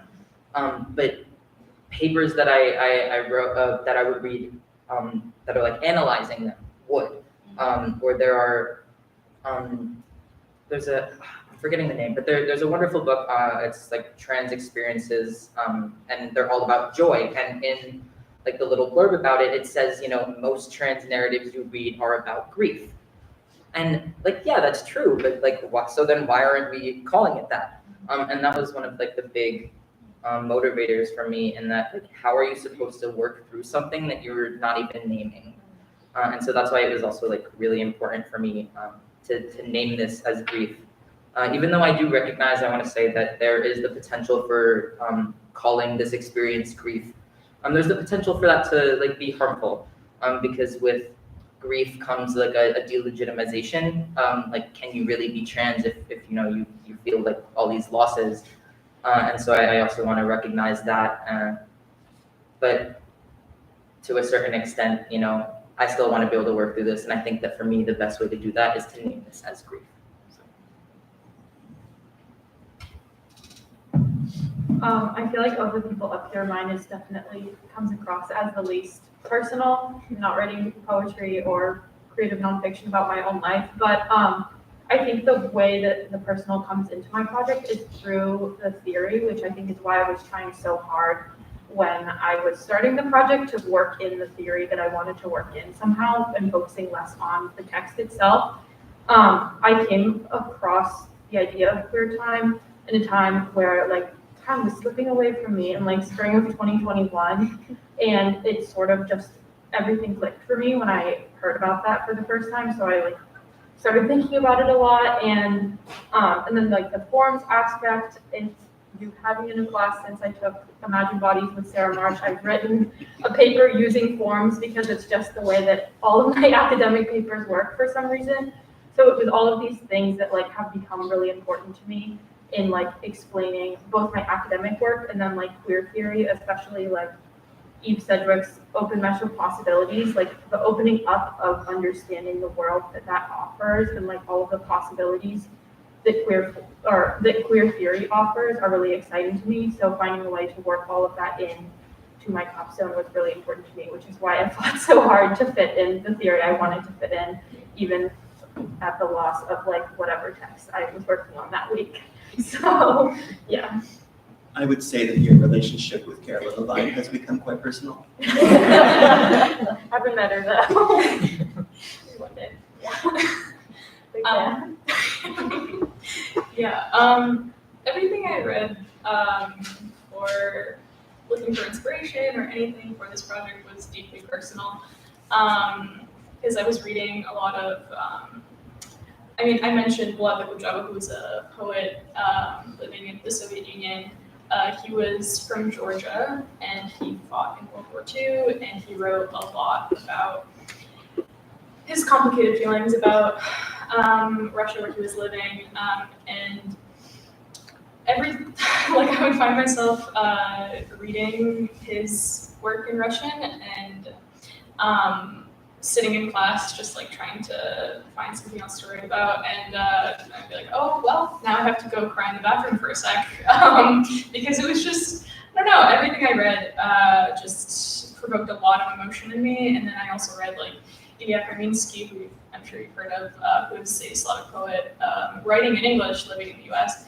And everything that I read, I just like connected with on a personal level, because that was the only way that I was able to sort of find like the next place to go with this. And I thought that was like very, very important to what I was doing, was just to connect with other work and other poetry.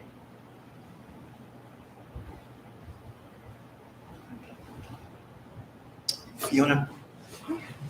I guess following your suggestions, and you're really helpful starting the conversation by like naming keywords. Yeah. We're thinking about these projects that are also wonderful and resonate so nicely together in this panel. That in some ways you're all interested in this tension, and I think this is something that also came up in Kamryn's paper, talking about sort of environmentalism and what it might mean to be hopeful in the face of seemingly unhappy and problems. That you're also interested in the tension between sort of a propulsive movement forward, whether it's a personal trajectory, making the logic of biography, one's own life, the force of normative imagery, and what it means, like either the value or the impact of persistence, whether it's the persistence of previous versions of the self about which one might have grief, or what it might mean for a landowner to be both moving forward and shaped by these vestigial images. And so I'm just wondering if there's anything that any of you might like to say about, I don't know, thinking of persistence and hope and stubbornness and maybe optimism that could be generated from that. But an optimism that, or a hope that isn't, that's pretty clear-eyed, that kind of recognizes the scope of what I'm saying. I guess I can start this time. Okay. Yeah, there isn't a lot of hope in what I'm writing, honestly. There isn't a lot of hope that I even have that anything will get better in my home country. But I think there is a movement forward, at least for some of us. And I guess, I don't know, it's hard for me to even imagine a future where, well, maybe Putin will die. That, we can all hope for that. That'd be good. But I don't know. It's hard to think of what could possibly happen to make this better.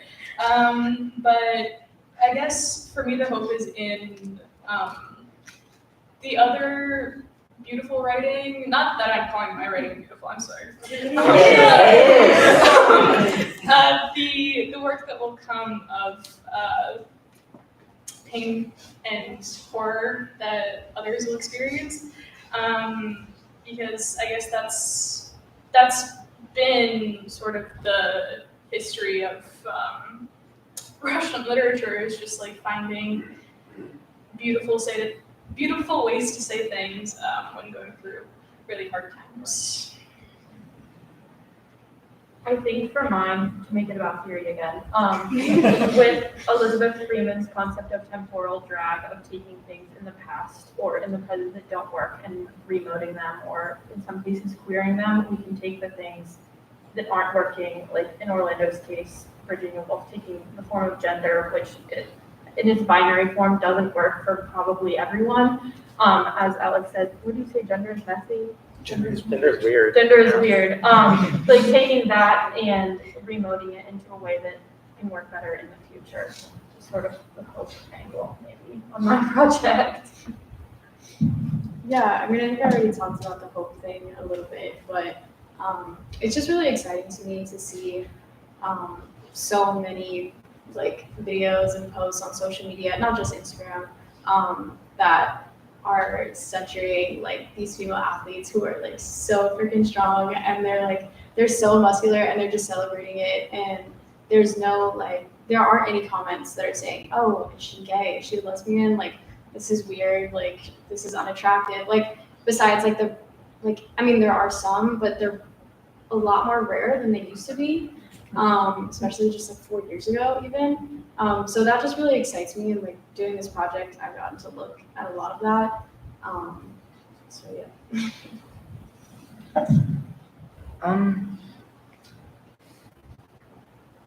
Being trans is really difficult right now, in the current moment, and I invite you, if you know other trans people, to check in on them.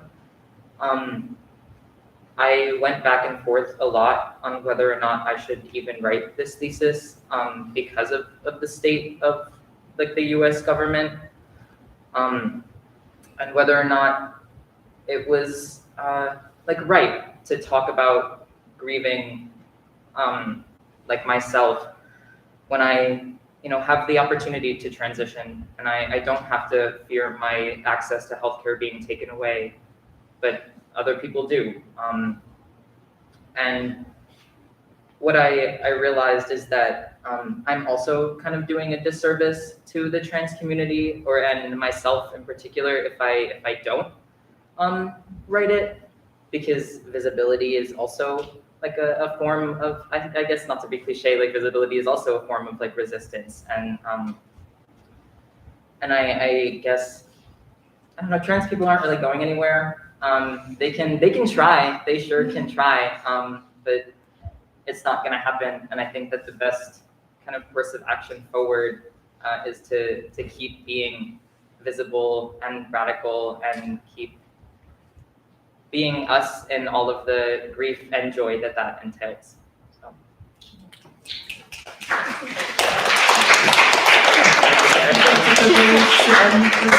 Thank you, everybody, and thank you all very much.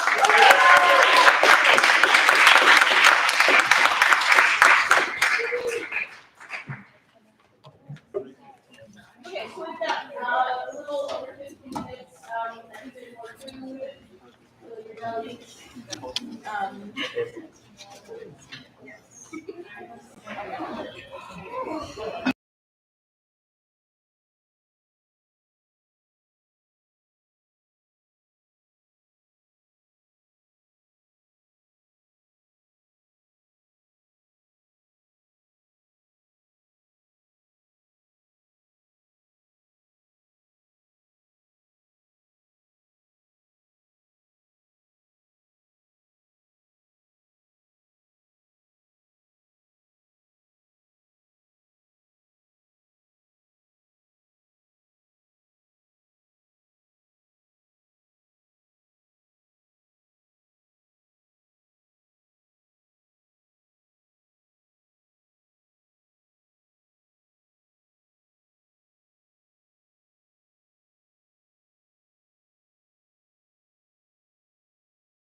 Yeah, let's do the I'd like to have a number.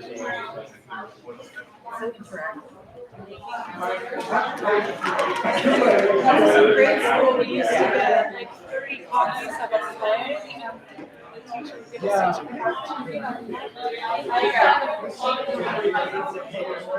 distributing them here.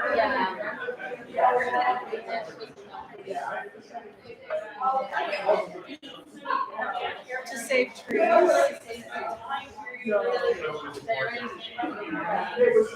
You could ask if anybody wants an accessible copy. You can go with that.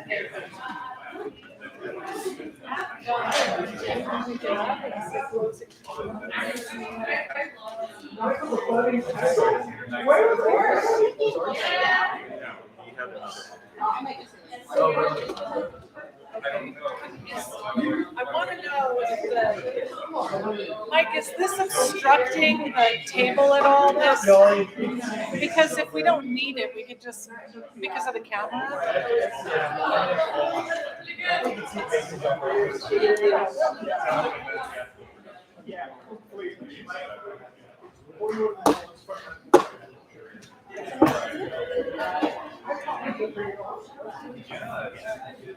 How was it? Right here, do you need some?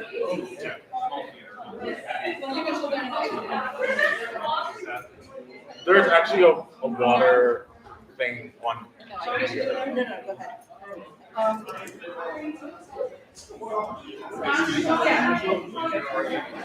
It was good.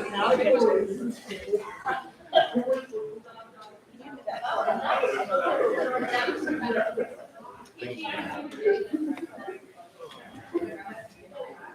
Anybody sitting here?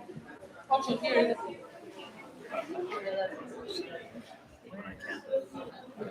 Really? All right. This is the last panel of the day. We have props.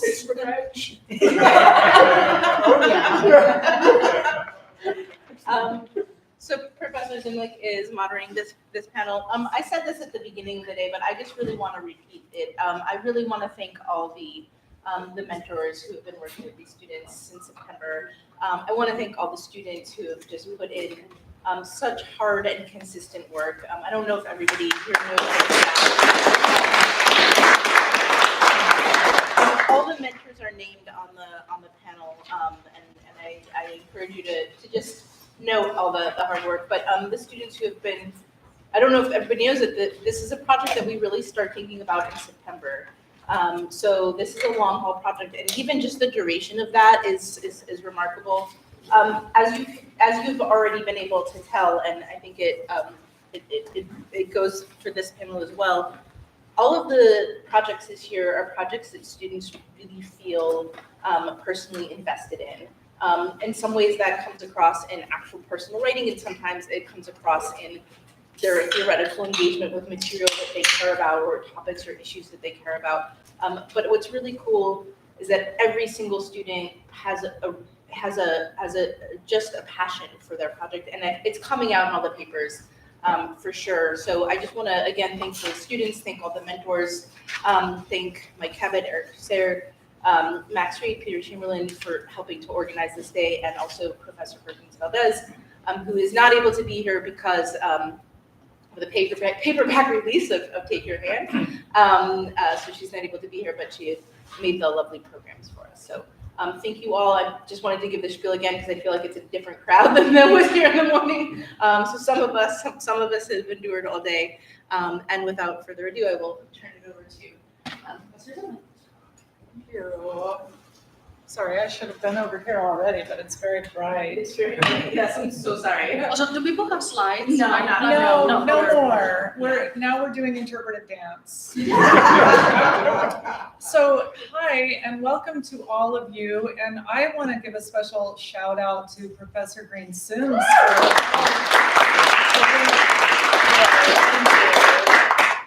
and we discussed how we were going to go about, I think I'm just gonna read all of the introductions and then they'll come up one at a time, but we're doing a couple of things different with this panel, so you're in for a real treat. Yeah, it's gonna be fun.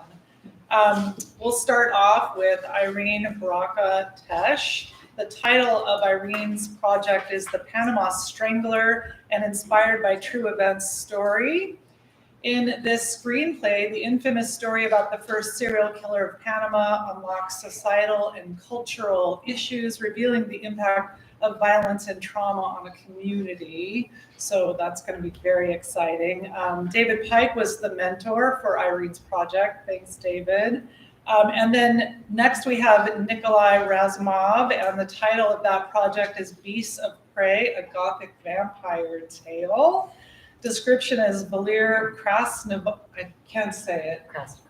Krasnikov, thank you. As a university student pursuing his dreams in the valley of Yata, when he unexpectedly falls mysteriously ill, as he spirals into vampirism and faces the Reaper figure Death and his mounting bloodlust, he struggles to hold on to his former values and becomes a dangerous force haunting the foreboding mountain range of, say it for me. Uberskaya. We should have checked that one out ahead of time, right? And weird, I mentored that one.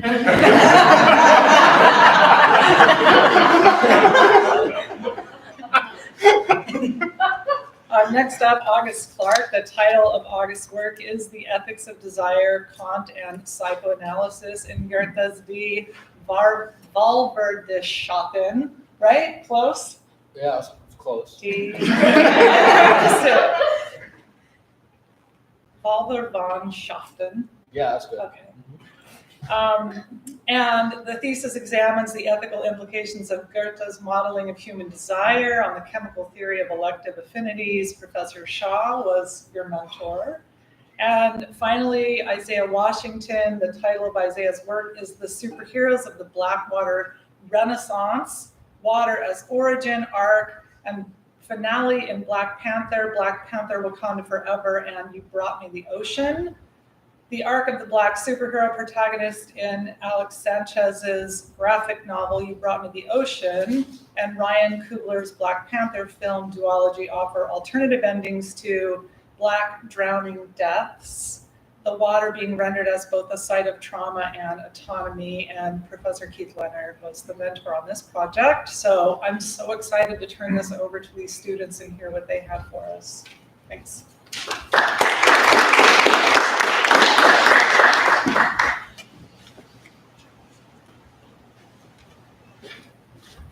Hello.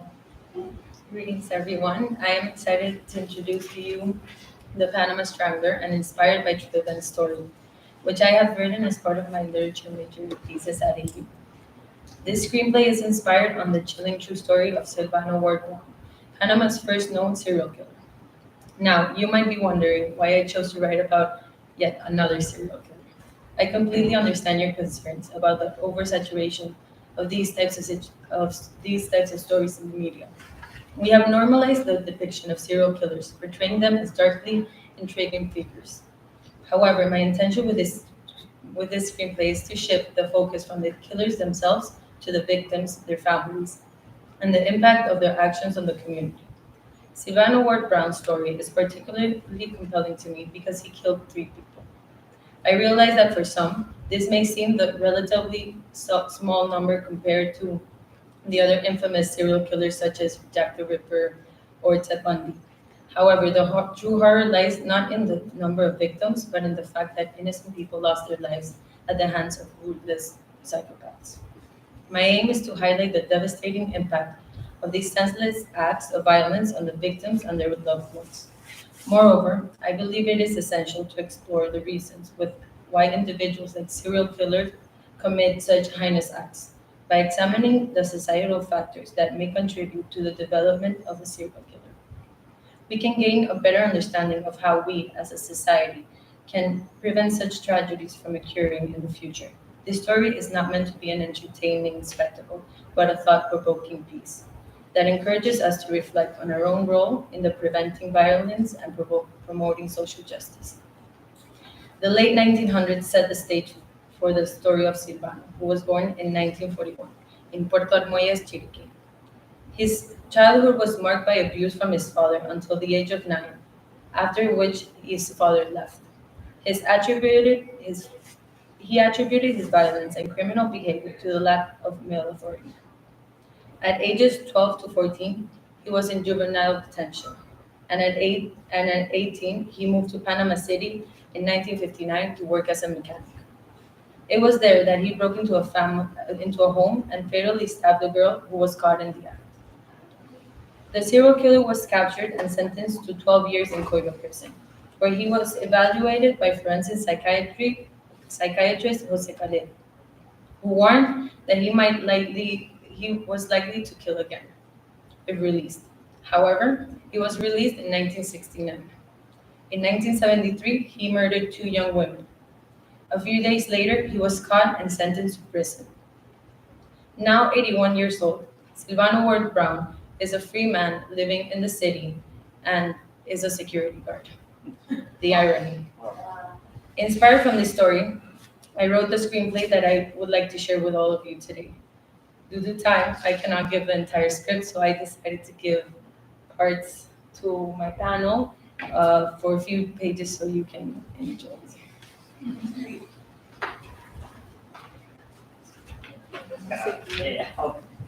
I have only 2 copies. If you would like.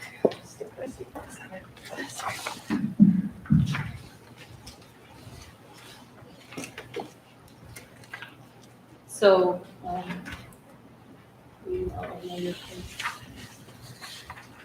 The Panama Strangler, written by Irene Bacrabail, inspired by true events. Interior La Joyita Prison, Panama, day 1993. We see the back of Alejandro, 52, focused on his neck as it pounds, and then focus on Gomez at the other end of the camera. An awkward silence focused as the clock ticks, and an air of distress, desperation, and discomfort wires the events. It's 5:09 p.m. as Gomez, 36, looks at her phone after a buzz. Samuel, text. Weren't you coming at 5?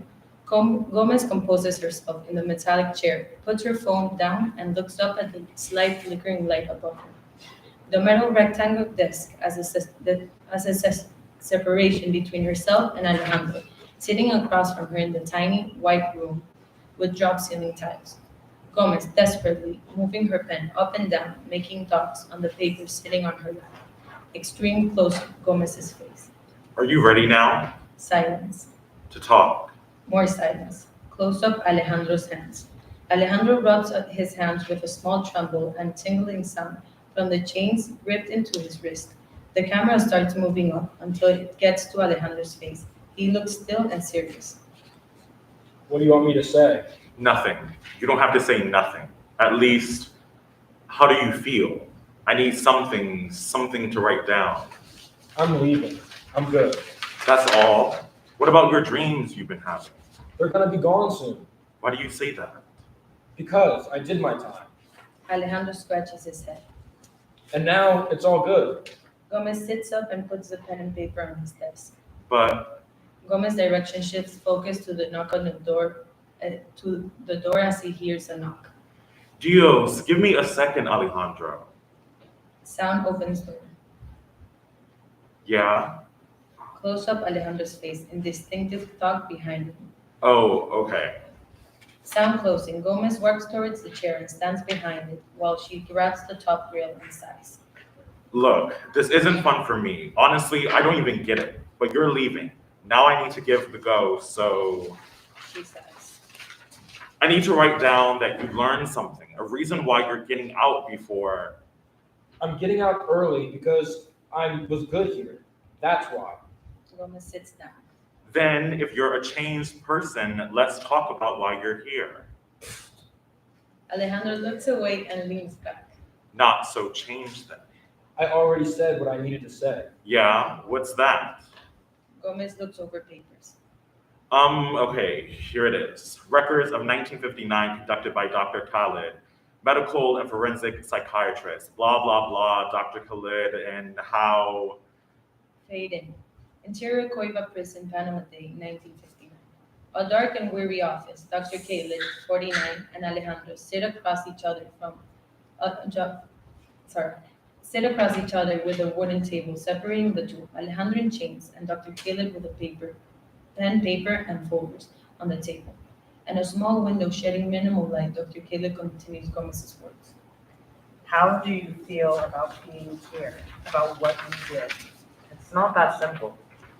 What's not that simple? You confessed guilty. What did you confess guilty to? That girl, well, woman, I don't know. You're a very young man, you know, to be here now. Yeah. Are you proud of that? No. Explain to me why, Alejandro. Alejandro says. Because I'm here. You are not proud you got caught? No. That's it? Alejandro scratches his head. Vamos, Alejandro, trust me. And for what? It's gonna do me no good to talk. When has it ever worked? What do you mean? Alejandro leans forward. I couldn't speak in my house. My father, I couldn't say or do without him letting me or my mom. Dr. Caleb stops writing and looks up at him. And if we did, You're not your father, Alejandro. You don't have to be. too late now. I'm worse. I think he should be here, you know, in the city. But look, can I get water or like a soda? No, not now. Right now, we need to talk about what you did, Alejandro. You don't seem very shaken about it, Mijo. I've been very easy on you, but in a whole, you understand that? It was an accident. Accident? Yeah, accident. I just wanted to get some things, and she was there. She screamed. What did she scream? Oh my God, my mother, oh my God. And from there, you stabbed her? Something like it. So, it was no accident. Well, I didn't plan it. Fade to Interior La Joyita Prison, Panama Day, 1993. And Gomez looks over at Alejandra as she reads and puts the papers down on the table. Bueno. Or do you want to talk about the second time? That conversation? Look, the death of these women cannot be justified. I never said they were. Alejandra sits back. Man, hitting them would have been enough. I get it. But that's the way things are. Gomez looks at him, fades to black. A title sequence follows the Panama Stranger.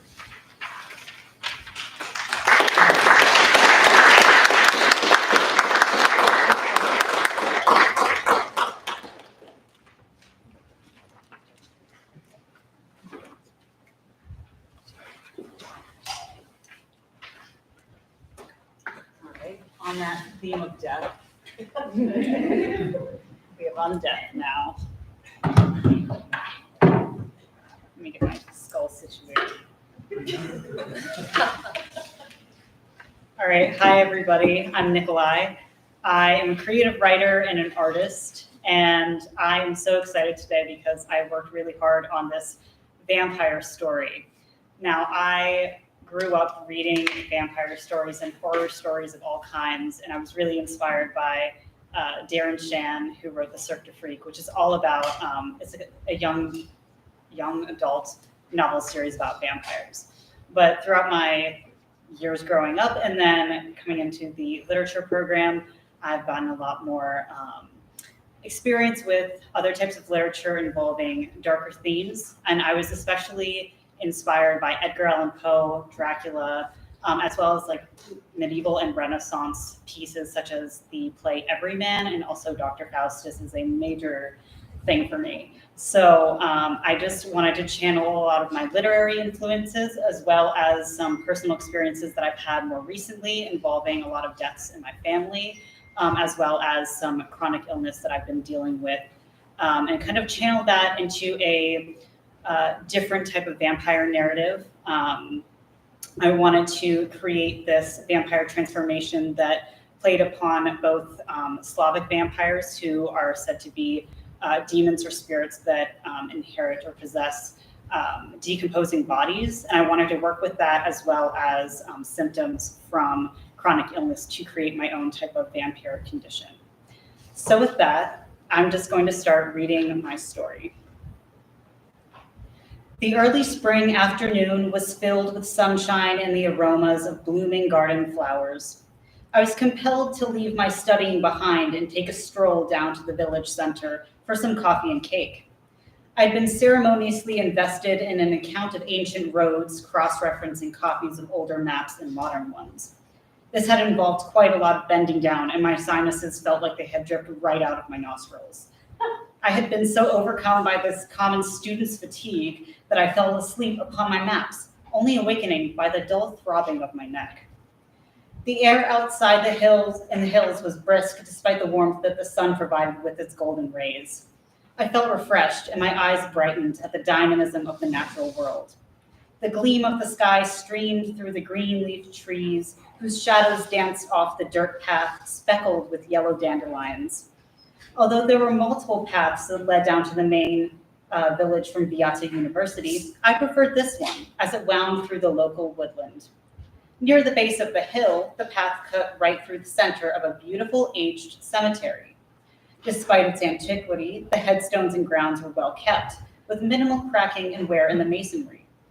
Many of the graves were distinct from one another. Some towered towards the heavens as pointed obelisks, while others were short and round with moss creeping up the sides. During this time of year, the grasses were flooded with a sea of brilliant blue Siberian squill.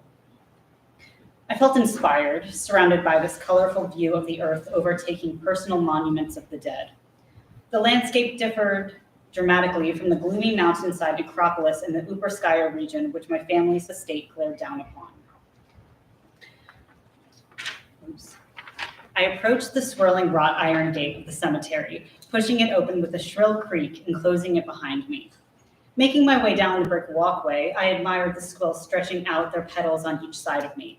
A yellow-billed starling flitted from branch to branch above the graves. Its iridescent feathers morphed colors as it moved from sunlight to shadow. As the topics of my previous intellectual research dissipated from my mind, memories began to flood my senses. I mused over how alternative my life had become compared to the one I led when I was living with my parents, now being an established and ambitious Beata student of medievalism and linguistics. I had the privileged opportunity to work with archived documents and befriend the professionals who handled them. I was surrounded by friends and supportive professors at my university who motivated me to learn without punishing me for opening my mind to curiosities. My parents despised this. They cared far more about upholding the Krasnikov family reputation and wealth rather than face the richness of very human experiences outside of their cloistered elitism. The bountiful warmth of the Beata hillside could not burn off the chilly reminder of one day having to uphold my parents' values due to being their only heir. Woodpeckers in the forests surrounding the cemetery knocked on the hard bark of trees, their efforts resounding through the oaks and pines as crows called out upon the air. The dirt in the cemetery was damp as it had rained hard the night before, and it smelled strongly of loam and petrichor. I took a deep breath in, closing my eyes for a moment. When I opened them, I distinctly noticed a figure gliding beside the eastern wall. I could scarcely believe my vision because they were so hauntingly absurd. The figure stood tall, around 7 feet, I presume. They wore a floor-length cloak of red velvet embroidered with a black brocade designs, which was lined with plush black fur. On their face, of which I could only see the profile, was perched a Venetian-style jester mask painted silver and black. Most fascinating of all, however, were the accessories they held as they walked. In their right hand dangled a brass censer with red smoke emanating from its moon-shaped holes, etched into the ornate metal thurible. In their left hand, they wielded a scepter, its handle gruesomely crafted out of human vertebrae with a humanoid face modeled in the shape of a crescent moon that mournfully gazed on from atop. I tried to rationalize the sighting the best that I could. Perhaps this person was an eccentric visitor that I had not seen when I entered. Maybe they were the groundskeeper who was dressed for a local festival, of which I had not been alerted by the school. I felt impatient to know more, so I followed the strange figure through the cemetery, but at a distance, since an eerie feeling of dread was building up inside of me. The silver bells dangling from their mask rang out in a jolly fashion that juxtaposed the unsettling silence which overcame the grounds. No birds were speaking on the hillside anymore, and it was almost as if the figure had also stopped all wind from blowing through the trees. The figure's pace slowed to a halt as it stooped beside an open mausoleum facing me. I cowered behind a large tombstone nearby, shakily peeking out to watch the entity. Seeing them face on made the scene far more disturbing than before. Upon their mask was painted a constant mischievous smile, which I was sure many secrets were kept, and their scepter was too realistic to discount. A severe shiver descended down my own spine as I grappled with the possibility of witnessing a grave robber who was back to procure more bones. Was I now an accomplice to this masked criminal? I could not risk tarnishing my own reputation as a proud Beata student, so I mustered up the courage to confront the figure valiantly and stepped out from the protective cover of the tombstone.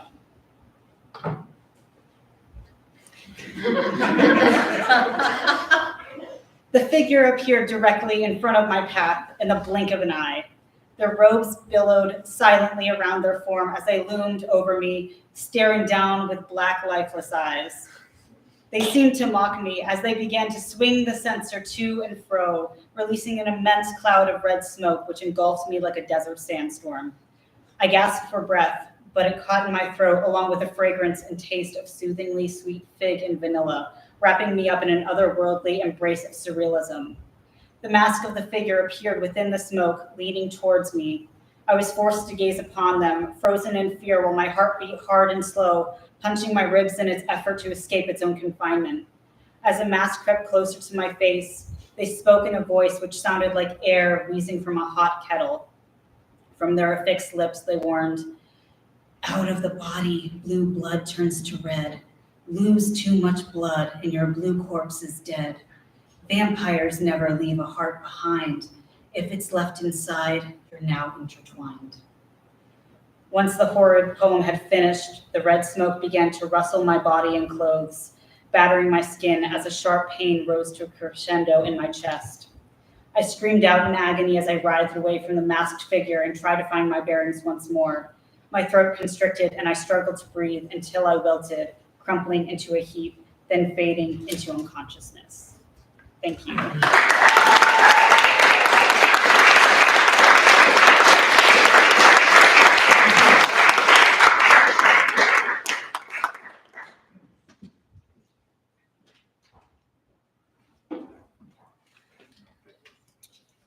Good afternoon. My name is August Clark. I'm a senior in the honors programs of political science with a concentration in political theory and literature with a concentration in literary studies. My literature capstone, The Ethics of Desire, Kant and Psychoanalysis in Goethe's Die Wahlverwandtschaften, was primarily inspired by conversations with my project mentor, Professor Richard Shaw. Nowadays, Goethe stands as an unknown and thus understudied figure outside the purview of humanities departments. Many acclaimed his magnum opus, Faust, as the most significant literary production of Germanophone culture. However, Goethe's lesser-known novel, Elective Affinities, is no less relevant today. The changing status of the novel's reception continuously revitalizes interest. Without an interpretive consensus among its readers, each generation must revisit the questions this text raises. Scholar Astrida Tintila writes, from the time of its publication to today, Goethe's novel has aroused a storm of interpretive confusion. Some scholars proclaim it a prototypical postmodern text, despite being published in 1809, because of its resistance to square neatly into one predominant interpretation. This attests to the novel's artistic richness and literary relevance. But why should you care about this novel? Mainly if scholars cannot agree on its meaning. More importantly, why is Elective Affinities essential for you to know? And what exactly is the value of that importance? The novel's importance lies in what it questions, whether we can possess agency when emotional experiences compel us to act in specific ways. If emotions can challenge our decision-making capacity, our agency would be partly under their command. Our actions, in other words, are not entirely determined by processes within our control. You should care about this issue because I assume you want to believe that you have agency or free will. You want to believe that you act on your intentions, and when confronted with choices, you can be comfortable knowing you've picked the one which serves your best interest. But suppose you see the world through your desires filter, as psychoanalysis suggests and Goethe's novel portrays. In that case, human agency is increasingly premised not on the authority of self-mastery within changing contexts, but on actively responding to the variability of one's desires. In her book, Desire Love, Lauren Berlant emphasizes desire's efficacy in constructing self-awareness. Berlant explains the formalism of desire well serves the desiring subject. Although the desire is anarchic and restless, the objects to which desire becomes attached to stabilize the subject and enable her to assume a stable enough identity. In this model, a person is retroactively created. You know who you, quote, are only by interpreting where the desire has already taken you. Elective Affinities is a story of Edward, the novel's main character, and his failure to renounce his desire for Ottilie while married to Charlotte. As the love triangle unfolds, the characters' bourgeois lives violently devolve into anarchic ruin. We witness the tragic consequences of Edward's thesis. Satisfying desires is his self-formative right to acting authentically. His narcissism is seen as a failure of the self to maintain separation between subjectivity and the environment. Edward thus effectuates a radical transformation of the self by pursuing Ottilie, whose theory of desire further complicates a moral reading of her character. She remains a passive object of Edward's desire, but her theory that social context provides a frame for emotions to manifest leaves her encased by the emotional circumstances Edward constructs. Hence, she sees his desire while he cannot, but participates in his delusion insofar as she affirms, reciprocates attachment. Affirming Edward's passion while recognizing its danger removes her aura of innocence. Ottilie writes in her diary entry, "Wir sind nie entfernt von unseren Wünschen, auch wenn wir uns entbleiben, das Gewünschte zu besitzen." We are never further from our wishes than when we imagine ourselves in possession of what we wished for. Ottilie's aphorism reveals that the genesis of desire is in the imagination, but can construct one's experiences with material reality. Knowing this, we may be able to recognize desires as delusions and react to them. We don't have to consent to their authority in making choices for us. However, Ottilie's theory, although conscious of Edward's emotional boundlessness, remains at fault, in that she acquiesces to his pursuit for immediate unification, despite knowing their affair threatens his marriage with Charlotte. The value of this novel is that it offers its readers a chance to recognize the imperative of ethics when addressing the illimitability of human desires and avoiding this narrative outcome. Goethe unmasks the illusion of stability that the freedom to satisfy desires creates by concluding the novel with anarchic breakdown, typified by abandonment, betrayal, and death. Ethics of self-moderation and self-imposed duty, such as Kant's categorical imperative, which stipulates that you ought to act regardless of how you feel, may mediate consequences of emotional compulsions by granting reason enough distance from emotions. Goethe does not make ethical concern explicit, and thus the consequences of its absence raise the possibility for social harmony, because ethics demands sacrificing the freedom to chase desires, even if that implies the endurance of suffering. The Goethean worldview posits that human conduct ought not to be shaped by resorting to the susceptibility of emotions, but by orienting oneself to modesty and Kant's insistence on the autonomous subject as free from emotions. Elective Affinities articulates many instances of how emotions challenge the character's agency. I will discuss the text's most crucial and philosophically rich layer. What makes this text unique in Goethe's canon and relevant for today's sciences and philosophy inquiries into the mind is his modeling of human desire on the chemical theory of elective affinity. At the time Goethe was writing, elective affinities occupied the mind and the leisure time of the European public. This popular new theory can be defined as the tendency of a substance to combine with a certain particular substances in preference to others. For instance, two hydrogen atoms can bond with one oxygen atom, uniting into a water molecule. The character's desire followed this pattern of chemicals, whose relationships are formed and broken via the strength of attraction. If desires for others are predetermined, like chemicals, they challenge the ability to make free decisions. The forces driving the formation and dissolution of this model is emotional intensity. This chemical model affords Goethe to make inferences about human desire. One crucial inference from this model is that love is only self-sustaining with a commitment to ethical principles. The pleasure derived from love consists as much in being subject to its termination as possessing a conception of its absence. Goethe does not want us to automatically conform to nature's course because, as willing and ethical subjects, we must take responsibility for our actions. The chemical model dramatizes this call for ethics, particularly as Edward's desire for Ottilie collapses the bourgeois social infrastructure they once inhabited.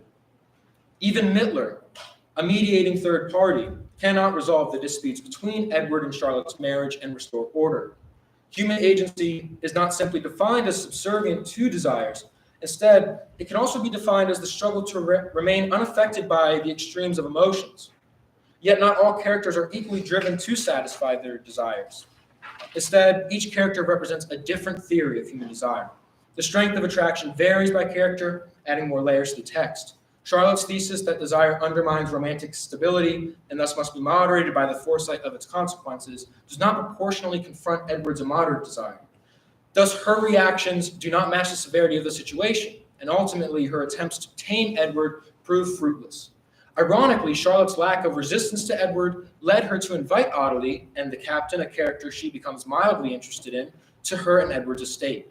Charlotte claims, quote, "I do not have the strength to resist you any longer. Let's make a trial of it." This experimentation on themselves becomes a cautionary study in the turbulence of human desire without a concern for ethics.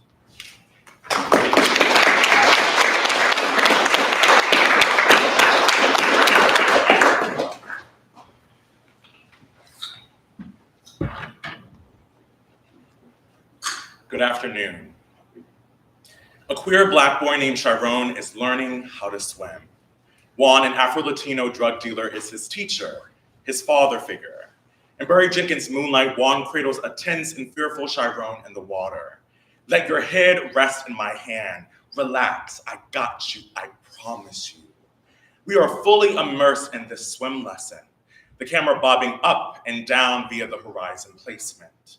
When Juan tells Chiron that he is in the middle of the world, we feel as though we are too. Nothing but Miami's crystal waters for miles. Before this scene, Chiron was a part of a disquieting statistic. 64% of African-American children cannot swim, and they are 3 times more likely to drown than their white counterparts.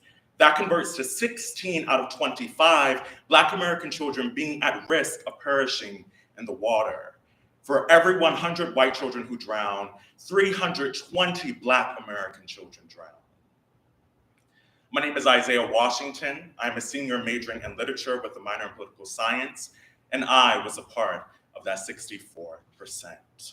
My swimming lessons were cautionary tales of what happens when Black bodies wade beyond the shallow end. I learned of my cousin drowning on a school field trip. I learned of my mom nearly drowning in her predominantly white high school swimming pool. Jim Crow's legacy had formed a lane line that separated my mom from her white classmates and my cousin from his life. Black swim instructor Marvin Thorpe II told me that what cast over the formation of a Black aquatic heritage are shadows of segregation. Author Johnny Christmas sums up the racial history that impedes Black swimming ability in his graphic novel Swim Team, a book where a young Black girl learns how to swim and then teaches her father to do the same. He writes, "From ancient Africa to modern Africa, from Chicago to Peru and seas, rivers, lakes, and pools, Black people have always swum and always will. The art of swimming is handed down generation after generation, but in America, laws were passed that limited Black people's access to beaches, lakes, and swimming pools. Lack of access meant fewer Black people swimming, so fewer Black people passed it down. Today, there are few, if any, pools in our neighborhoods, making it hard to put our swimming culture back together. When I saw Moonlight, I witnessed a piece being put back in the puzzle of Black swimming culture. The film bathed in rays of light, not shadows. Moonlight is an exemplar of the liberatory function of water imagery in Black stories, as it presents a queer Black character who finds agency and resolve in the water. The film calls me to ask, how has Black literature and cinema denaturalized the rich, deep history of the Black community's tenuous relationship with the water? How can a generational fear of water be innervated through Black books and films acting as representational interventions? Do these texts hold the capacity to inspire the formation of a Black aquatic heritage? Can these works add a representational component to Thorpe's fight for a day where there are no reports of a child drowning? I turn to the superheroes depicted in Alex Sanchez's graphic novel, You Brought Me the Ocean, and Ryan Coogler's Black Panther film Duology for answers. I argue that the arcs of their Black superhero protagonists offer alternative endings to Black drowning deaths. The water superheroes helping to rewrite Black swimming ability as ancestral, and casting Black aquaphobia and negative cultural attitudes towards the water as villains of Black self-actualization. Their creators articulate a yes and to the water's racial history. In addition to being a site of trauma, the water is rendered too as a site of healing, autonomy, and the superhero's journey. The water is the site of their development as heroes. It is their origin, their arc, and their finale. I thread my close readings of my three texts to assert a Black water renaissance, where the superhero defines a new attempt at Black ocean reclamation. My conceptualization of the Black water renaissance responds to scholar Ibram X. Kendi's project for Time magazine, where he professed that during the past 8 years, Black creators are, quote, once again shedding what and who do not serve us. Our art is growing in popularity and banging on the door of the classical canon. Considering that many of these texts deal centrally with the relationship between Black communities and bodies of water, I argue that the Black water renaissance is necessitated as an observed subset of the Black Renaissance. Kendi identifies the birth of the Black Lives Matter movement in 2015 as the cradle of the Black Renaissance. I see 2016's Moonlight as a useful origin story for the Black water renaissance. The late 2010s and early 2020s mark a resurgence in Black water stories. The Black water renaissance spans not only generations in terms of intended audiences, but also mediums. My paper enters into this contemporary swelling moment and magnifies what I believe to be a key figure of this renaissance, the Black superhero. The superheroes I focus on in my paper strive to prevent drowning narratives from upending their homes. Their Herculean actions necessitate an action plan for Black drowning deaths. They are pivotal in articulating that yes and to the water's racial history.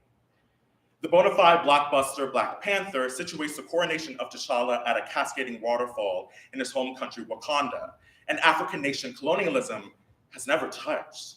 He must legitimize his seat at the throne through besting in combat M'Baku, the leader of a sub-faction of Wakandans. The water is first defined within the film here, and its denotation is royalty. The water is a purgatory for the throne room. The water is the battleground for the crown. The water is also where T'Challa is most himself. Before T'Challa can duel M'Baku, Zuri, a Wakandan shaman, strips away T'Challa's panther powers. Queen Ramonda, his mother, yells to him, "Show him who you are," during the fight. With water as the stage, T'Challa's curtain is pulled back to reveal his identity and his character. The water enables self-expression and honesty. T'Challa drags M'Baku to the waterfall's edge, demanding that his challenger yield. And when M'Baku does, T'Challa leans into the water and raises a wet fist in the air. Victory. Soon after, T'Challa must once again defend his throne at the waterfall, this time against his American cousin, Killmonger. The water is also where Killmonger reveals his identity and his character. Killmonger peels off his shirt to show scars, symbolizing each and every victim he has made. All this death, just so I could kill you, he retorts. Water has become darkly associated with death. The bright blue sky, speckled with bright white clouds, and T'Challa's duel with M'Baku have grayed. The sun sets, the water reflects this darkness, almost black, almost opaque. Killmonger kills Zuri with Zuri's own spear. The association between death and water crystallizes here. Killmonger's next victim is T'Challa. Without hesitation, he launches T'Challa into the water below, several hundred feet below. In these two waterfall scenes, water leaps, connotations: success to failure, reconciliation to separation, life to death. This last leap is a dichotomy physicalized in T'Challa and Killmonger. Killmonger's personal relationship with the water is representative of a Black American relationship with the water. The water is filled with blood, dead bodies, and darkness. In one of the film's final scenes, Killmonger solidifies his association of water and grief. Killmonger, having been stabbed by T'Challa, who has survived his cousin's murder attempt, pronounces, "Bury me in the ocean with my ancestors that jumped from the ships, because they knew death was better than bondage." T'Challa's character has varied associations with the water: victory, defeat, and rebirth. Killmonger has only one: death. The film presents a central arc of his Black superhero to be both defeating the link between death and water and decepting it. T'Challa first conquered the water and the death it prescribed to him, the film resisting a drowning death narrative.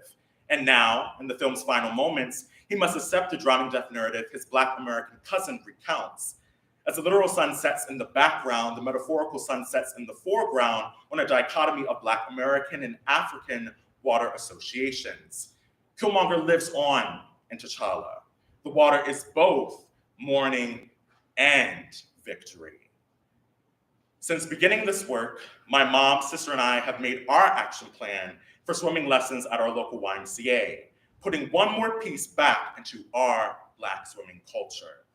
We begin in May, the same month a Black Little Mermaid comes to theaters. Because of these texts, the water for us is no longer just death. It is life, and it is hope. Thank you.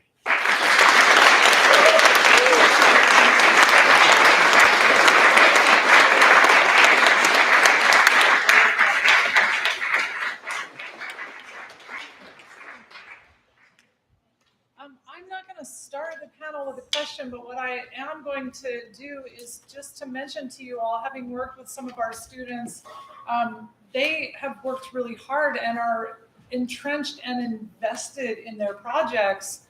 And even that slight inkling of a question that you have noodling in your mind, they want to hear, they want to respond. So what do you want to know? Yeah, we'll start here. I have this very particular question in my head that and it's okay if you haven't looked back this far, but when you were discussing the ethical framework surrounding the text, I couldn't help but think of discussions surrounding predestination, free will, post-Reformation, and the Renaissance period, and how this almost seems to be like a modification of that, right? Taking God out of the equation and turning it into sort of the realm of ethics. So I was wondering, have you looked into the sources for the ethical framework that Goethe used? How far back have you gone in terms of figuring out those, the source for that? Right, it's an interesting question because there is a very noticeable lack of any sort of religious language in the text, at least in the specific text. I haven't looked at any of his other works or literary works. But what I thought was best was to look at the ethical, the modern ethical project, which begins with Kant. And that was a philosopher that Goethe was familiar with. And so I think that's as far back as I went, just because that seems to be what was kind of within that historical epoch. There is a sort of separation between the Reformation and Renaissance period and the time that Goethe was writing. So it seems that it's a narration of possibly that absence that the modern ethical projects would sort of want to solve or be called in to solve those sorts of issues. But yeah, it's actually a really good question because there is no religious figures, rhetoric, any sort of allusions per se towards any Christian religion that's part of that's out of modern Europe at the time. Who's next? Yeah. I have a question for Nikolai. I was wondering if you could, I really liked the Baroque style of the language that you used in the story. I think that already transports us into a kind of like the moodiness of vampire narratives. And also, I have to commend you as a gardener on Siberia squill. Like that's a great bulb to mention it. Perfect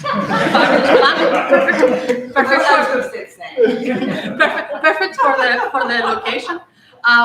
So I was wondering if you could talk a little bit more about like the setup in the graveyard. Feels like it has echoes of first vampire stories. It has like a lot of this stylization that come from the whole body of vampire literature, and that is such a big body of work. So I was wondering how you located this particular story in relation to the Baroque language, to the references, to how you wanted to interpret it. Great question. It's a skill. Well, I think like with the language that I used, because I was so inspired by Renaissance and medieval works, I kind of, and also like Edgar Allan Poe and Stoker, like I wanted to evoke something older. So that's the avenue that I went in. But as for like situating the setting, I was actually just inspired by a lot of like real life places. Like with the Siberian squill, there's this beautiful cemetery in Vilnius, Lithuania, which has like Siberian squill that like comes out in the spring, and like the cemetery just is beautiful, just like in a sea of blue. And I was like, that's gonna be where I'm gonna put it. But I wanted to also make my own world, because I didn't want it to just be situated in real life, because I personally did not want to follow like certain conventions or like historical happenings in real life. So I wanted to take a lot of inspiration from Eastern Europe, mainly because of my ancestry, and kind of transform that into something that's just like fully my own. So yeah, it was just kind of like a mix of my literary inspiration and like beautiful places in real life that I just really loved. Actually, I was gonna say almost exactly the same thing, but so I'll try this as a follow-up. You know, I actually really enjoyed the kind of pastiche of styles that you were working with there, and I thought I heard some Poe, so I'm glad you mentioned Poe. But also the one thing that I was thinking of also was Frankenstein. And I felt like I was really hearing, especially like the early chapters of Frankenstein there, but I don't know if that was an inspiration or not. I think maybe indirectly, Frankenstein is definitely one of my absolute favorite books of all time, but I wasn't specifically in conversation with it for my research for this senior thesis project, but definitely I think that is something that kind of not only inspired me to write something like this for such an important part of my academic career, but just in general getting into literature. Like Frankenstein was one of the reasons why I started pursuing literature in the first place.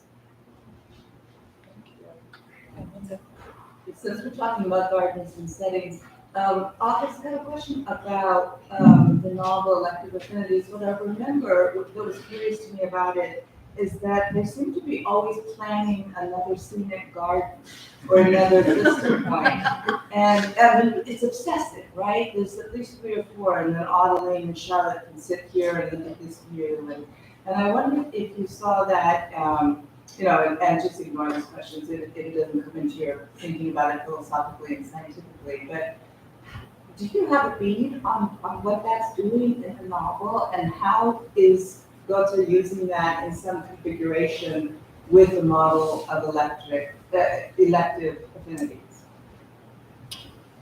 Yeah, it's a really interesting question, because it's everywhere in the novel.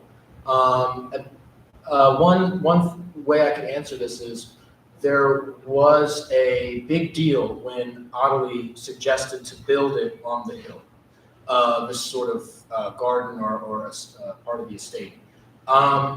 And so the problem with that was that they couldn't make a foundation for it.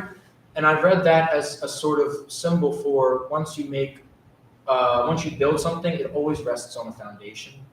And so in one way, the foundation seems to always be forgotten after something has been built or structured off of it. And I guess you could almost see the marriages in that sort of way as a precarious foundation for the novel, particularly with Charlotte and Edward. But yes, you're right. It's a weird sort of obsession between mostly all of them. Jackson. I have a question for Irene. You said in your presentation that this wasn't going to be kind of like an exploitative thing of spectacle. It's supposed to be a contemplative piece. What were some of the things you noticed in other stories that attempted to tell the story of the serial killer that you noticed and tried to avoid in the project? Yeah, that's a really good question. Mostly, I decided to look up obviously a lot of horror thriller movies, and I can give an easy example like Jeffrey Dahmer. There was a lot of questioning things that were acted on the series, and you see how it becomes more like interesting and how they created this terrible person, but ooh, how did he do this? And you start, I guess in some way you stop seeing this is an actual person that killed many people in such horrific ways, and you start seeing like, oh, this is entertaining. Like, let's see this on Saturday night, watching popcorn, eating popcorn. So you kind of forget what, like, this is more educational than it is entertaining.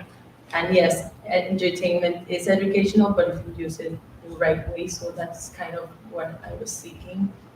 I'm still trying to learn writing the script. I have a question for Andrea. You and I talked a bit about Christina Sharp's In the Wake and her writing on residence life. I was wondering if you could say more maybe about the theoretical texts and materials you consulted to contextualize possible photos like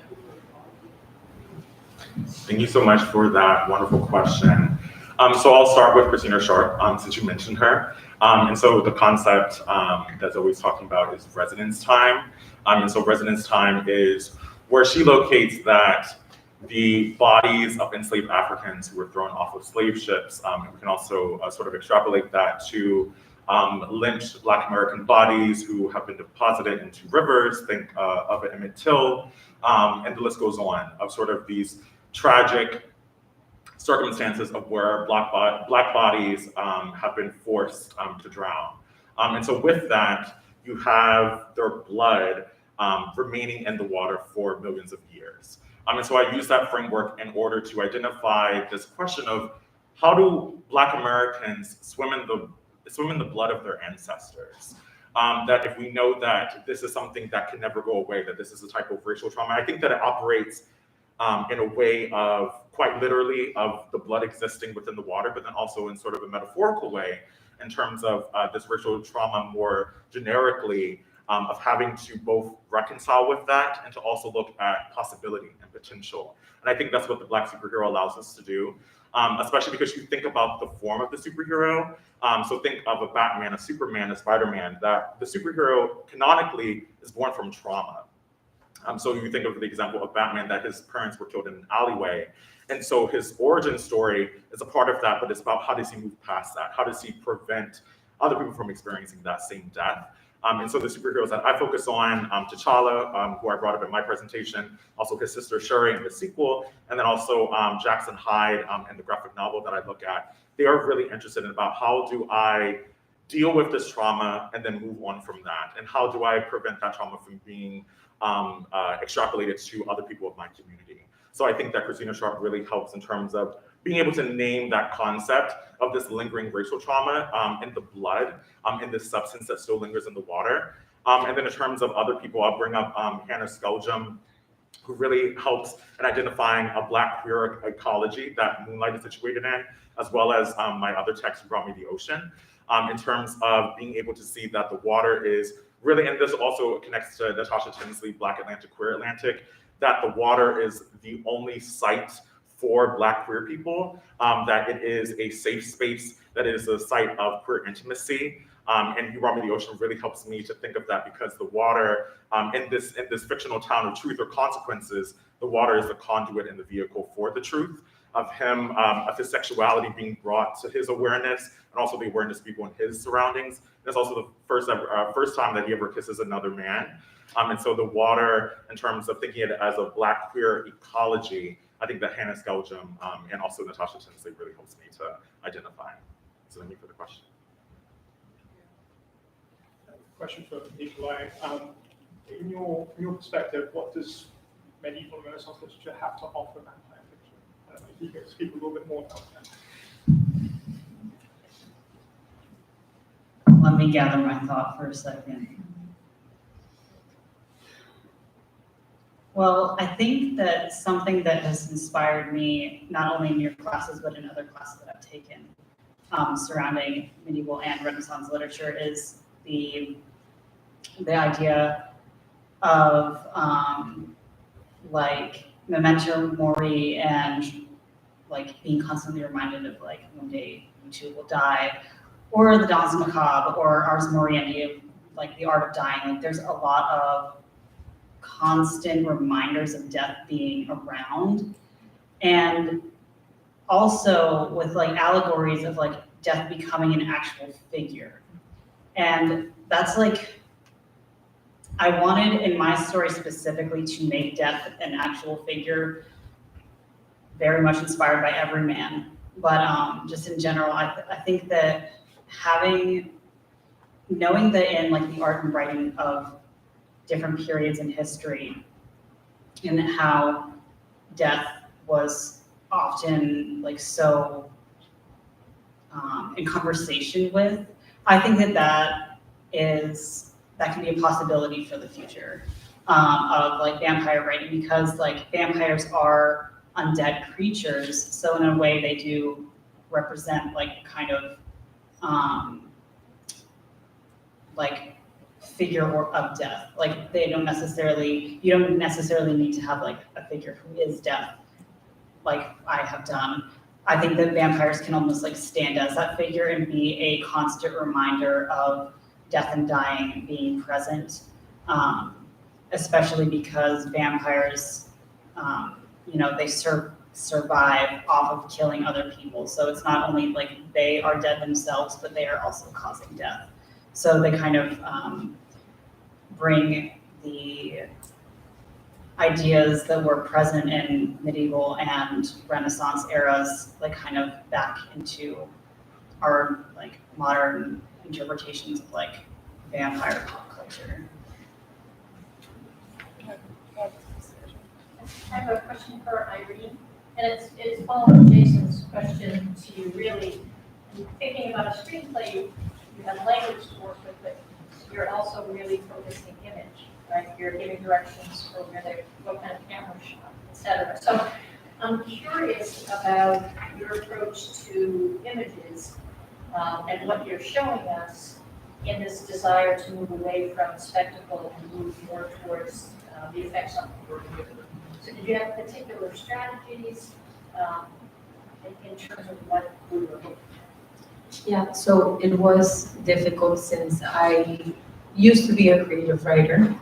So I'm more used to detail and explaining what I'm writing. And obviously on a script, you have to direct more than you have to show, and the less dialogue is better.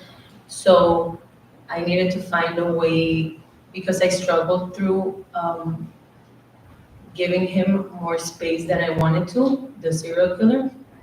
And I am still struggling to finish it in a way that I want to portray, in the irony that he's still in Panama City as a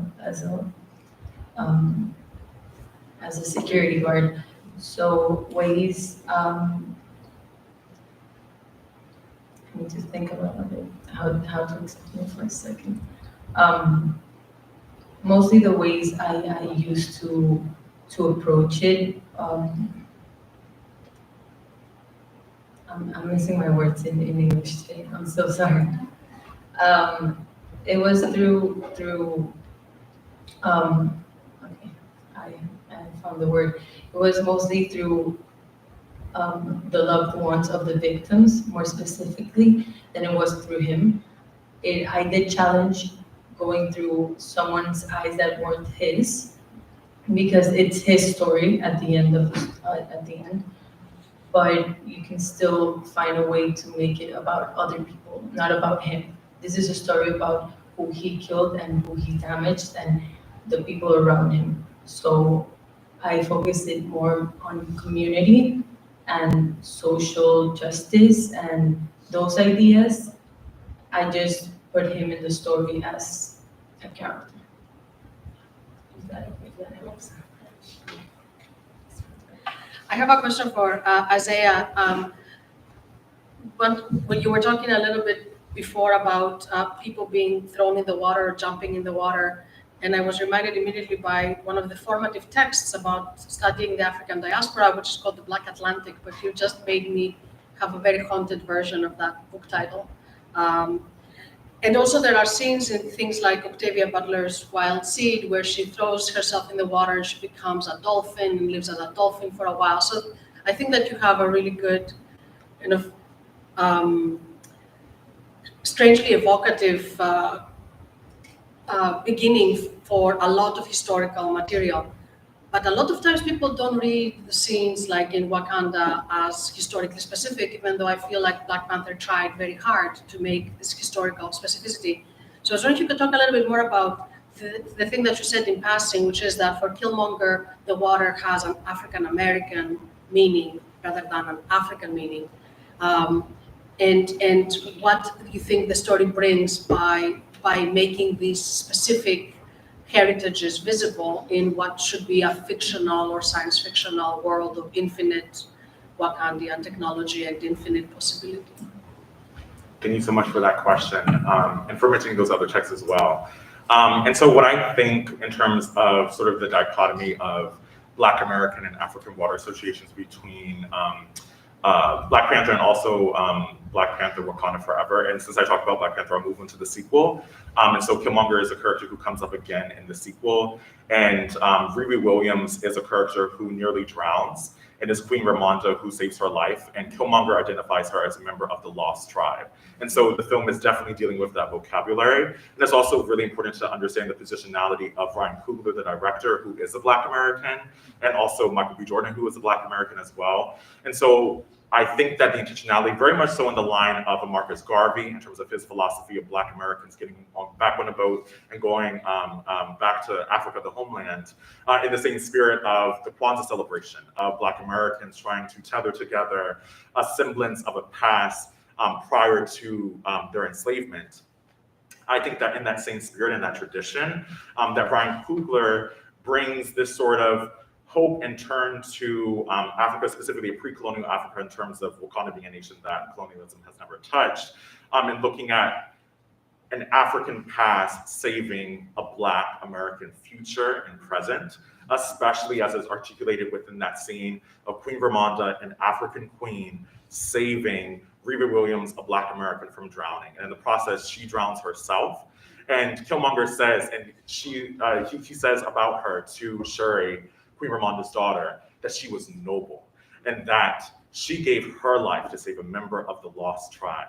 And I think that this film really celebrates, and then Riri Williams, she takes that in order to, she takes that moment of sacrifice and she begins really her own origin arc in terms of being able to save who she calls her sisters, her African sisters, and then she saves her African sisters, members of the Dora Milaje, the army, from drowning. And so it's this really interesting cyclical process of where this African past initiates a saving of a Black American life. And then that is sort of exchanged again, and then the Black American is saving the African. And so I think that the film really operates along those understandings of that. It's just in the same way that Johnny Christmas says from ancient Africa to modern Africa, that it is having to look to the past. And fun fact, it is Africa where the first ever accounts of surfing are ever documented. It is in Africa. It is along the shores of Mali. It's along the shores of the Ivory Coast. And locating that and how it's so screened and how it's so protected from public consciousness, I think is what Wakanda Forever is specifically trying to deal with in terms of saying, we already have a Black aquatic heritage. We just have to look behind us in order to move forward. Alex. For Nikolai, you brought your art. I was wondering if you would be able to show that to us a little more and talk about your art making process in tandem with your pieces. Sure. Yeah. Thank you, Alex, for pointing that out. So here's a painting that I've made of the scene where Valier meets death in the cemetery. And it's acrylic on paper. But...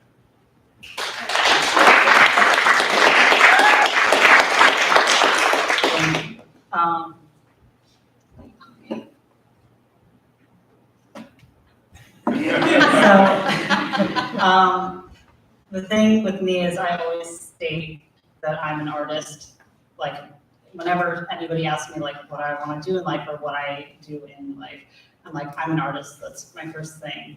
And I always also say that with every art piece, I have a story behind it, and with every story, I make an art piece for it. And so making this story with Valier, Beast of Prey, I wanted to incorporate my art in it. That was like one of the things that I specifically asked Professor Greensims last semester too. I was like, can I also put my art in this? Because I don't feel right without my art and my writing together.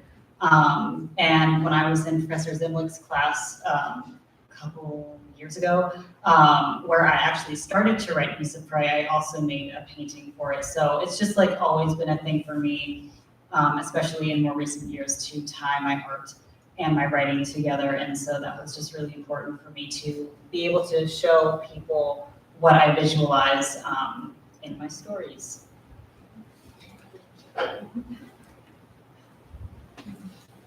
And thank you all for an incredibly powerful and resonant panel. I've learned so much. I have a particular question for Isaiah. I guess it was about archive and method. So much of the power of your presentation came from this powerful integration of your family's story in relation to the water, how that links to racial histories, to histories of enslavement, and again, integrating that beautifully with both theory and popular culture. And I guess I would love to hear more about the push and pull of those, what some might initially thought different elements of a project that nonetheless coalesced so powerfully in the work that we just presented. Thank you so much for that. I think that academia would want sort of a binary between the quote unquote, what are you studying, and then sort of this personal account that I'm definitely bringing to the table. And so what I really found a lot of confidence in was that the text that I was studying was collapsing that binary on their own. So I'll give an example with two texts, Moonlight.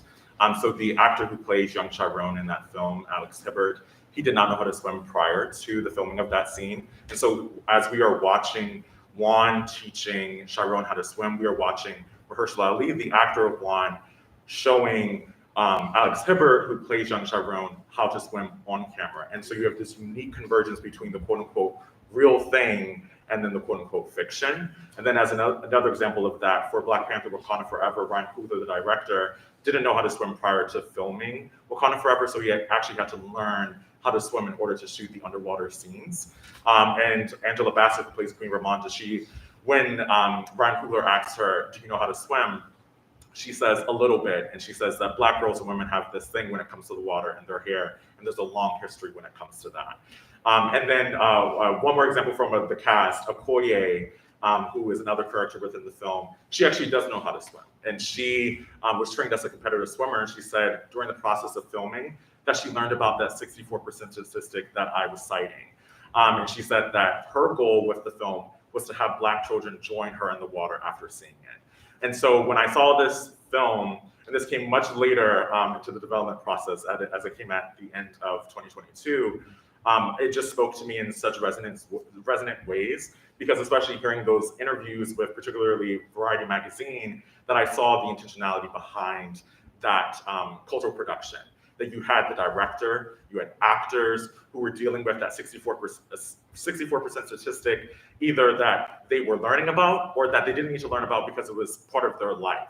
And so I think that that film in particular, as well as Moonlight, really gave me the confidence to say, I'm going to integrate the fact that my family is a part of this, I'm a part of this. I was a part of that statistic, and there's less data about the Black American adults, so that's why I said I was part of the 64%.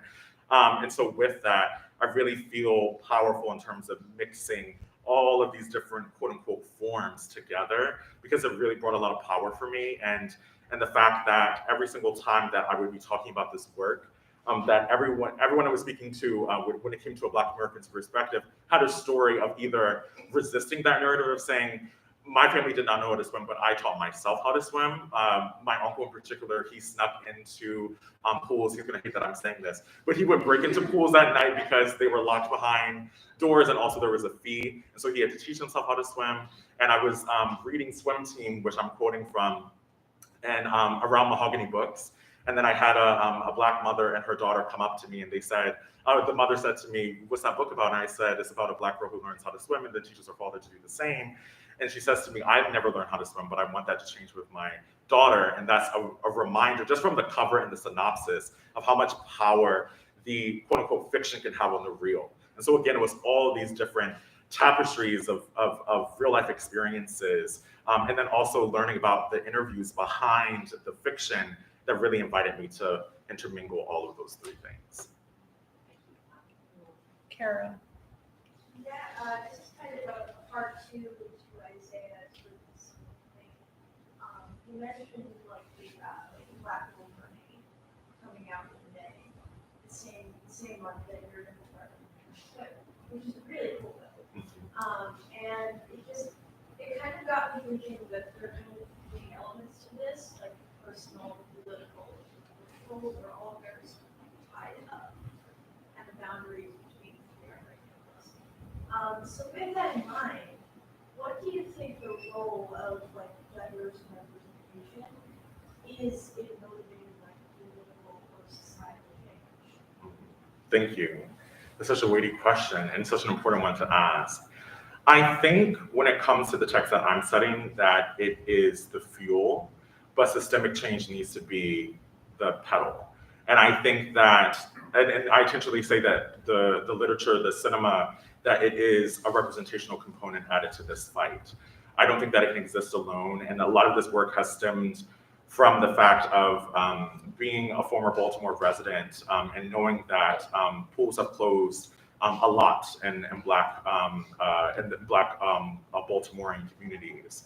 And so for me, it's about that I'm doing this work, and I want it to sort of be this electricity, I want it to be inspiration, but I know I also have to operate in ways of making sure that those pools reopen, that new pools are created, that swimming curriculum is developed in predominantly Black schools. And as an anecdote to that, when I went to a predominantly Black school, swimming was nothing, there was nothing discussed. And then when I moved to a predominantly white community, swimming was a part of the curriculum. And just in that sort of switch, I saw how potent it was in terms of this disparity. And city infrastructure, of course, playing a role in that as well. And so for me, in terms of the political nature of this, I think that it's so powerful to have these representations, and diversity is so important, especially when it comes to Little Mermaid, because it was not really a radical choice to cast a Black woman as a mermaid, given the Caribbean myths that we have of mermaids. And what I loved about the response to this Not My Ariel hashtag was people saying, look at all of these Caribbean stories of all these mermaids. And again, we have this Black aquatic heritage, which has always existed, being used as a solution to this problem of stereotypes, this problem of racism, this problem of hidden histories. And so I think in terms of the political nature, it has to be a part of this work that I'm doing, but it really has to also be part of changing the infrastructure because you can watch Wakanda Forever and like my mom, when I told my mom about how Queen Ramonda drowned, she says, I want to know how to swim now. But If there's not a pool in your neighborhood, you can't do that. If there is an expensive fee in order to do that, or if you're going to be, which was an incident that happened in terms of police patrolling pools and keeping Black people from that space. If you have people calling the police on you while you're trying to swim, then how good is that? So I think that it has to be a structural change in addition to having this representational component that I'm focusing on in my work. We have time for one more. And if nobody has a hand, I actually would like to maybe hear from each of you on just one last thing. We've got this title of Heroes, Villains, and Affinities, and I know that that speaks to each of you in a different way. And so I'm kind of hoping you could talk a little bit about that. What does the title of this panel mean to you in your project? We can start with Isaiah, because you already have the mic. I would say that, especially with Black Panther and Black Panther Wakanda Forever, and also You Brought Me the Ocean, all three of my texts, that they really complicate a notion of the villain, especially structurally in terms of all three of the quote-unquote villains within the stories are more so anti-heroes. And as I say in terms of Killmonger and T'Challa, that Killmonger is someone who lives on in T'Challa, that it is a quote-unquote villain who teaches the hero a lesson, and that it is not sort of about defeating sort of his association with water. It is also about accepting it. And I think there's a lot of power to learn in terms of, especially with these Black superhero stories, and the way that they complicate sort of this villainy. And I think the real villain in terms of these texts would actually be Black aquaphobia. You Brought Me the Ocean. The mother, just as she instructs her son to put on sunscreen when he leaves, she says, stay away from water. That's her instruction to her son. And I think that fear gets undone in terms of him actually having the ability to manipulate water and having hydrokinesis. And it's something that he cannot deny himself. He dreams about swimming in Atlantis. So I think that, and having this villain be more of a structural problem, I think it calls our attention to the ways in which that we can fix that structural problem.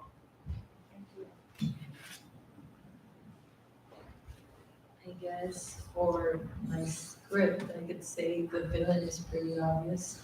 I mean, it's something horrible to write about, but it's still something very challenging and to overcome it and to be able to express it. It's, I guess, I'm not saying too much, but maybe the heroes can be the people in the entertainment that really pass information and document in the media the correct way, so we could see it that way.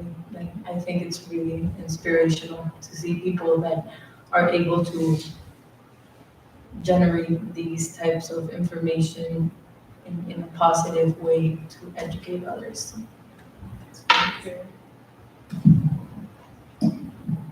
I kind of struggled with thinking about this, like when we got the title for the panel, actually. I asked a lot of people in my class specifically because, I don't know, I know that vampires and their nature is kind of villainous, but like the most fun that I got out of this project was just like thinking and playing with the idea of like whether Valor's evil, whether he's not, whether it's like vampirism that makes him evil, like the amount of control. So like, just like the idea of villainy was so complicated for me with my story, but I think that like, it also, the idea of like fitting into like a villain kind of story was kind of fun to write because, I don't know, I could just kind of let loose and see where it took me. And I know that I talked a lot to Professor Zimlick about this story like throughout writing it, and one thing that she taught me was to just like listen to my characters and like see where they would take me